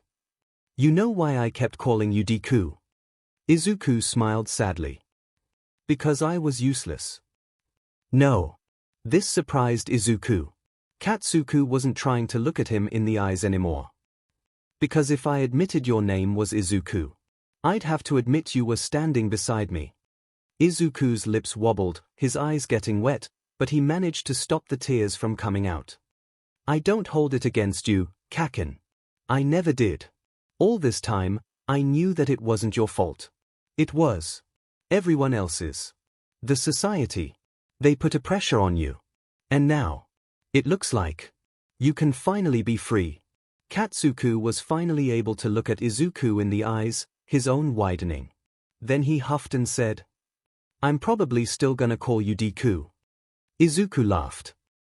I know. Finally, they left, side by side. As equals. But once in front of the school's gate, they had the bad surprise of seeing the press corps before it, waiting for them. Izuku took a step back. On second thought, a few nights in the school sounds nice. Katsuki rolled his eyes and pushed Izuku toward the gate. What did you think would happen? You won the FINU Sports Festival despite being quirkless. Just man up and give them an interview so they leave you alone. But cameras. Get used to it. That's a hero's life for you. Unless you wanted to go underground, but that's too late. Now, come on. If I'm going to lose my time dealing with the vultures, you will too. Izuku could only let out a whine as he was pushed again. When he finally arrived home, he was ready to collapse on his bed. Izuku, his crying mother said otherwise as he suddenly found himself smothered against her chest. You have no idea how proud of you I am, but I was also so worried. I fainted at least 10 times, several times from dehydration because of how much I cried, and you won the festival but you were hurt so much and you were so reckless but you were so cool. And she was stopped by Izuku rubbing her hair. I'm alright, Mom. Finally, he was able to grin at her. Everything is alright. So, you are proud. Inko smiled, then gave her son a real hug. Yes, Izuku. I'm very proud. But please, be more careful, or my poor heart won't last long. I'll try, but I can't promise anything. National Hero News: the US Sports Festival has produced one of the biggest upsets in modern hero history. No one expected a quirkless student to even reach the tournament. No one expected him to defeat students considered among the strongest of his generation. Yet, Izuku Midoriya leaves the festival as one of its 2 champions alongside Katsuki Bakugo. Could he truly become a hero? Hero Weekly: the rise of technology heroes. Support companies are already expressing interest after Midoriya's performance. His support equipment repeatedly allowed him to compete against powerful quirks despite possessing none himself. Could technology become the great equalizer? Evening News: the boy who beat Todoroki until yesterday, Shoto Todoroki, was considered the overwhelming favorite. Midoriya did not overpower him. He outthought him. Analysts praised Midoriya's preparation, battlefield awareness, and psychological understanding of his opponent. Sometimes, brain wins against power. Hero debate tonight: is this good for society? One guest answered immediately. Absolutely. Another disagreed. This sends a dangerous message. The host frowned. Dangerous. Children might believe anyone can become a hero. The first guest said, good. Nobody should be told what they can and can't be based on their quirk or lack of. Internet #quirkless champion #Midoriya #UA festival #technology hero #he beat Todoroki. All of them began trending within minutes. In some social media, Superbar 184, this kid is insane. Might all, he actually punched through Todoroki's ice. Bibida, those gauntlets deserve their own hero license. Falcon 2, finally. A quirkless hero. David Johnny, imagine telling someone yesterday that Todoroki would lose. In a forum on quirks, Dolly, this proves quirks aren't everything. J3, no it doesn't. He only won because of expensive equipment. Bernie, then he should have lost against Bakugo, but he got a tie. Yes, his equipment helped a lot, but they weren't everything. He truly can fight, even without a quirk. Or else, equipment or not, Todoroki would have frozen him. Lilouch, to think that he won against Shinso thanks to a pebble. In a forum on support items, a single frame kept being replayed. 100% kinetic smash. Entire discussion threads appeared overnight trying to understand how the gauntlets worked. Some guessed compressed air. Others electromagnetic acceleration. others kinetic storage. Nobody figured it out. In a hero analysis channel, Midoriya isn't physically stronger than Todoroki. He isn't faster. He isn't tougher. He simply never stopped thinking. He identifies how his adversaries work and acts accordingly with what he has. So, he is like Batman, but less edgy. One mother who watched everything smiled. Maybe my son still has a chance. Another beside her frowned. No. Don't give him false hope.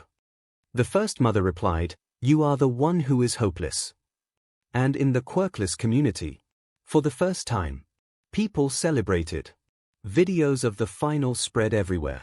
Children watched them over and over. Adults cried. Old people who had spent their entire lives being told they were worthless simply stared at the screen. One old man whispered, we finally have one. The Hero Commission had a closed meeting about Izuku Midoriya. His popularity is growing too fast. His changing public perception. Recommendations. Observe him closely. And even villains talked about the boy. Some mocked the idea of a quirkless hero. Others were already preparing to face a future potential threat, or thinking of ways to end this threat before it could become a real problem. During those 2 days, Izuku barely left his room. Every time he opened his phone or his computer, more articles, more interviews, more people talking about him, more strangers arguing over whether someone like him should even exist. He had dreamed of changing society. He had an imagined society staring back. He felt like he didn't want to leave his room anymore. Being the center of attention of the whole country, and maybe even the whole world, was terrifying. People even gathered in the street outside to try to see him through his window. But like Katsuki said, he would have to get used to it. He also looked around for something else and found it.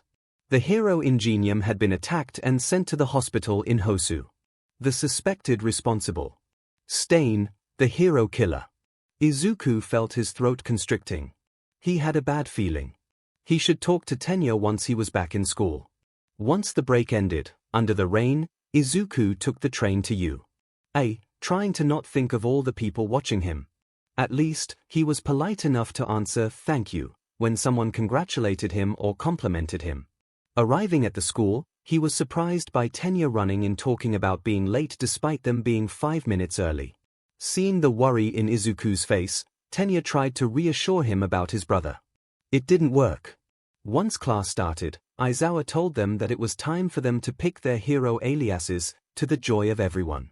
But before that, he showed to them how many pro-heroes picked each of them for the internships. Bakugo, 3816 Todoroki, 3649 Midoriya, 2882 How come Todoroki got so many pro picks despite not even reaching the semifinals? Minoru asked. That's my father's influence for you, Shoto answered. Wait, why is there almost 1,000 of difference between Bakugo and Midoriya? They both won the tournament, Momo pointed out.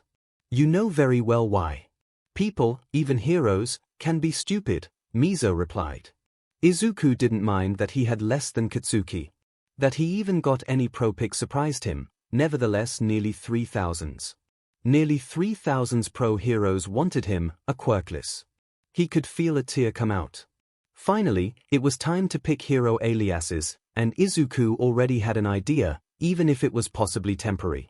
Midnight came into the classroom to help because, apparently, Aizawa scared at judging good names. The first to show their names were Hilarious, Yuga who picked a whole sentence, Mina who went with Alien Queen because of her acid. Thankfully, the ones who followed were more normal, and thankfully, Mina changed to Pinky. Then Shoto decided to just use his real name. And Katsuki was hopeless. Finally, Izuku decided to show his alias. The Analyst. Midnight nodded. Not bad. Simple, but effective. Too simple. You should go with something like Computer Brain, Katsuki said. It suits you well. Or Cortex. Okiko exclaimed. Isn't that the name of a serial killer? Someone exclaimed. It's also the name of a cartoony villain from a video game, someone else pointed out. Izuku sweated. Thank you, but I'll settle with the Analyst. He then saw Tenya beginning to write in his board. He started with ing before he erased it and replaced it simply with his name, like Shoto. Was he about to write Ingenium? Or something related to Ingenium? Like Ingenium 2. Izuku could tell that there was something wrong with Tenya. Once all aliases were decided, Aizawa gave everyone piles of papers listing all the pro-picks they got. For the ones who didn't get any pro-pick, they received a list of 40 agencies accepting interns. Izuku's pile was huge. It would take time for him to look through it and decide on which one to choose, although he already had an idea of who he wanted to work with, so he hoped to find the name of his agency in the list. He skimmed the list rapidly. And found it. He pumped his arm and shouted, "Yes." Katsuki gave him a tired look. "Don't tell me All Might wants you." "You." Izuku skimmed the list again and found, indeed, the Might Tower. His eyes began to sparkle. Katsuki facepalmed. After class, Izuku went to talk to Tenya as they left the classroom. "Hey, Ida. How is your brother?" he asked. Tenya jumped, not having seen Izuku approach as he had been in his head. "Oh. He is all right, don't worry, I told you." Izuku gave him sad eyes. "I saw what happened in the news. He was attacked by the hero killer, right? It's a miracle he survived. But generally, when heroes survive against him, they can't be heroes anymore." Tenya gritted his teeth at that, his fists clenched. "He is paralyzed down the waist." To that, Izuku sighed sadly, having already his doubt. "So that's why you wanted to use his alias earlier, ah? He wants me to take it over, but I don't feel I'm ready yet." "What do you intend to do?" "It's none of your business, Midoriya." "I can see it in your eyes," Izuku said, determination filling him. "Your rage, your hatred. You want to avenge him. You want to find Stain and make him pay." Tenya didn't reply. "You will only get yourself killed. I have to do it. I can't let this crime go unpunished." Tenya shouted, pain in his voice. "If pro-heroes failed, there is no way you can do it, and it would be considered vigilantism. Even if you survive, you would be expelled from and you wouldn't be able to become Ingenium." This made Tenya stop. Izuku continued. "I don't know your brother, but he would probably feel disappointed, or maybe even guilty." Tenya's breath became ragged. Guilty. He would definitely feel guilty. He already feels guilty for having failed. And then, his little brother sacrifices his future, maybe even his life, in his name. And pointlessly at that. Tenya put a hand on his eyes, trying to stop the tears. "Then what the hell should I do? I can't just ask for help. It's a family matter." "No. Stain is a national matter. He has been killing heroes for years all over the country, and nobody could stop him. He must be stopped, not just because of a vengeance, but because it's the right thing to do. But we can't do it by fighting him. We aren't allowed yet." Tenya removed his hand to stare at Izuku, his eyes red. "We?" Izuku grinned. "Of course. I'm your friend, after all." This left Tenya speechless. Izuku then took out a paper from his bag. One of the lists of hero picks he was given. "I know how I can help. We can't fight Stain, but I can help the police and the pro-heroes to find him." He revealed the list, then pointed at a specific agency. Night Eye Agency. "Sir Night Eye specializes in investigations. I intend to intern in his agency to learn how to use my analysis skills to help the law. With his help, I can investigate Stain and, maybe, arrest him." Tenya was surprised. "I expected you to go to the Might Tower. It would be a dream come true, I admit, but I always felt that Sir Night Eye would be the right pick for me. He is a genius, like me. He fights quirkless, like me. I really feel that he could better guide me than even All Might." "Did you get picked by him too?" "Actually, yes, I saw the name of his agency listed." "Great. Then you can come with me and we can work together. We will arrest Stain, for Ingenium, and for all the heroes he killed and crippled." "Midoriya," Tenya muttered before he smiled. "Thank you." Izuku had some time before the start of the internship, so he spent it mostly training and building stuff with Mai, updating his equipment. He finally got himself a capture weapon like Aizawa, but learning to use it will take time. He also liked flying during the cavalry battle, so something like a jetpack would be great to have. He also still needed a long-range weapon and an alternate to the taser. Thankfully for Tenya, Sir Night Eye was allowed to take 2 interns, so they were both accepted.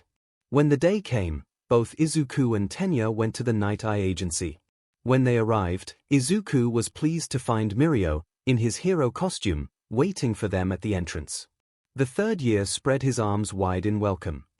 "There you are, Midoriya. I was waiting for you. When you told me that you chose Night Eye to intern, I was so overjoyed. I can't wait to work with you. And with Ida too, of course. It's nice to see you, Tagata," Izuku said. Tenya bowed. "Thank you for welcoming us, Tagata. Or would you prefer Lemillion here?" "Both is fine." Mirio answered. "Here, let me guide you to Night Eye's office." At that, he turned around and entered the 5-story building, Izuku and Tenya following him. On the way to the office, Mirio gave a small tour of the agency, presenting everyone, including the 2 sidekicks, Bubble Girl and Centipeda.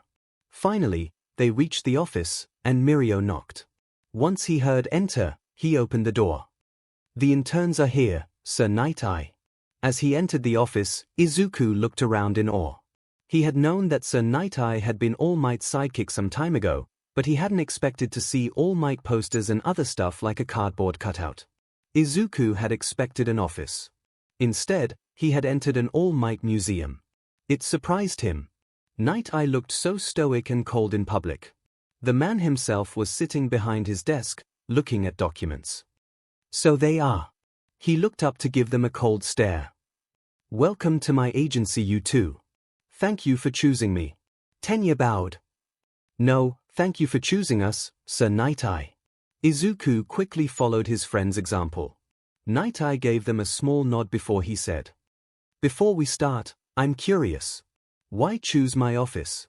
He frowned, clasping his hands before his face, elbows on his desk. "Would this have something to do with what happened to your brother, Ida?" Tenya gulped. Silence filled the room as he thought of an answer. He decided for honesty. "After what Stain did to Tensai, I wanted to avenge him. Midoriya talked me out of doing something stupid, however, and instead convinced me of joining your agency to help in the investigations against Stain and try to stop him in doing more victims.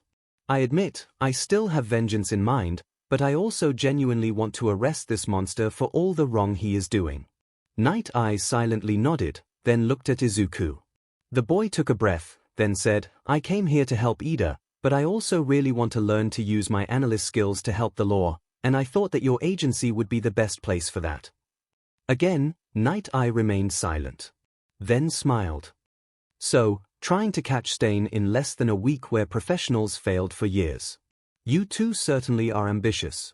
Then again, one of you decided to become the first quirkless hero in history. It's safe to say that ambition is in your BLD, Midoriya." I just want to do what is right, sir," Izuku said. "And helping a distressed friend sounds like the right thing to do. Also, stopping Stain from killing more heroes." "Very well, I can let you work on the Stain case. But first, a test. A very, very difficult test." Tension rose suddenly in the room. Mirio was shaking. "Make me laugh." "A beat." "What?" both Izuku and Tenya asked. And Mirio exploded into laughter, holding his ribs, not able to stop himself any longer. Night Eye explained. "I value humor very highly. I believe it to be vital to the future of our society. If you fail to make me laugh..." His expression darkened. "You will regret it." The 2 interns gulped. "Who's first?" Night Eye asked.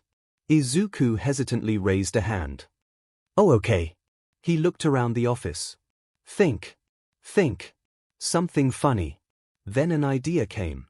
He straightened himself, puffed his chest out, smiled far too widely. "I am here." He struck All Might's signature pose. "Because I forgot my wallet." Silence. Mirio snorted. Night Eye remained perfectly expressionless. Continue. Izuku awkwardly cleared his throat. Well, you see, crime doesn't sleep. Neither does rent. Izuku slowly lowered his arms. I have made a terrible mistake. You have, Night Eye agreed, looking as stoic as ever. Mirio was trying not to laugh. Izuku walked back in complete shame. I practiced analysis my whole life. Not comedy. No. Night Eye turned. Ida. Tenya immediately saluted. Yes, sir. Make me laugh. Understood. Tenya closed his eyes. He looked like someone preparing to disarm a bomb. I have absolutely no idea how humor functions. That is apparent. So. He inhaled. I shall therefore proceed logically. Mirio immediately started grinning. Tenya walked to the center of the room. If humor is the unexpected. He dramatically removed his glasses. Then I simply need to become unexpected. He then started doing the most ridiculously exaggerated robot dance imaginable, with perfectly straight posture, arms chopping the air, and engine noises. Beep. Left arm. Beep. Right arm. I am executing. Humor. EXE. Mirio collapsed onto the floor laughing. Izuku's jaw dropped. Tenya continued with complete seriousness. Ha ha. Beep. I have now reached. He pointed at Night Eye. 73% comedy. Night Eye's eyebrow twitched. Tenya nodded proudly. Calculations indicate I should now increase rotational velocity. His engines activated, then he spun exactly once, stopped perfectly, and saluted. I am now funny. Silence, only the sound of a fly breaking it. Mirio couldn't breathe anymore. Izuku had tears in his eyes. Night Eye stared at Tenya. Then. PFF, everyone froze. Night Eye covered his mouth. Another escaped. PFH, then, against all expectations, ha ha. It grew. Ha ha ha. Until finally, ha ha ha. Mirio looked horrified. You did it. Tenya blinked. I did. Night Eye adjusted his glasses, still smiling. You have absolutely no comedic instinct whatsoever. I apologize, Tenya immediately said. Which made that one of the funniest things I've seen all month. I accept, Night Eye finally said. Tenya bowed. Thank you. Izuku was confused. Wait, me too. But I failed. Night Eye smiled at him. Admittedly, your failure was funny. So you get a pass for a nice try. Izuku almost faceplanted crying at that. Once Izuku got up, Mirio approached him and whispered. Don't tell him. Tell him what? That he wasn't actually funny. Izuku looked toward Tenya, who looked very proud of himself. No. I think this is better. Mirio then moved toward the door, and he waved at the two interns. Good luck. Trust me, the first few days are the hardest. I shall do my utmost. Tenya replied. I'll do my best too. Izuku added. Mirio disappeared down the hallway. Silence settled. Without a word, Sir Night Eye stood up from his desk. The smile he had after laughing at Tenya had completely vanished. He opened a locked cabinet. Inside were dozens upon dozens of neatly organized files. Every one carried a different colored label. From missing persons to cold cases, passing by organized crimes and quirk trafficking. Night Eye's hand moved past all of them without hesitation until it stopped on a thick crimson file that he pulled it out. The title alone made Tenya tense. Hero Killer. Stain. Night Eye placed the file on his desk. Neither in turn moved. You wanted to investigate Stain, he said calmly. Both nodded. He looked at them over his glasses. Then let me begin by crushing your expectations. You are not investigators. The words landed heavily. You are first-year students. He tapped the file once. This case has involved dozens of professional investigators. Another tap. The police. Another. The Hero Commission. Another. My agency. He looked at Izuku. And yet, we still haven't caught him. Izuku swallowed. So if either of you believes you'll solve this case within a week. He closed the file. You're already thinking incorrectly. Silence. Tenya lowered his head. Understood. Izuku nodded as well. Yes, sir. Night Eye's expression softened ever so slightly. Good. He reopened the file. Lesson 1. He removed several photographs and spread them across the desk. They showed crime scenes, dark alleyways, BLD stains, bodies covered by white sheets, survivors inside hospitals. Tenya instinctively reached for one of the reports. Don't. His hand froze. Not yet. Izuku instead found himself staring at the photographs. His eyes moved from one to another. Night Eye noticed. Interesting. He looked at both in turns. The reports are interpretations. He placed one finger on a photograph. This is fact. He pushed every written report aside until only the photographs remained visible. Never begin with conclusions. He looked directly at Izuku. What happened? Izuku blinked. You mean? What happened? He looked again. One alley, then another, and another, and another. They're all narrow. Night Eye said nothing. Izuku continued. No civilians nearby. Limited escape routes. High walls. Poor visibility. He frowned. No. His eyes darted from one photograph to another. Actually. He picked up 3 pictures. He isn't choosing places with poor visibility. He grabbed 2 more. He's choosing places with predictable visibility. Night Eye finally spoke. Explain. Izuku hesitated. If you're hiding, poor visibility is dangerous. Tenya looked at him. You can't see people approaching. Izuku nodded. But in an alley like this. He pointed at one photograph. There's only one entrance. He pointed at another. Or 2. Yet another. Meaning the attacker always knows exactly where someone could come from. Night Eye remained silent. Tenya slowly put the reports back down. I didn't notice that. Night Eye finally nodded. Good observation. Izuku rubbed the back of his neck. I don't know if it's useful. It is. Night Eye pulled another photograph. What else? The next hour passed almost entirely in silence. Izuku and Tenya examined every photograph. Occasionally one would make an observation. Most were wrong. Night Eye corrected none of them. He merely asked one question every time. What makes you think that? Sometimes the answer was solid. Sometimes. I guessed. Night Eye immediately crossed that conclusion out. We do not guess. Another photograph. Another question. Another answer. Little by little, the 2 in turn stopped trying to solve the mystery. Instead, they simply observed. Eventually, Night Eye slid a map of Japan across the desk. 17 red pins covered it. There were also 24 blue pins. Every victim. Izuku stared. So many. The dead are red, Night Eye explained. The survivors are blue. Tenya clenched his fists. One blue pin rested over Hosu. Night Eye noticed but said nothing. Instead, he asked, Midoriya? Yes. Without reading a single report. He pointed at the map. What can you tell me? Izuku looked at it for nearly a minute. Then. He's moving.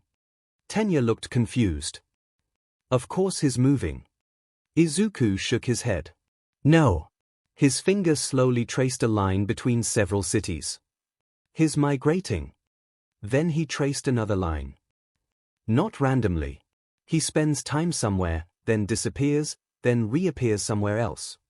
His eyes narrowed. Almost like he's following something. Night Eye's eyebrow rose slightly. What? Izuku looked frustrated. I don't know. Good. Izuku blinked. Night Eye closed the file. The moment you say "I don't know" instead of inventing an answer is the moment you begin becoming an investigator. He looked at both in turns. Your first assignment. He pushed the entire stain file toward them. Read every page. Tenya reached for it. Izuku did the same. But Night Eye continued. You are forbidden from trying to solve the case. They both looked up in surprise. I don't want your theories. I don't want your suspects. I don't want your conclusions. He tapped the thick dossier once. I only want one thing. He adjusted his glasses. When you've finished reading, come back and tell me everything in this file that we actually know. Another pause. And everything that we merely believe. The room fell completely silent. Izuku looked down at the dossier again. For the first time, he realized something. This wasn't a lesson about stain. It was a lesson about truth. He grabbed the dossier. It was heavy. Night Eye said, talk to 𝐶𝐈d, he will give you an office for you two to work. Don't spend all your time on it, however. Take time to observe the others, to ask questions. You can also go to the gym to train if you feel like your brains are about to fry. Not right now, however. Lemillion is using it for. He looked at the time. The next 42 minutes, and he prefers to train alone. Izuku nodded. All right. Thank you, Sir Night Eye. Tenya bowed. Yes, thank you, sir. The rest of the morning was spent reading the dossier in their new office, trying to differentiate what were facts and what were interpretations, as 𝐶𝐈d called them. Izuku and Tenya worked together, trying to sort informations, reading through the files on the victims, looking at the photographs, reading the testimonies, reading about the clues, and so on.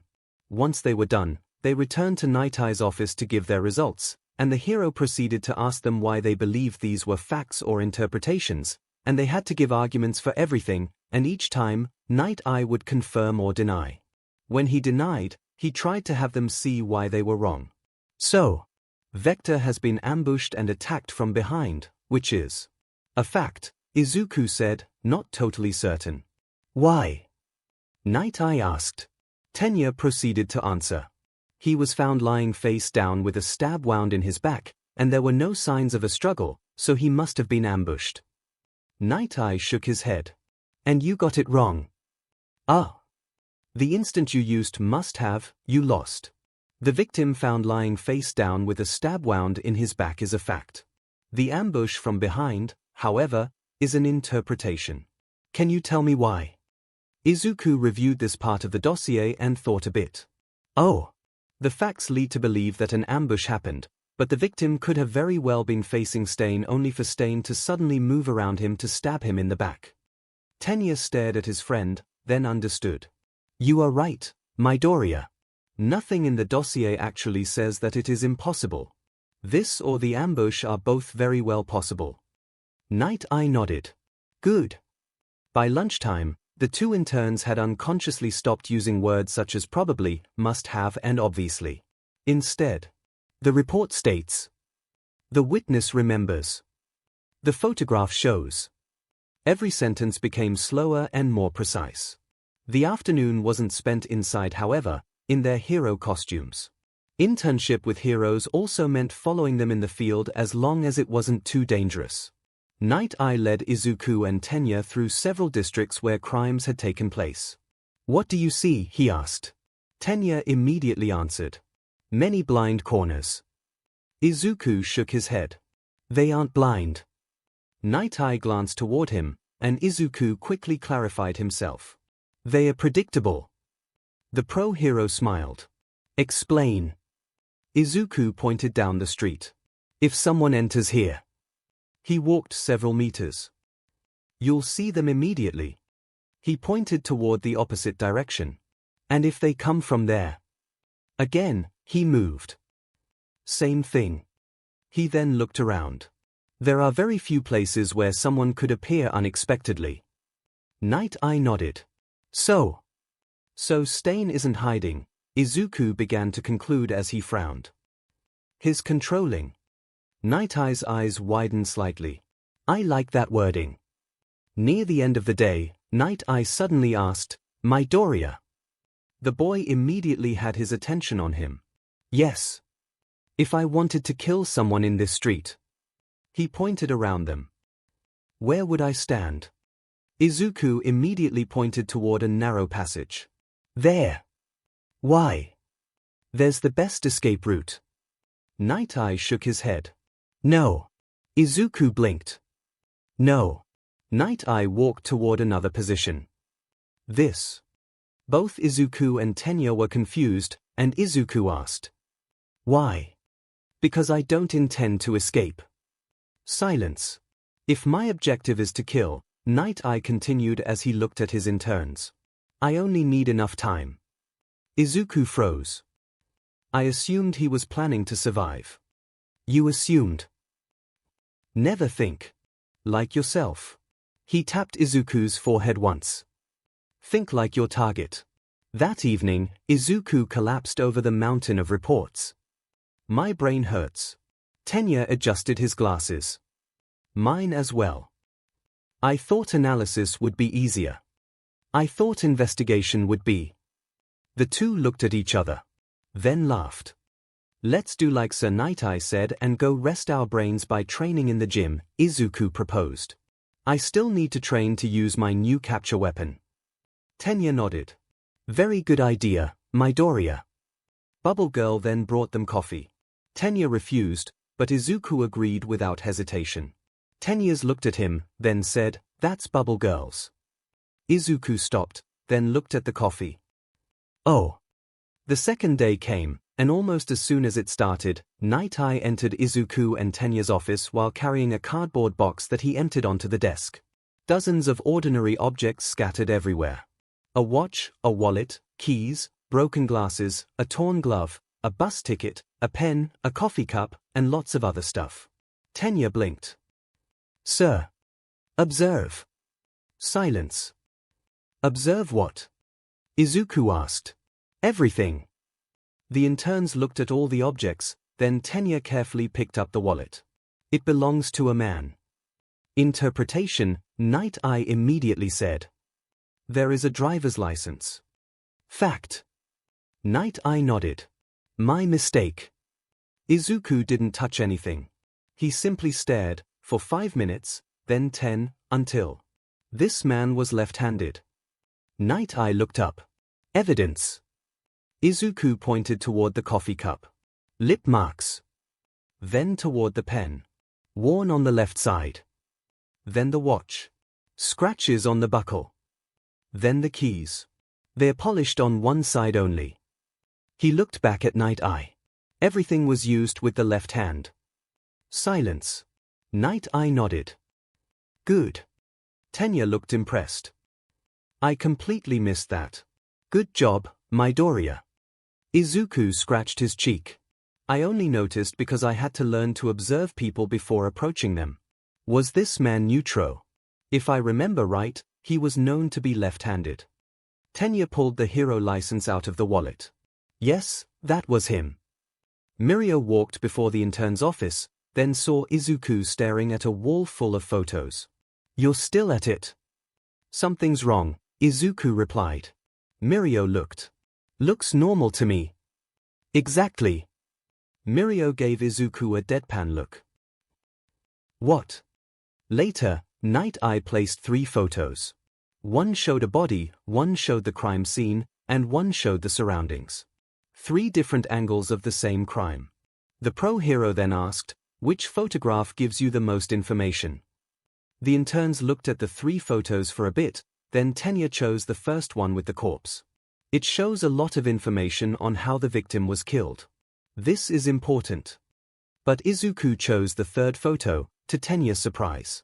Night Eye asked, why? Because it wasn't taken to show the victim, Izuku answered. It accidentally shows the surroundings. A manhole cover, easy way to escape. A sign, giving a clue to the location. A broken camera, so there is no footage of the crime. A bus stop, so it must have happened just after a bus passed, or there would have been witnesses. A clock, showing the time the photo was taken. Altogether, they reconstitute the scene. We just need to find how much time passed between the crime and the moment this photo was taken. Night-Eye smiled. Excellent. By the afternoon, their office looked completely different. Photographs covered one wall while maps covered another. Threads connected crime scenes. Timelines had been rewritten 3 different times. Izuku sighed. I think we disproved 6 of our own theories today. Tenya smiled. Which means we are improving.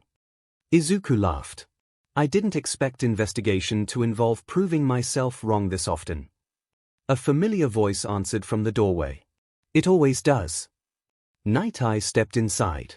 A good investigator is not the one who proves himself right. He looked at the wall covered in discarded hypotheses. It is the one who discovers he was wrong. Before the criminal does. Izuku and Tenya both looked toward the crossed-out notes, and for the first time, they weren't disappointed by them.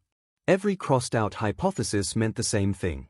They had eliminated another possibility. They weren't getting farther from the truth. They were forcing it into a smaller and smaller corner. Izuku was then surprised of one thing as he reread the testimonies of the victims who survived. There's one thing that surprises me. Night-Eye raised an eyebrow. What is it? 24 survivors, and none of them could even give a clue of how Stain paralyzed them. But the questions, they are always the same. How tall was he? What weapon did he use? Which direction did he flee? What did he say? But never the victims are asked what they noticed. Tenya frowned. Isn't that the same thing? Izuku shook his head. No. Witnesses answer the questions they are asked. They rarely volunteer information they think is irrelevant. And sometimes, the irrelevant detail is exactly what solves the case.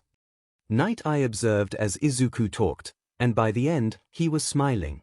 He then looked at the testimonies and saw the same problem. Very good, Izuku. You found something that could help advance the case. Izuku grinned. We just need to visit Tensai Ida.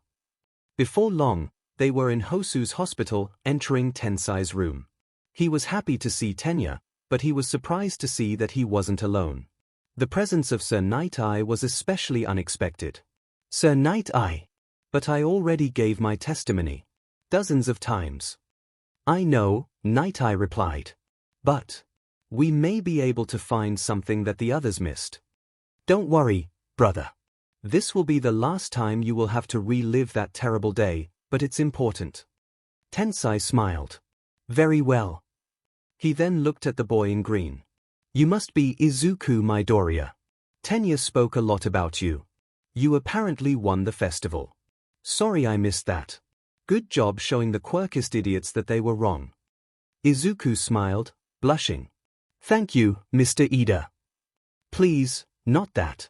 Just call me Ida. Oh, okay. So, I'm going to ask something that may sound stupid, but I promise it's important. Tensai nodded. Go ahead. Izuku took his notebook and opened it, ready to write. When Stain attacked you, did anything happen that looked completely unrelated? Tensai thought for a while, closing his eyes. Then, he shook his head. No, I don't think. Wait. Everyone immediately stiffened. Tensai frowned. He stopped. And, that's strange. Izuku leaned forward. What? He liked his katana. Everyone blinked. He liked his kanata. Tenya asked. Yes. There was my BLD on it. I had just assumed that he was insane. Everyone remained immobile at that. Izuku exchanged a glance with Night-Eye, then asked Tensai, Sir, how long after he liked the BLD did the paralysis happen? Immediately. Izuku's eyes widened. All the victims. They all had an injury in addition to the final stab wound. Always a cut, of various severity, from simple scratches to large gashes. Every single one. He then looked at Night-Eye. The other survivors should be interrogated too. See if it repeated. See if Stain's paralysis quirk activates by ingesting the target's BLD. Night-Eye agreed with a nod. Since the survivors are all over the country, I will have to spread the words. We should have our answer by tomorrow morning. Then we will just have to look at the quirk registry to identify who is Stain, Tenya said before he placed a hand on Izuku's shoulder. That was amazing, Midoriya. Tensai smiled. I'm glad that I was able to help. Hopefully, stopping Stain's just a matter of time now. Izuku nodded, then bowed. Thank you, Ida. Morning came on the third day of their internship. Night Eye placed the report on his desk, before Izuku, Tenya, Mirio, Centipede, and Bubble Girl. We have our answer.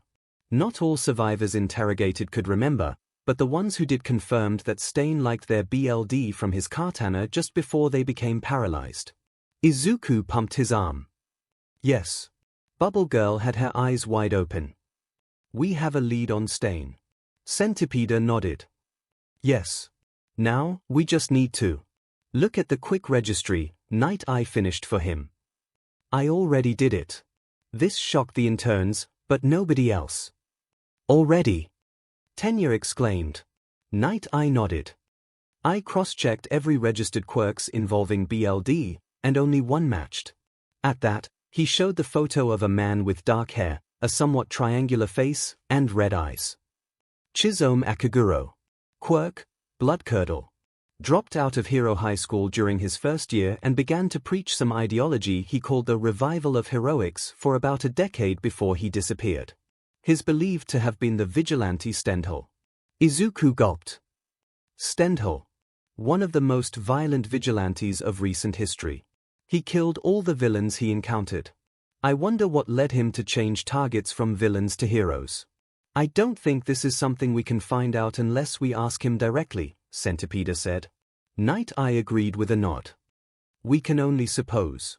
But now that we have his identity and his quirk, heroes facing him will be better prepared. And it's thanks to you, Midoriya. Mirio grinned and gave a light slap on the younger boy's back. I didn't expect any less. Nezu will be proud once he hears about it. Izuku rubbed the back of his head, embarrassed. Thanks. Later, as he reviewed the dossier in his office, Izuku decided to summarize what they knew about Stain. He remains in a city and attacks at least 4 heroes before moving to another city. He uses his quirk to paralyze them by ingesting their BLD. He's also very good at fighting to manage to suppress professional heroes used to fighting. 60% of his victims are found around blind corners in deserted areas. And right now, he's in Hosu. Ida was his first victim there during the US Sports Festival, and nothing has happened since then.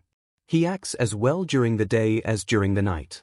He just needs to find a hero alone, and if the hero isn't alone, then Stain attracts them out of view like he did with Ida. It isn't known if he chooses his victims randomly by convenience, like wrong place, wrong time, or if there's a process. MMH. I wonder why he changes cities always after at least 4 attacks. I may have the answer for this one, Tenya said. After 4 attacks, hero awareness no doubt increases a lot, and remaining in the city becomes too risky. Some cities take longer than others to reach such a level of awareness, hence why Stain doesn't always change city after 4 attacks. Izuku noted that. MMH. We could use that to trap him. Trap him. It's clear that Stain knows very well how to hide between attacks. He knows that it would be very easy to identify him. Not many people who miss a nose. So he remains low until the next hunt. So the best way to catch him. He taped his notes. Would be to use the fact that he believes that he is safe because Hosu isn't aware enough yet to ambush him. Identify which hero is the most likely to be attacked, then keep watch until the attack happen. The problem is that, if the targets are random, then identifying who will be the next one is impossible. It could be anyone. And because Stain doesn't attack a specific hour, we can't use that either. We capture serial killers because we identify their modus operandi. But Stain doesn't really have one. He attacks anyone, anytime, anywhere. He does have a modus operandi. He gets a target alone, then cuts, drinks BLD, paralyzes, kills or cripples, then leaves. But yeah, the fact that any hero is a potential target, that an attack can happen anytime, and that it could be anywhere in Hosu make things harder. We would need for the hero to call for help when they are attacked, then survive long enough for reinforcements to come. Izuku stilled, then slapped the desk. Of course. We give all the heroes in Hosu a way of instant communication with the others and the police. And when they are attacked, if the hero manages to avoid being paralyzed right away if it is an ambush, then they can alert everyone. And now that they will know about Stain's quirk, they will know what to do to avoid being paralyzed as long as possible. Tenya looked very excited. The heroes will be instructed to act natural, but they'll be ready to intervene at the slightest call. Maybe if they aren't spread out too much across the city. Izuku nodded. They will especially have to remain close to areas of high risks, like deserted alleys near hero agencies. The communication device will have to be hidden to not alert Stain. Izuku and Tenya grinned at each other. They had their plan. They tell their plan to Night Eye. After listening to everything, he nodded and said, "Not bad. But your trap would fail." The interns lowered their heads in disappointment. Night Eye continued. Because Stain would notice the change in patrol behavior. Izuku thought at that. So the patrols shouldn't change. Night Eye smiled. Now you're thinking. Hundreds of kilometers away, inside a luxurious office overlooking Deka City, a man calmly closed the reports. Since the festival, he had been keeping a close eye on a certain quirkless boy. A quirkless boy who defied everything he believed.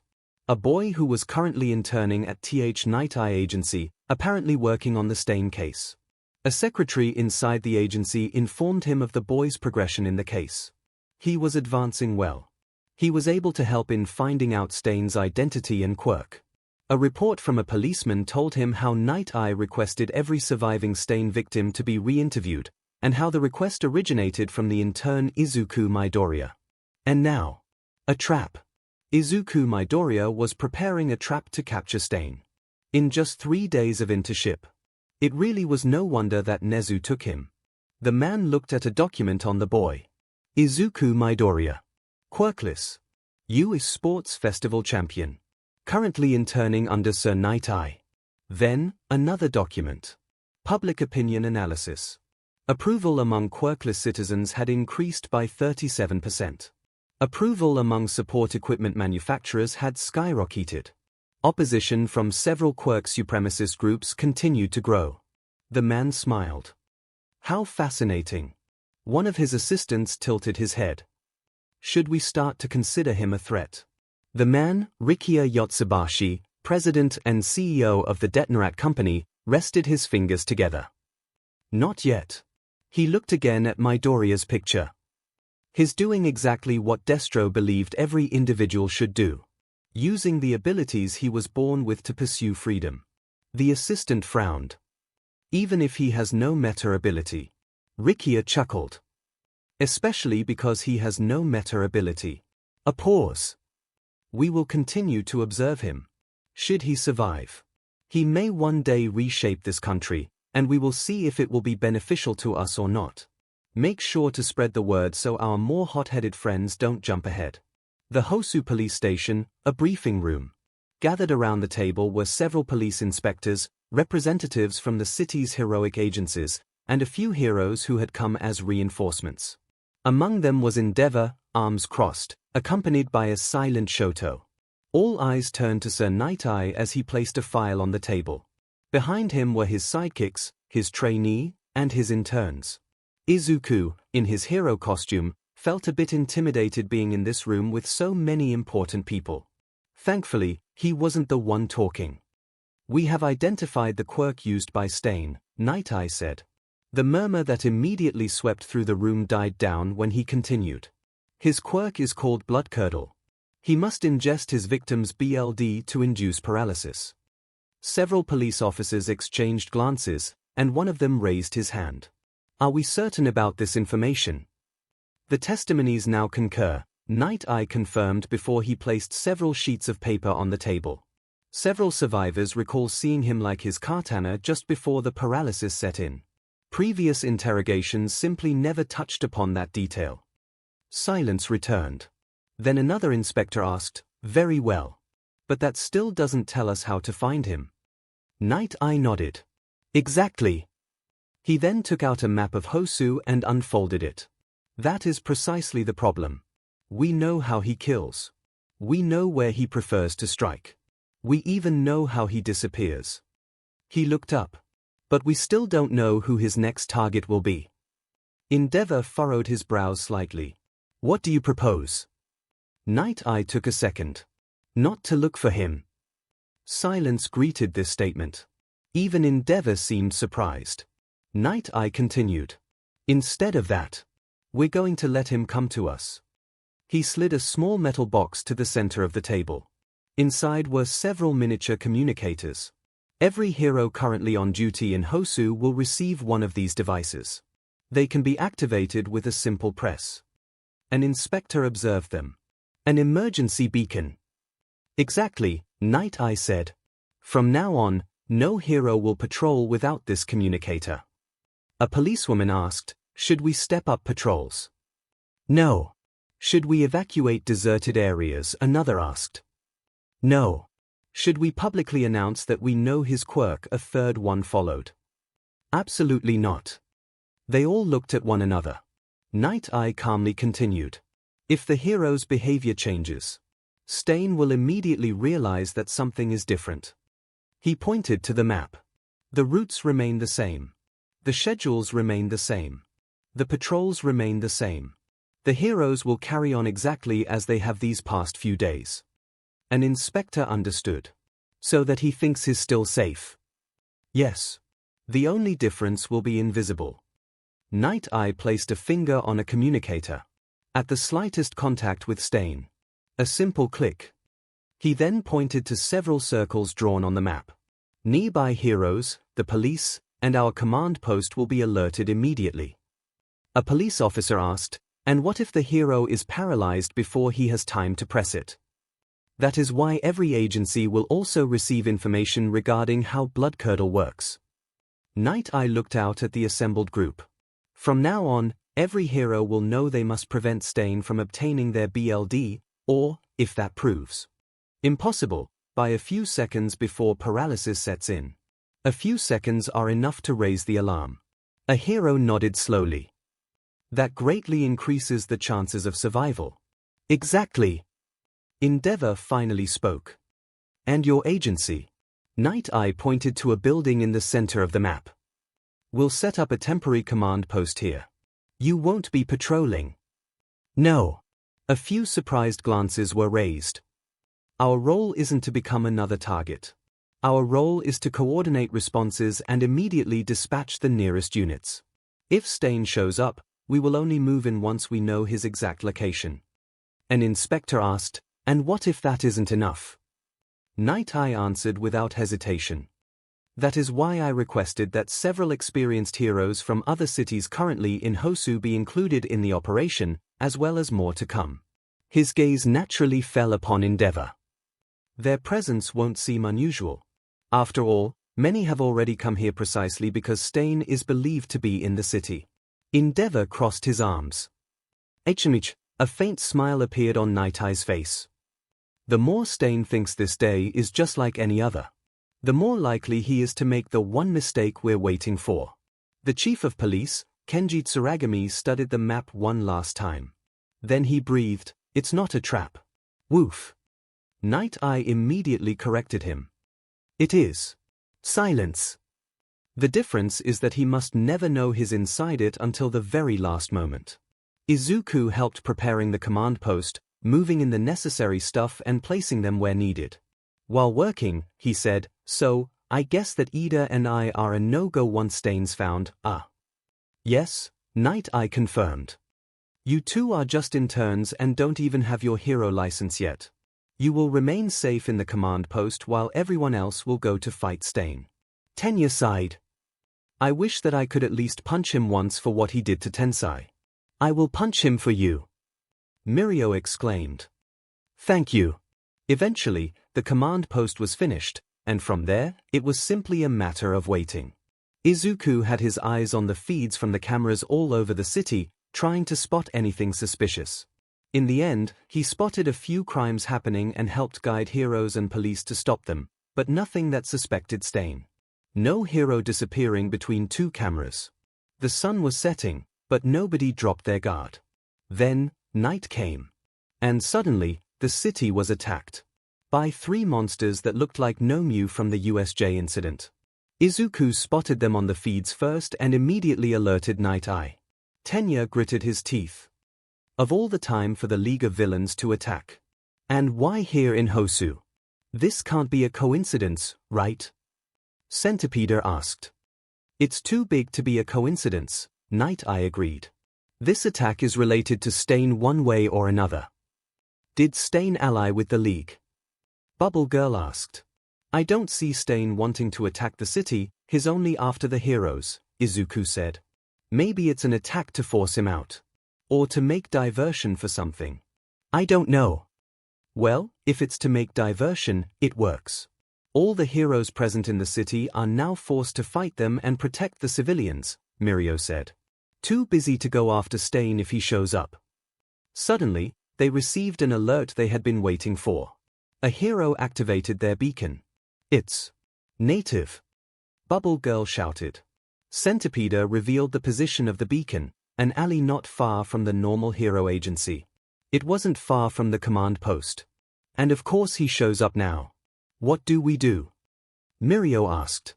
Night Eye, hands clasped before him, thought rapidly.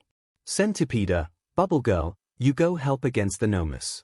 Lemillion and I will go after Stain. Are you sure, sir? Izuku asked. Your quirks will be very useful to dodge Stain's katanas, but you're still both heroes fighting hand-to-hand. The slightest mistake, and you will be paralyzed. You should have someone supporting from a distance. Do you have anyone in mind? Maybe Bubble Girl's bubbles can distract him. I doubt that Stain will let that happen. He's too experienced. Night Eye sighed. I agree with you, Midoriya.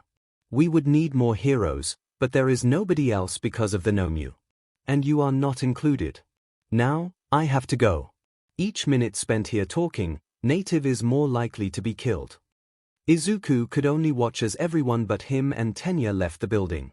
He followed them in the feeds, eventually losing sight of Night Eye and Mirio near where the beacon activated. Of course, the chosen alley didn't have a camera. There was one in the street outside, but it wasn't turned toward the alley. Not long after Night Eye and Mirio, the first police cars arrived. They established a perimeter, letting the heroes do their work. Then, he saw Native's body being brought to the back where officers took care of him. Native was injured, but he seemed alive. Night Eye and Mirio arrived just in time, it looked like. Izuku decided to hack the police's communications to listen to what was going on, and so far, it looked good. Night Eye and Lemillion were putting up the good fight against Stain, working together to land hits. The officers were surprised at how strong and fast Lemillion was. But then, one officer yelled that Lemillion was down. That was what Izuku had feared. Night Eye was very strong and good at dodging thanks to foresight, but how long would he last alone against the hero killer? Then, an officer said that Night Eye was slowing down. I'm going, Izuku suddenly said. This shocked Tenya. Are you sure, Midoriya? Sir Night Eye told us, I know, but I can't just stand here while Tagata and Sir Night Eye risk being killed. Then I'm coming too. And the two immediately left the command post. Tenya then put Izuku on his back and ran as fast as his quirk allowed him to. While Tenya was running, Izuku continued to listen to the police communications with his helmet. Night Eye was holding his own alone against Stain, landing a few hits, but he constantly had to dodge the katana and the knife, and each time was a very close call, even with the help of foresight. At least, Stain didn't try to attack Mirio while he was down. Izuku and Tenya arrived at the street, and they were immediately stopped by the police. Don't get closer. I recognize you too, woof. You're Sir Night Eye's interns. It's too dangerous for why, Kenji said. Sir Night Eye's down, an officer shouted in panic.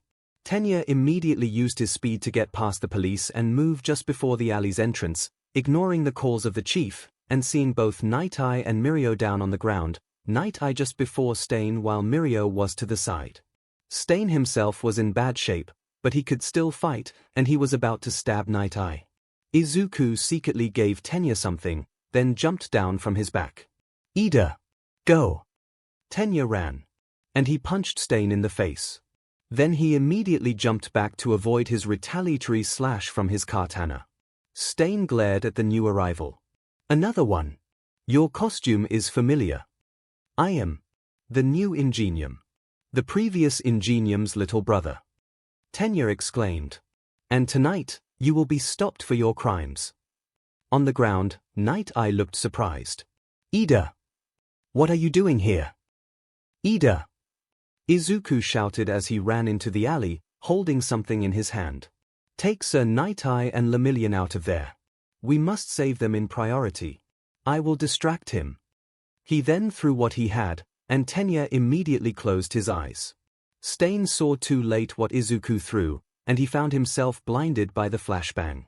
Tenya used the occasion to rapidly move Night Eye and Mirio out of there with his Recipro burst. He could only move one at once, so speed was a priority, even if he wouldn't be able to fight after that. 𝐶's eyes recovered, and he saw Izuku standing before him, an expression of absolute determination in his face despite his obvious fear while he was holding a telescopic baton that sparked at the end. You are the quirkless boy, 𝐶 said. I will not let you hurt anyone else. Izuku yelled. The serial killer stared at the boy, then sighed. Leave. You saved your friends. You have no reason to fight me. Izuku gulped. I can't let you go. You are just a boy. Also, you sound like the kind of hero I would rather not kill. Leave. I know I don't have much chance against you, but I'm sure that I can survive long enough for another hero to come. You don't have to survive, analyst, they suddenly heard from the alley's entrance. I'm here. Right there was Lemillion, not paralyzed anymore. Lemillion! Izuku exclaimed in joy. 𝐶 frowned. Already? MMH. You must be Mirio ran beside Izuku, saying, You can leave. I will deal with him. Izuku shook his head. I can't leave you alone. You already got paralyzed once. It can happen again. I can support you. Sir Night Eye weakened him enough that it should be a piece of cake. Don't underestimate him. He's still the hero killer. Right. Well, if you insist, then I guess that we will fight him together. 𝐶 readied his katana and his knife. So there's no convincing you two. You both already proved that you are real heroes by prioritizing others over your own safety. But if you insist to fight me, then it will be to the death. We would rather not kill you, Mirio said. But yeah, to the end, 𝐶. Very well. 𝐶 attacked very rapidly, and both Izuku and Mirio jumped out of the way. Izuku threw a smoke bomb, filling the alley in smoke. Suddenly, as he activated his thermal vision, Izuku saw Mirio zoom behind 𝐶 before he punched him in the side so strongly that 𝐶 was sent crashing on the wall, and the shockwave displaced some of the smoke. Since when was Mirio so fast and so strong? Izuku shook his head and ran towards 𝐶 before he could recover, hitting him in the ribs with his electric baton. 𝐶 spasmed because of the electricity coursing him, but he still managed to counterattack with his knife, forcing Izuku to parry with his baton. Suddenly, Mirio was above 𝐶 and punched him in the head, almost making him crash on the ground. Izuku immediately hit him again with his baton before jumping back. The smoke was almost entirely gone by now, and 𝐶 could see Mirio zipping and zapping around the alley. He readied himself to intercept his next attack, but then saw Izuku come again with his baton. 𝐶 blocked the electric weapon with his knife, and at the same time, placed the katana in the way of Mirio's punch, stopping the teenager's two-pronged attack. He was breathing heavily, however. After Native, Night Eye, Lemillion, and now the analyst, he was reaching the end of his rope. The kanata suddenly broke, which allowed Mirio to land a punch on the head even if it wasn't as powerful as planned. However, even as Izuku electrified him again, 𝐶 was able to graze Mirio's arm with what was left of his katana, getting some BLD. He didn't lose time liking it. Mirio immediately dropped. Not again. 𝐶 then turned toward Izuku and began to relentlessly attack him with both his knife and what remained of his katana. The boy could only block while stepping back, the force of 𝐶's attacks making him buckle. After a while, the baton was sliced in half. Izuku saw the knife coming and was ready to try to dodge it with his boots. Only for 𝐶 to receive an electric shot. While spasming again, he looked in the direction the shot came from and saw the Ingenium Jr. further away, a gun in his hands. And suddenly, Stain was punched in the face by Izuku. 100% kinetic smash. The serial killer found himself sent flying several meters down the alley, doing several rolls before he stopped. Izuku recovered his breath, waiting for Stain to get up. He didn't. Izuku carefully began to approach the downed killer. As he got close, he could see that Stain was still conscious, but he clearly couldn't fight anymore. Stain saw Izuku approach, breathed loudly, and smiled.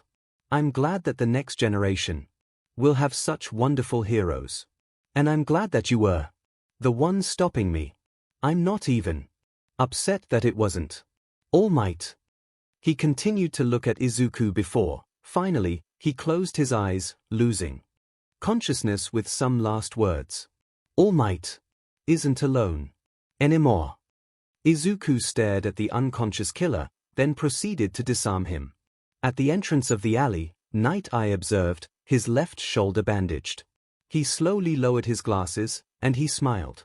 Around them, police officers slowly entered the alley, staring at the unconscious hero killer as though they could hardly believe it. Sirens echoed throughout Hosu.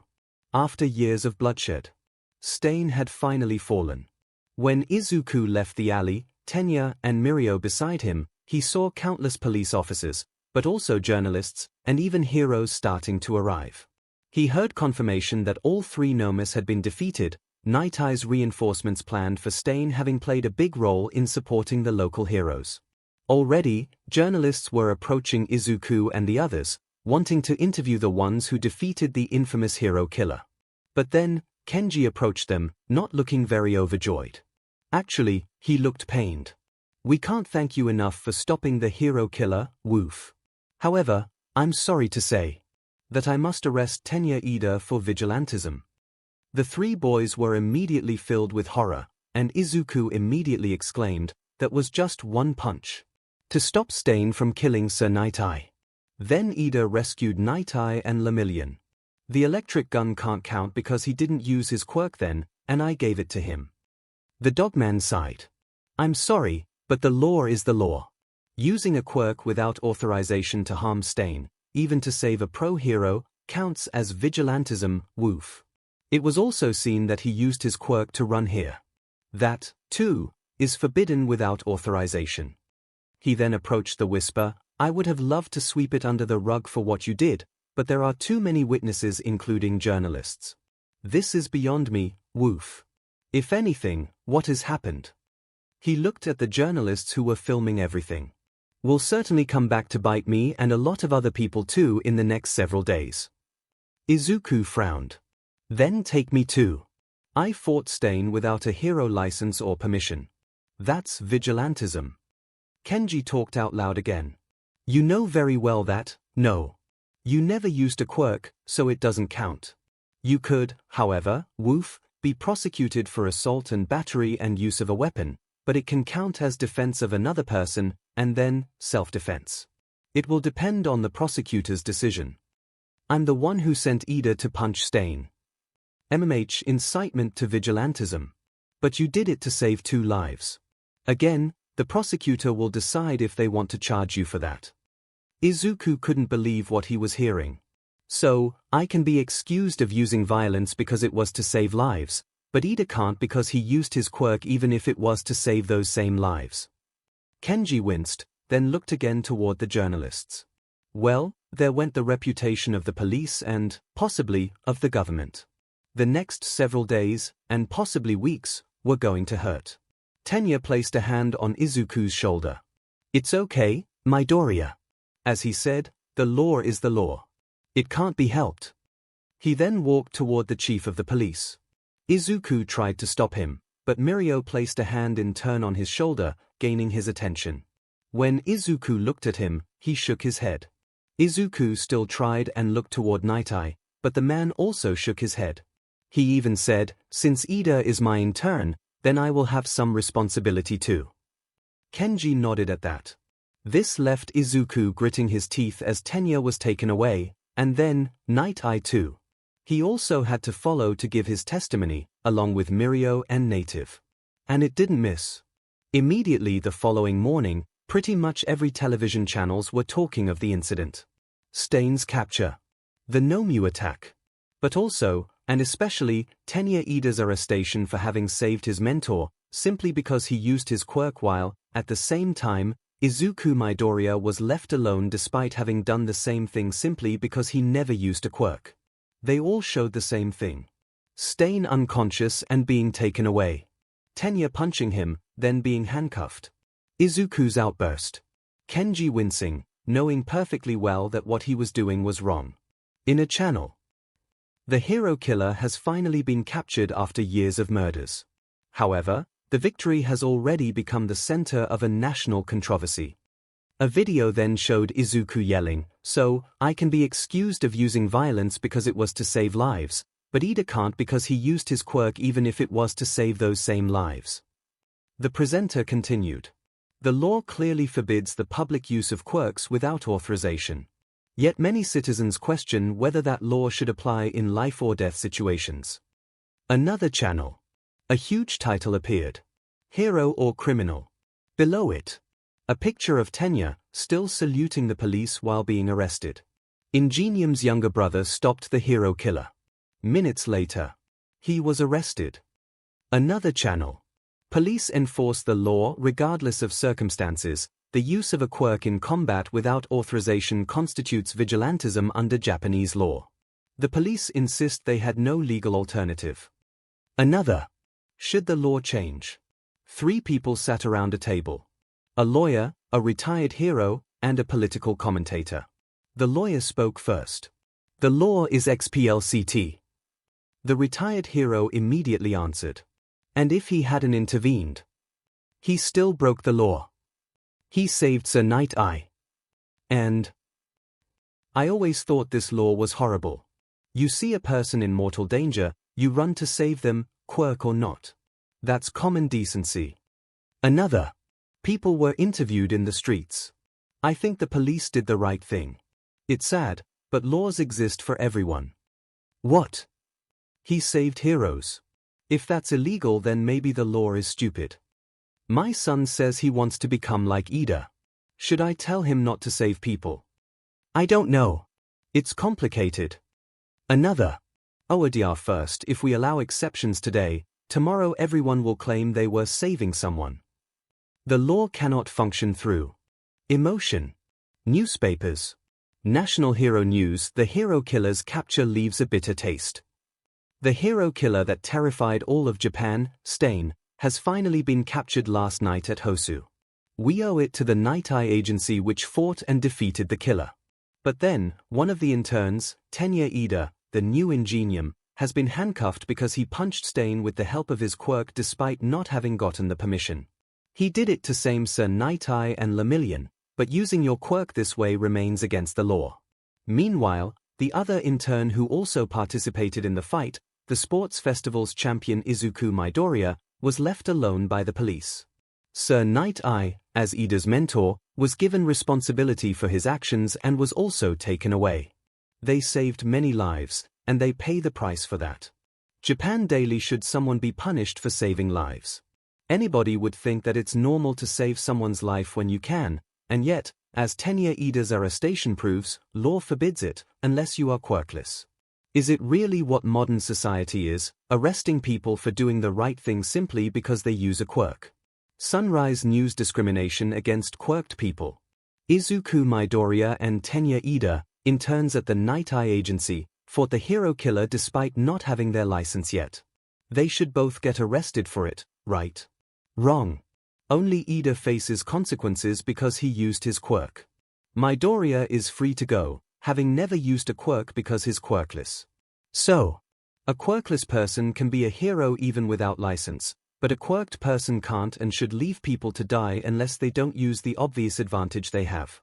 And the internet was worse. #FreeIda, #Justice for 𝐒𝐻𝐸𝐸𝐸, #Hero or Criminal, #The Law Failed, #Support the Police. All of them were trending simultaneously.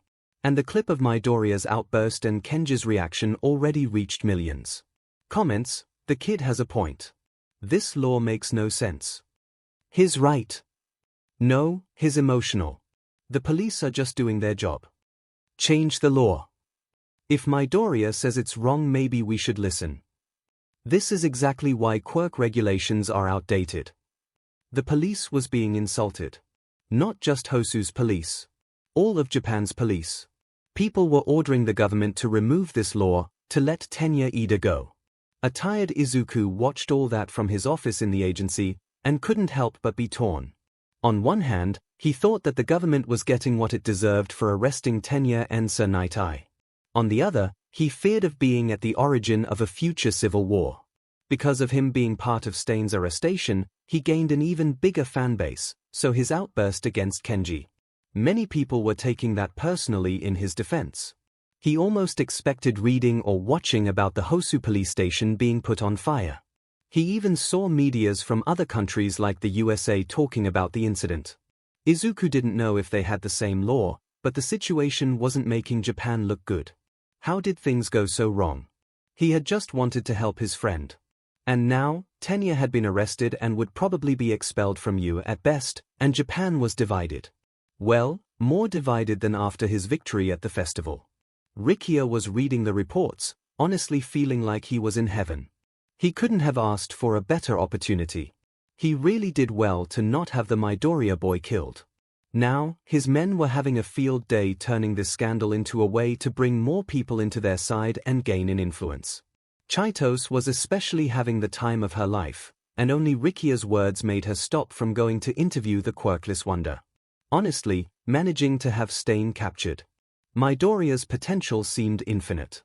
And now, look at him. So many people were taking his defense, being outraged at the boy's friend being arrested for doing what was right.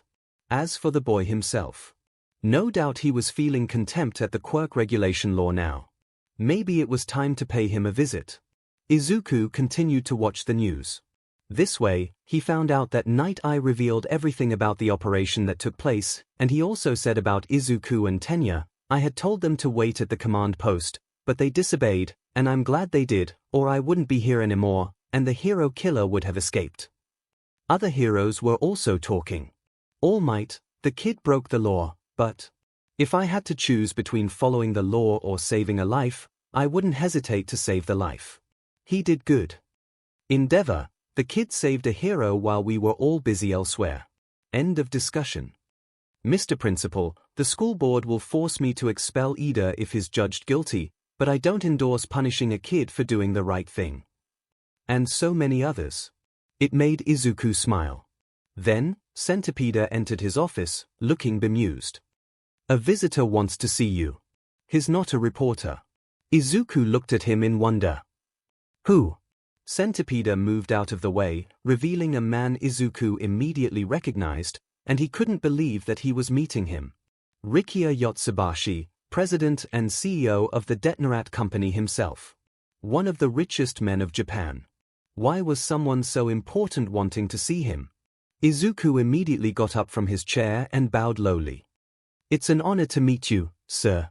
Rikia chuckled. "I should say the same. It's nice to finally meet the first quirkless hero of history. I have been following you since the entrance exam, after I heard about your exploit with the robot." Izuku blushed. Oh. Enter. Take the chair you want." "Thank you." The man went to sit. Centipede decided to remain at the office's door to see what it was about. It wasn't every day that the president of one of the biggest companies of Japan came to your agency. Izuku was thinking something similar, because, once he was sitting again, he asked, Sorry if it sounds rude, but why would you want to see me?" Rikia smiled. "It isn't rude at all. And the answer is simple. I want to help you and your friend." Izuku's eyes widened. Rikia continued. "I'm among the ones who find what happened to be ridiculous, to remain polite. Your friend saves two heroes, and the law treats him like a criminal. You are doing exactly the same thing, but the law commends you. The only difference is that he possesses a quirk. Do you think it just?" Izuku frowned. "Of course not." Rikia crossed his arms. "Then we're in agreement." Izuku hesitated before nodding. "Yes. The law punished the one who possessed a quirk," Rikia continued. It praised the one who didn't. Izuku looked down. When you say it like that, it sounds absurd. Yeah. Rikia let the silence linger for several seconds. I've spent most of my adult life working with legislation. Companies cannot exist without understanding it. A small smile appeared. And I have learned one thing. He leaned forward just a little. A law isn't necessarily just simply because it exists. Izuku slowly raised his head. The current Quirk Regulation Act was written during a period of panic. Rikia's tone remained calm, almost educational. People feared chaos. They feared that society would collapse if quirks weren't tightly controlled. So restrictions were created. He spread one hand. And like many emergency measures, they stayed. Izuku frowned. Maybe. Rikia continued before he could finish. I don't believe your friend deserves prison. Neither did 𝐶𝐈d. The sidekick remained perfectly still by the door, but his eyes narrowed slightly. Rikia noticed. I imagine, he said politely, that nobody in this building believes he does. 𝐶𝐈d answered carefully. No. Yet the law says otherwise. And unless someone changes that law. He looked back at Izuku. Another 𝐶𝐈d will eventually appear. Izuku clenched his fists. He hated how true that sounded. Rikia smiled gently. I came because Detnerat has excellent legal resources. Izuku blinked. Legal resources. The finest attorney's money can buy. That sentence alone probably represented more money than Izuku's family had ever possessed. I would like to place them at Ida's disposal. Izuku stared. I'll cover every expense. Why? Rikia looked almost surprised by the question. Because I dislike injustice. Izuku remained silent. Rikia continued. Detnerat has funded legal aid before. We've defended employees. We've challenged regulations. I believe laws should serve people, not the opposite. 𝐶𝐈d finally spoke. That's a generous offer. I think so too. Rikia looked toward him. I have no interest in publicity from this. 𝐶𝐈d immediately noticed the lie, and Izuku doubted it, but decided to not comment on it. I simply believe this case matters, Rikia finished. Izuku slowly nodded. Thank you. Rikia smiled. There is another reason I wish to meet you. Izuku stiffened. I imagine there would be. I wanted to see what kind of person you were. Me. The first quirkless hero. He folded his hands again. Quite an extraordinary title. Izuku scratched the back of his neck. I don't know about extraordinary. I do. His tone became thoughtful. Your victory at the sports festival has already reached every major company in Japan. Izuku's eyes widened. Really? Oh yes. He chuckled. You're famous. But I guess you already knew that. He nodded at Izuku's phone on the desk. Izuku looked away, his face red again. You've become a symbol, the man suddenly said. That sentence made the room noticeably quieter. Of course, Izuku had already known. All Might had said that was what Izuku was becoming. Rikia continued. A symbol of perseverance, of merit, and of questioning long-established assumptions. Izuku tilted his head. I never wanted to question anything. I know, and yet. Rikia smiled. You did. He gestured toward Izuku himself. You proved that someone society had already dismissed could stand on the same stage as the country's finest future heroes. You defeated students born with extraordinary quirks. You did so through preparation and intelligence. Izuku blushed. I just worked hard. Rikia nodded. I know, and that's precisely why people admire you. He then stared at the boy. And it can be a powerful weapon. Izuku's eyes widened. What? I can give you my best attorneys, but to really help your friend and anyone else that could end up in a similar situation, that law needs to change, and for that, your words would have a lot of weight. Silence settled for a bit. Do you know who my great-grandfather was? The man suddenly asked. Izuku blinked. Yes. I studied quite a lot of history. Rikiya nodded. Kaikara Yotsubashi. The man history remembers as Destro. 𝐶 became noticeably more attentive. Izuku nodded. He created the Meta Liberation Army, started the Liberation War, and thousands died. Yes. Rikiya agreed. However, if history classes stopped there. He smiled faintly. Then they did him a disservice. Izuku frowned. I don't understand. My great-grandfather believed quirks should never be chained. He believed people should be free to use what they were born with. Izuku looked uncomfortable. He also started a civil war. He did. Rikiya nodded without hesitation. And I disagree with that. That answer surprised everyone. History remembers the war. It rarely remembers why it began. I inherited his name. He looked out the window. Not every one of his methods. Izuku listened carefully. I don't believe violence changes society, Rikiya continued. 𝐶 raised an eyebrow. I believe institutions do. Rikiya looked back at Izuku. My great-grandfather tried to destroy the law. A small smile appeared. I prefer changing it. Well, history has a habit of choosing symbols. It rarely asks for their permission. Izuku sighed, then slowly nodded. I think. He searched for his words. That sounds much better. I'm glad. I will help. For Ida. If me speaking can help, then I will do it. But I don't intend for the regulation law to be removed. It is needed to ensure that people don't start to use their quirks left and right and cause countless accidents. I know very well what free quirk use can lead to.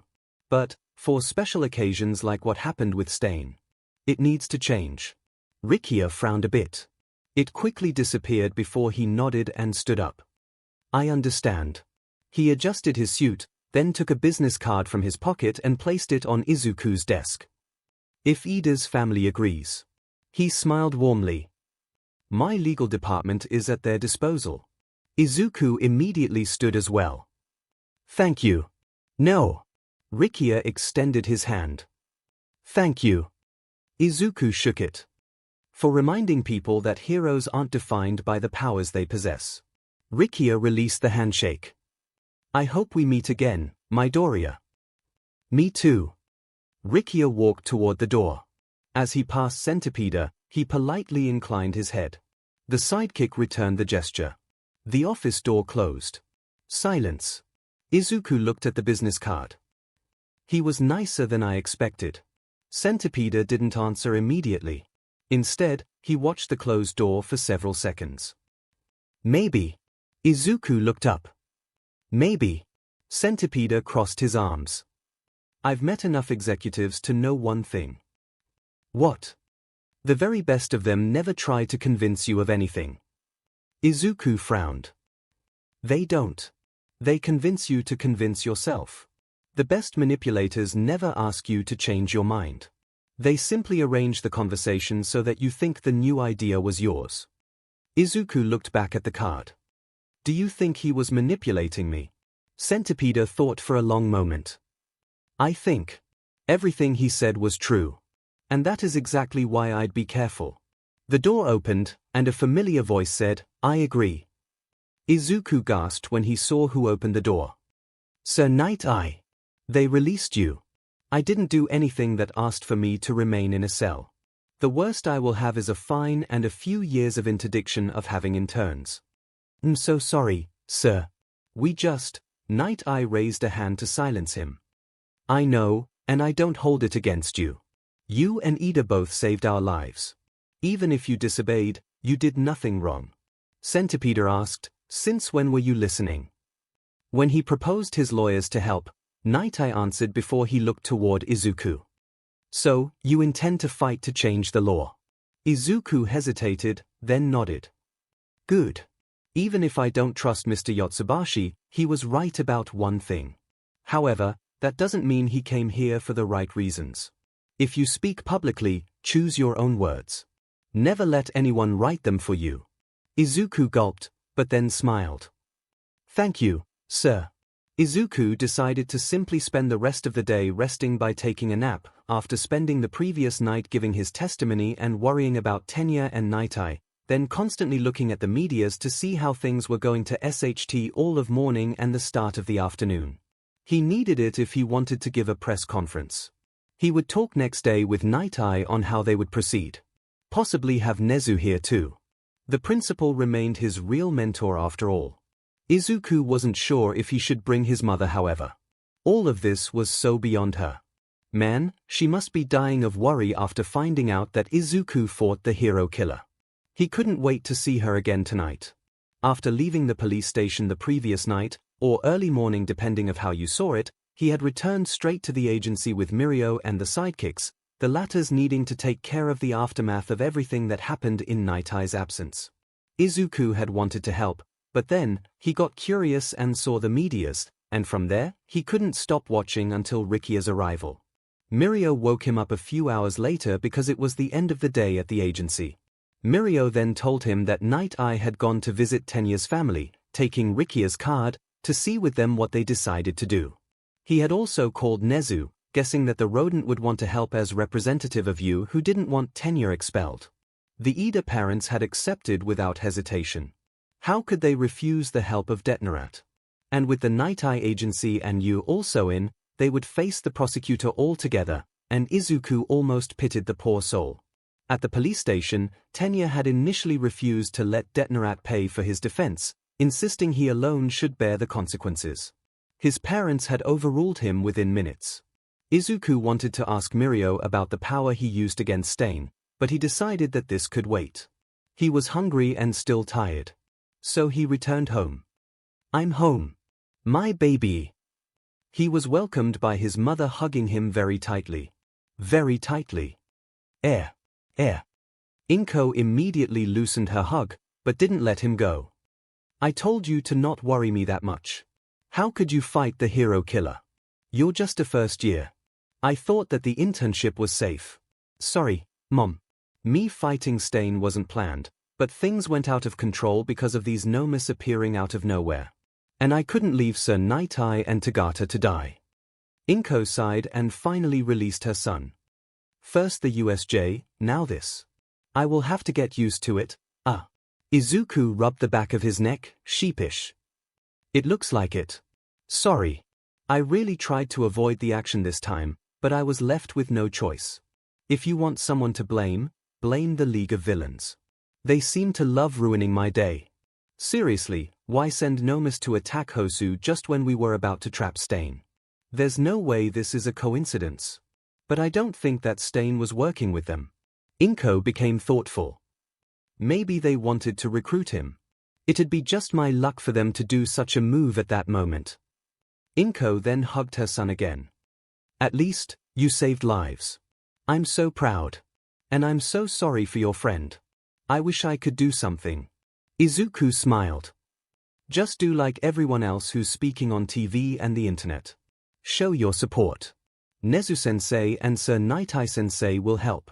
Even Mr. Yotsubashi came to propose his lawyers to help. 𝐿's eyes widened. Mr. Yotsubashi. You mean the president of 𝐿 Company? 𝐒𝐿 nodded. Yes. He came to the agency. He wanted to help. I'm pretty sure that the medias will talk about it tomorrow once the 𝐿 lawyers will arrive at the prosecutor's office.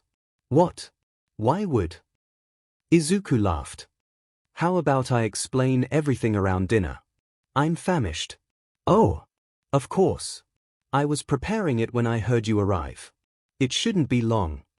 Let me help. It will be faster. 𝐿 giggled. Very well. Before long, they were eating, and 𝐒𝐿 recounted everything, including his attention to have a press conference. Mr. Yotsubashi pointed out that I gained a lot of influence, and I intend to use that to change things. The Quirk Regulation Act needs to evolve, so people wouldn't be arrested anymore for saving lives simply because they used their quirks. 𝐿 gave him a proud smile, her eyes wet, and placed a hand on his shoulder from across the table. I'm with you, baby. Give them hell. Thanks, Mom. The next day, 𝐒� returned at the agency, then immediately went to Night Eye to discuss the press conference he intended to have. To his surprise, Nezu was already there. The principal calmly sipped tea while sitting on the sofa, as though he had simply been waiting for him. Izuku blinked. Principal Nezu. The small animal smiled. Good morning, Midoriya. You knew I would come. I'd have been disappointed if you hadn't. Izuku scratched his cheek before entering. Good morning, sir. Night Eye closed the folder he had been reading. Sit. Izuku obeyed. For several seconds, nobody spoke until Nezu finally broke the silence. So. He folded his paws. You wish to speak publicly? Izuku nodded. Yes. Why? Because almost everyone is talking about me. He lowered his eyes. But almost nobody is talking about Ida. Night Eye watched him carefully. I don't want this to become the Midoriya scandal. He clenched his fists. I want people to remember why all this happened. Nezu smiled. Good answer. Izuku looked surprised. Really? You didn't say you wanted revenge, nor that you wanted to embarrass the police, or that you wanted to change the law. Izuku frowned. I don't. Nezu shook his head. No. The principal leaned slightly forward. You want to protect people? Yes. And right now? He pointed toward the television still showing news coverage. The people needing protection are the ones who saved lives. Izuku slowly nodded. I understand. Nezu then became more serious. There is something else you should know. Izuku immediately straightened. What happened? Ida won't remain in custody. Izuku's eyes widened, hope growing in his heart. What? Nezu nodded. The prosecutor requested his provisional release. Izuku nearly stood up. So he's free. Under conditions, Nezu suddenly said. His excitement diminished slightly. Conditions. He has surrendered his provisional hero authorization as an intern. Night Eye continued. He cannot continue the internship. Izuku lowered his head. I expected that. He must remain available for questioning. Nezu added, he cannot use his quirk publicly except in genuine self-defense. Izuku sighed. But. Nezu smiled. He is home. Izuku's eyes became moist. Thank goodness. He will continue following US classes. Izuku blinked. Really? The school board has not suspended him. Nezu adjusted his cup. We are waiting. Waiting. Everyone. The government, the ministry, the diet, the entire country. Izuku frowned. I don't understand. Nezu chuckled. They understand perfectly well what happens if they rush this. Night Eye crossed his arms. If they prosecute Ida immediately. He looked toward the television. They risk making him a martyr. Izuku slowly understood.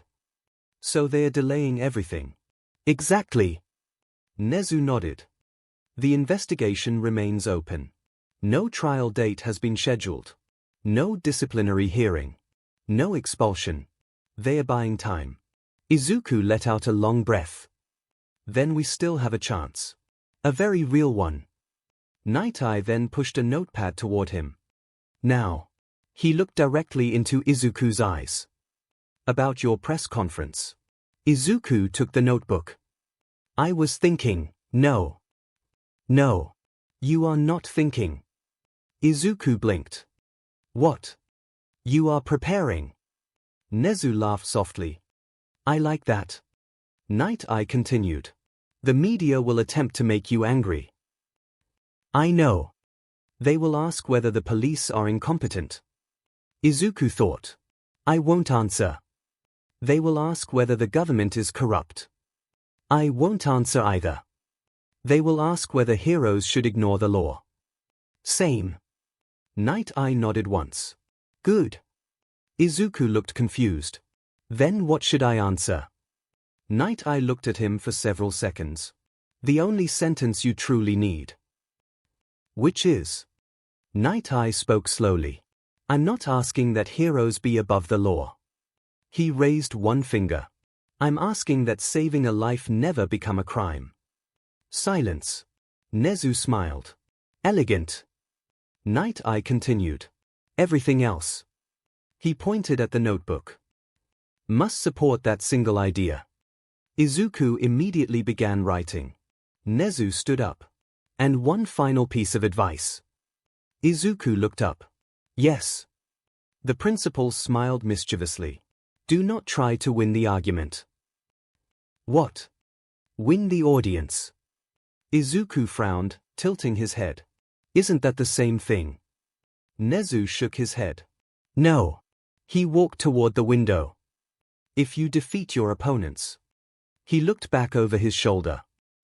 They'll look for a way to defeat you tomorrow. But if you make them agree with you. A larger smile appeared.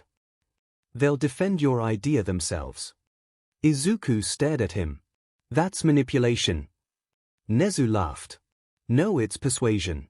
The difference lies in whether you tell the truth. Izuku immediately understood the hidden meaning. Mr. Yotsubashi. Night Eye nodded. He tried to persuade you. And Centipede said that he was mostly saying the truth, probably to manipulate me. Or to persuade me, I guess.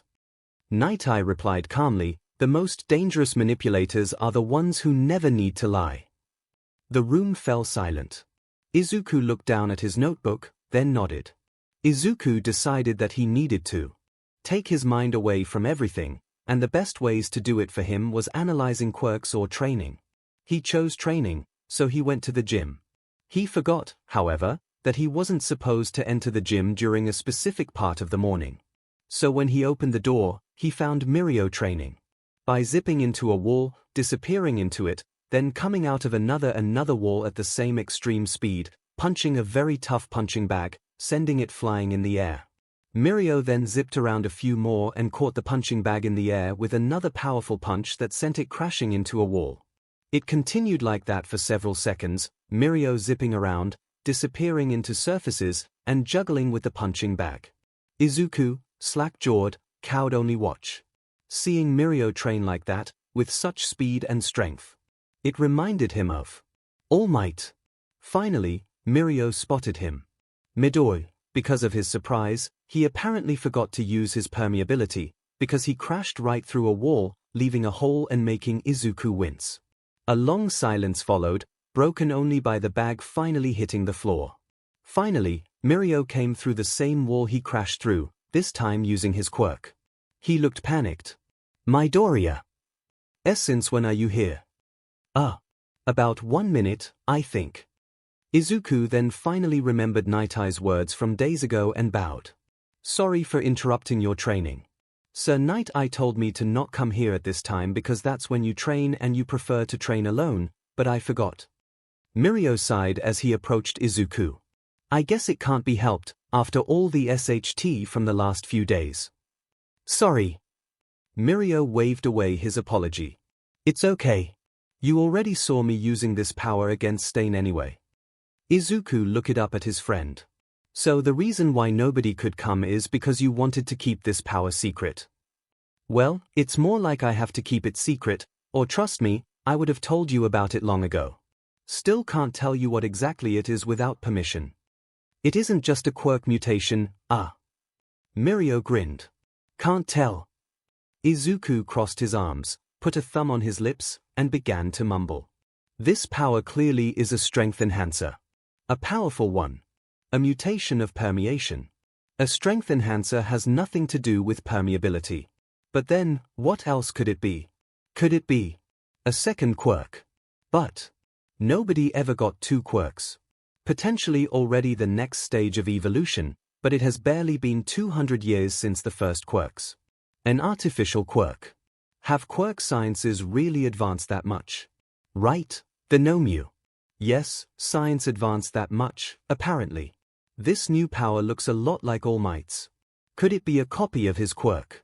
An experiment to create the next symbol of peace. A successor. All Might's starting to get a bit old.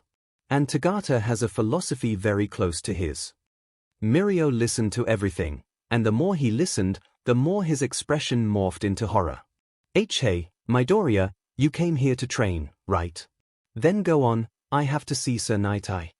This made Izuku stop his mumbling, and he looked up at Mirio. Oh, yes, right. All right. Mirio immediately ran away, at normal speed, going through a wall, to Izuku's confusion. The boy's eyes widened. Oh. I got it right, right? Or almost. DMN it, if this is a secret, I should be more careful. Mirio barged into Sir Night Eye's office, running right through a wall. Sir. Midoriya has almost guessed about it. The man looked up from whatever documents he was reading, stared at his trainee, then facepalmed. Of course he did. What do we do? Night Eye sighed as he grabbed his phone. You do nothing while I call All Might. Toshinori Yagi, who was in the teacher lounge preparing his next lesson, answered the call on his phone. Hello. Toshinori, Midoriya almost figured it out, Mirai Sasaki say. Already? Just from what he saw against Stain. He heard Mirio through the phone. He surprised me in the gym. He was able to watch a whole minute of me training before I finally noticed him. So, a few minutes of fighting against Stain, then 1 minute of training, and Midoriya almost hit the mark. Yeah. Well, he didn't guess exactly what it is, but he was able to guess that it's a second quirk related to you given to me. For now, he thinks it was created and given to me artificially. He's using the Nomu as proof that it's possible. Toshinori burst into laughter, causing him to spit some BLD. I shouldn't be surprised. I really shouldn't. We're talking about the kid who's being mentored by Nezu, after all. He heard Mirai sigh. I know. I called you to know what I should do about it. It's only a matter of time before he understands what it really is. The logical solution would be to tell him to stop thinking about it, but we both know it will only delay the inevitable, Toshinori said, and he heard his old sidekick sigh again as a result, knowing that he was right. So either we make him forget everything, which I'm not a fan of, or we tell him everything. Again, the first solution would just delay things. He would eventually see Mirio use it again one way or another, especially if he decides to have his hero work studies at your agency, and we would be back to square one. I will talk with Nezu about it to have his opinion. I guess there is no other choice. Mirai said. Very well. However, if it is decided to reveal it, do it after Midoriya's press conference. He already has enough on his mind because of it and of this whole fiasco, let's not add more. Toshinori nodded, even knowing that Mirai couldn't see it. I agree. They exchanged goodbyes, and Toshinori ended the call. Then, he called Nezu. The rodent was certainly still in the train back to Musutafu, returning from Mirai's agency. Yes, Toshinori, he heard him answer. Nezu. Your protégé did it. He's on his way to finding out about the One for All. He heard the rat cackle, and Yagi couldn't hold it against him. The next day, the time of the press conference finally came. It was decided that it would happen before Izuku would talk all by himself. But Sir Night Eye, Nezu, and All Might would be behind him, supporting him. Izuku came out of walking through the gate followed by the 3 adults, notes in his hands. He looked at the sea of journalists before him. Dozens of cameras. From Japanese channels, but also from other countries. Countless photographers. Izuku's nerves were killing him, but he had to do this. All Might placed a hand on his shoulder and smiled at him, reassuring him. With a nod in thanks, Izuku walked toward the platform that had been prepared for him. Several journalists were murmuring. He's coming. That's Midoriya. The sports festival champion. The quirkless hero. And many more. Izuku placed himself before the lectern with the MIC, then looked at all the journalists before him. He gulped, then looked down at his notes. Before he placed them on the lectern. I wrote a speech. He looked at the papers, then turned them. But I don't think that's what people need to hear today. All the journalists raised their heads. During the US Sports Festival, my friend, Tenya Ida, learned that his brother, the pro-hero Ingenium, had been attacked by the hero killer Stain. He wasn't in a good place after that. But I helped him understand that the best way to avenge his brother was to stop Stain, not by fighting him, but by getting him arrested. So we went to 𝐼's agency and worked hard to learn how to investigate to hopefully lead actual heroes to fight Stain and win against him. We were able to discover how Stain's quirk worked. We were able to prepare a trap for him. Heroes all across Hosu, including Endeavor himself, were ready. Everything looked like that would be it.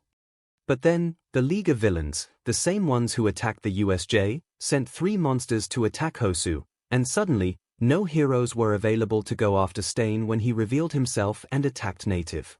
The only ones who could go after him were Sir Night-Eye and Lemillion. They were able to save Native and to get him out of danger. But against the hero killer, they weren't enough. Stain was just too strong, too fast, too skilled. He was a man who fought dozens of pro heroes, and won without ever spilling even a single drop of his own BLD, so I decided that I had to join the fight, and Ida wanted to come too. With the help of his speed quirk, we reached the area of the fight just in time. Ida still had to use his quirk again to reach Stain and punch him just before he could kill Sir Night-Eye. 1 punch, it was all it took.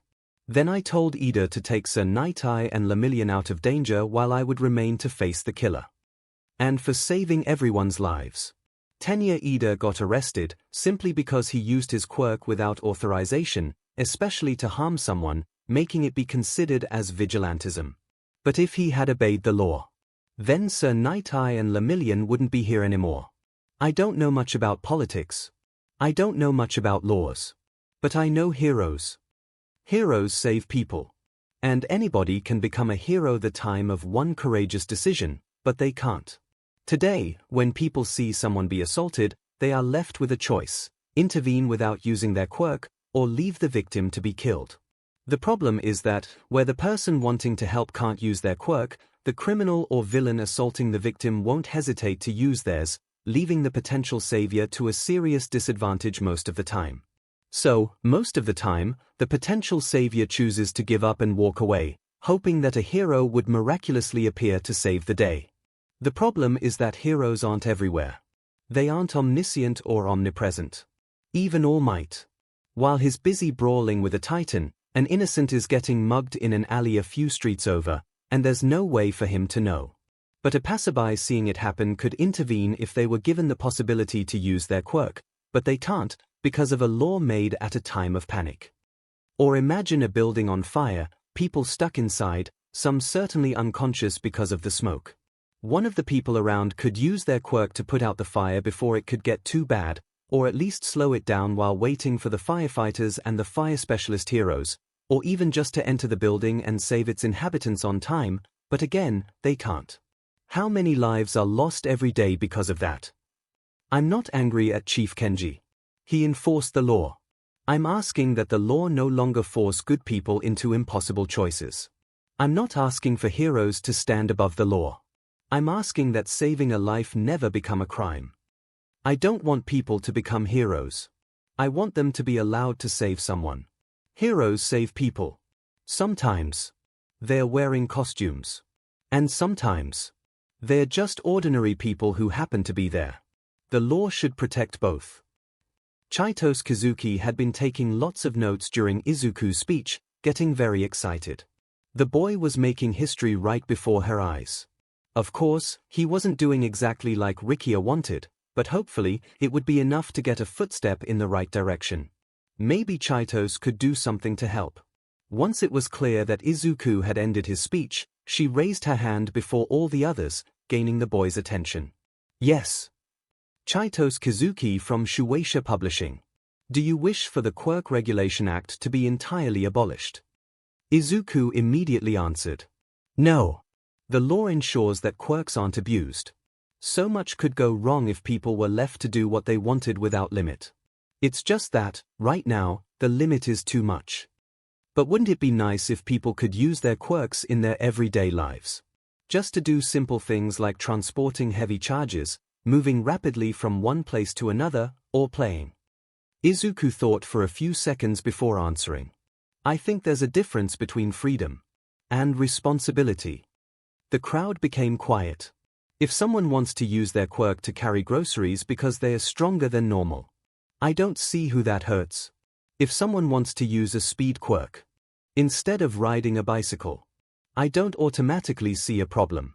Kids already play using their quirks at home under their parents' supervision. But Izuku raised a finger. The moment your quirk starts putting other people at risk, then rules become necessary. He looked directly at Chaitos. The problem isn't quirk use. The problem is irresponsible quirk use. Izuku took a big breath, then continued. Cars aren't illegal because they can cause accidents. Kitchen knives aren't illegal because they can kill. Fire isn't illegal because it can burn down a building. They are tools. We teach people how to use them safely. Maybe quirks deserve the same kind of thinking. Behind him, Nezu nodded while All Might's grin widened. Oh, he was good. But the others should be able to use this answer to their advantage, especially Koku. She did her job. Now, it was up to them. So she let the other journalists start to ask their own questions. Mr. Midoriya, what do you think of people insulting the police and the government in your name? What's your opinion on vigilantes? Mr. Midoriya, why go so far for a classmate? Rikia smiled as he watched the press conference on his television while being linked to the other executives of his organization through his computer. You know what to do, Trumpet, he said. Of course. Leave it to me, Redestro, a man with glasses replied with a small bow. TCH. Are we really lowering ourselves to using someone so worthless to advance our agenda? A hooded figure asked. A man with his eyes hidden behind his hair answered. The boy may be metaless, his proving to be very useful, as Redestro had hoped he would be. His becoming a symbol, and his even baked by All Might. Almost everyone's listening to him. The boy isn't even fighting for the abolition of the QI, the hooded man yelled. Rikia, or Redestro, sighed. Yes. But this is the best we will get. A change to the QRA is a good start, and what he answered to Curious could make it go further. I already consider it a victory for the Meta Liberation Army, even if not total. That's if Trumpet manages to do his job, the hooded man said. The man with glasses, Trumpet, scoffed. With All Might backing Midoriya, the other politicians will pretty much kiss his shoes to get in his good grace. Pushing for the QRA to be changed as Midoriya wants it won't be a problem. I may not even be needed, honestly. I can't go further than that however, or suspicion could appear. It will still be a huge step, and without any bloodshed, Redestro said. Let's be happy with that. The boy will at least reach the end of his use after that, so should I get us rid of him, the hooded man asked. If he's left to continue to grow, he could become a threat. Just the fact that I'm forced to say that despite him being metaless already makes him a threat in my eyes. Someone like him shouldn't be so powerful. Redestroy rubbed between his eyes. Geaton, I would rather not do something so risky so close to us reaching our goal, even partially. I'm not stupid. It would be easy to make it pass for an assassination from a villain group, like that League of Villains, or the Yakuzas. I will think about it, but not right now. First, we let Trumpet work. Then, we will see. Geaton growled, then cut himself from the group. Trumpet sighed. You know he won't settle for the MLA accepting such a moderate victory. Many of us won't. Redestro frowned. I know, and yet, changing the QRA so everyone can use their quirks within reason is very close to the vision of Destro. Any further will ask for a revolt, but many of our members will be accepting of stopping there. The man with hair hiding his eyes nodded and said, about 68% of our men would certainly be satisfied of such a result. The remaining 32% would want to push for absolute freedom of our meta abilities. Among these 32%, 45% are like Geaton, men who want for a world where might makes right. If you decide to settle with our actual victory, we may face a schism. And some will certainly end up going after Midoriya against your orders. Redestro nodded. I leave you to keep an eye on them, skeptic. Very well.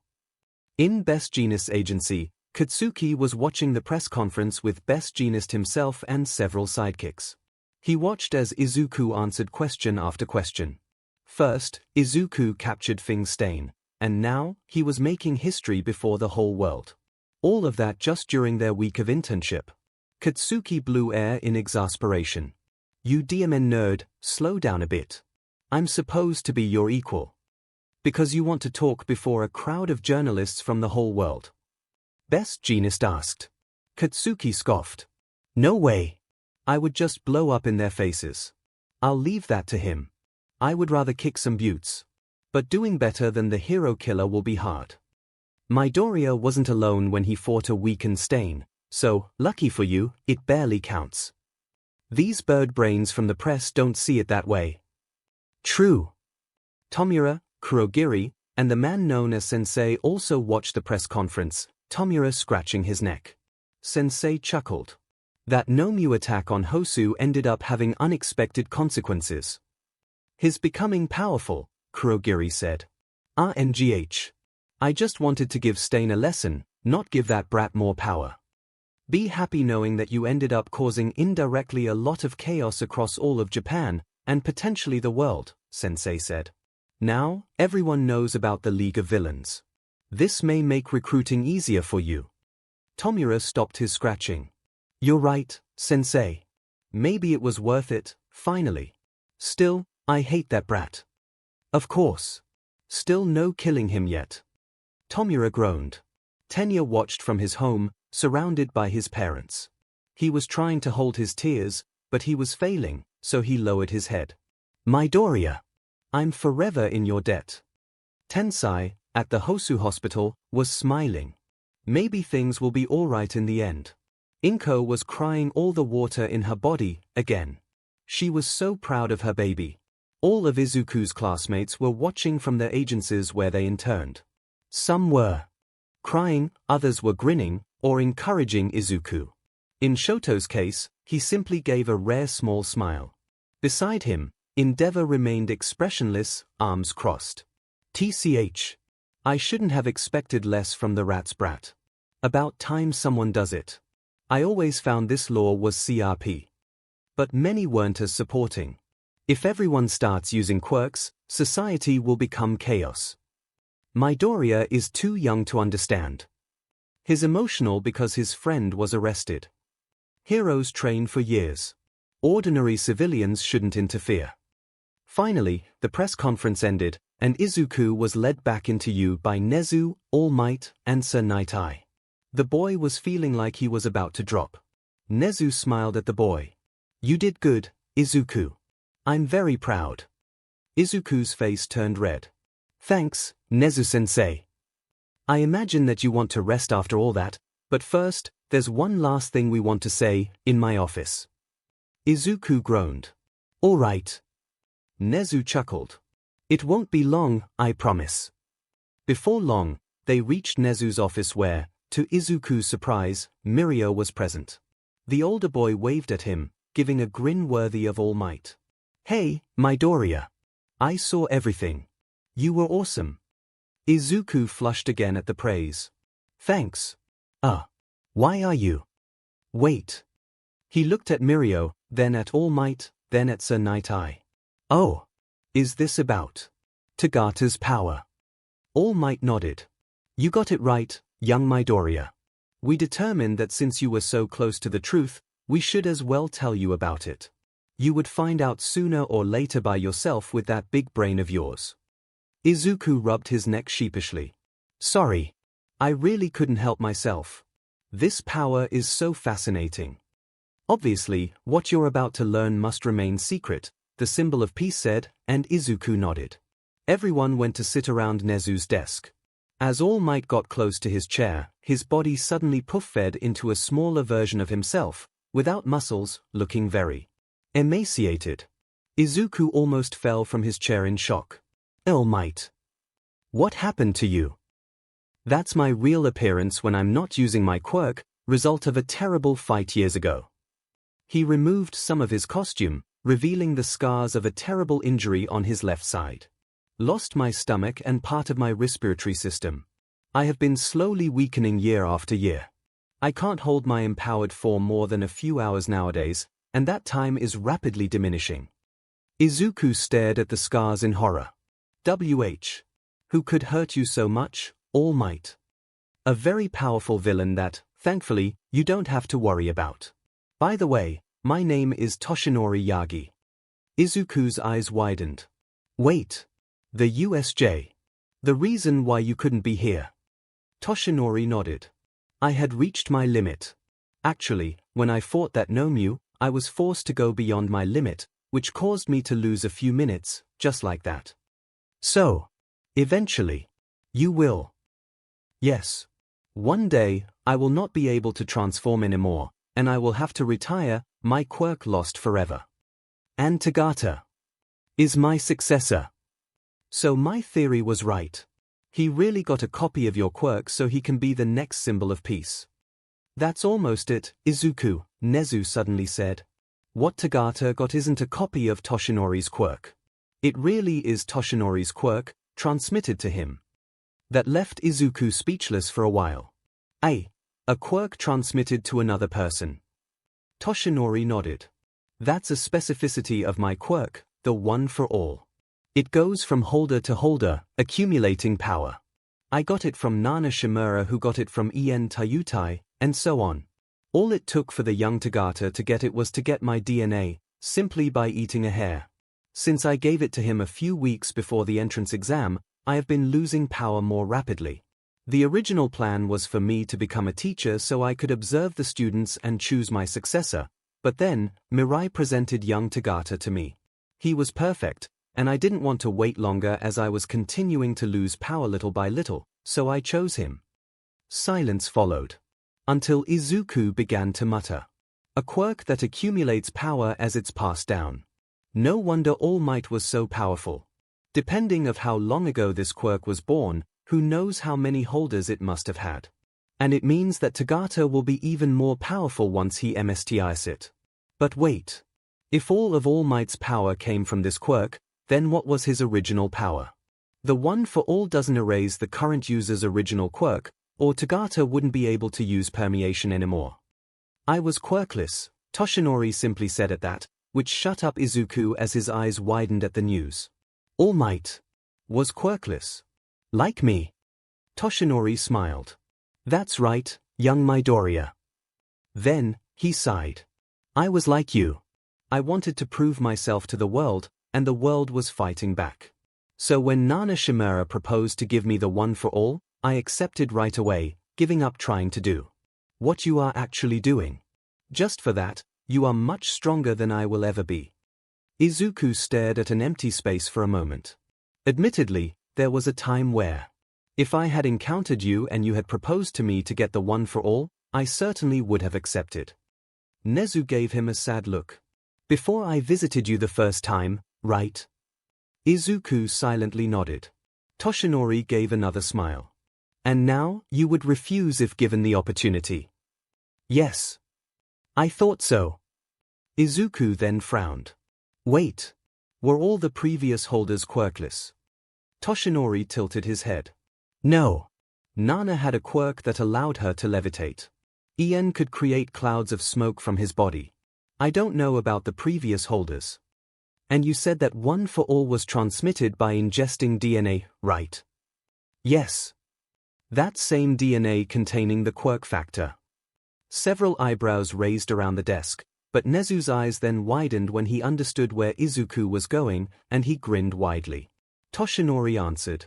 Yes. Then, since one for all is accumulating power, is it possible for this power to include the quirks of the previous users? Toshinori suddenly coughed BLD while almost dropping from his chair. Mirio's jaw dropped at such a possibility. Night Eye groaned, rubbing his head. Nezu cackled very loudly, holding his belly.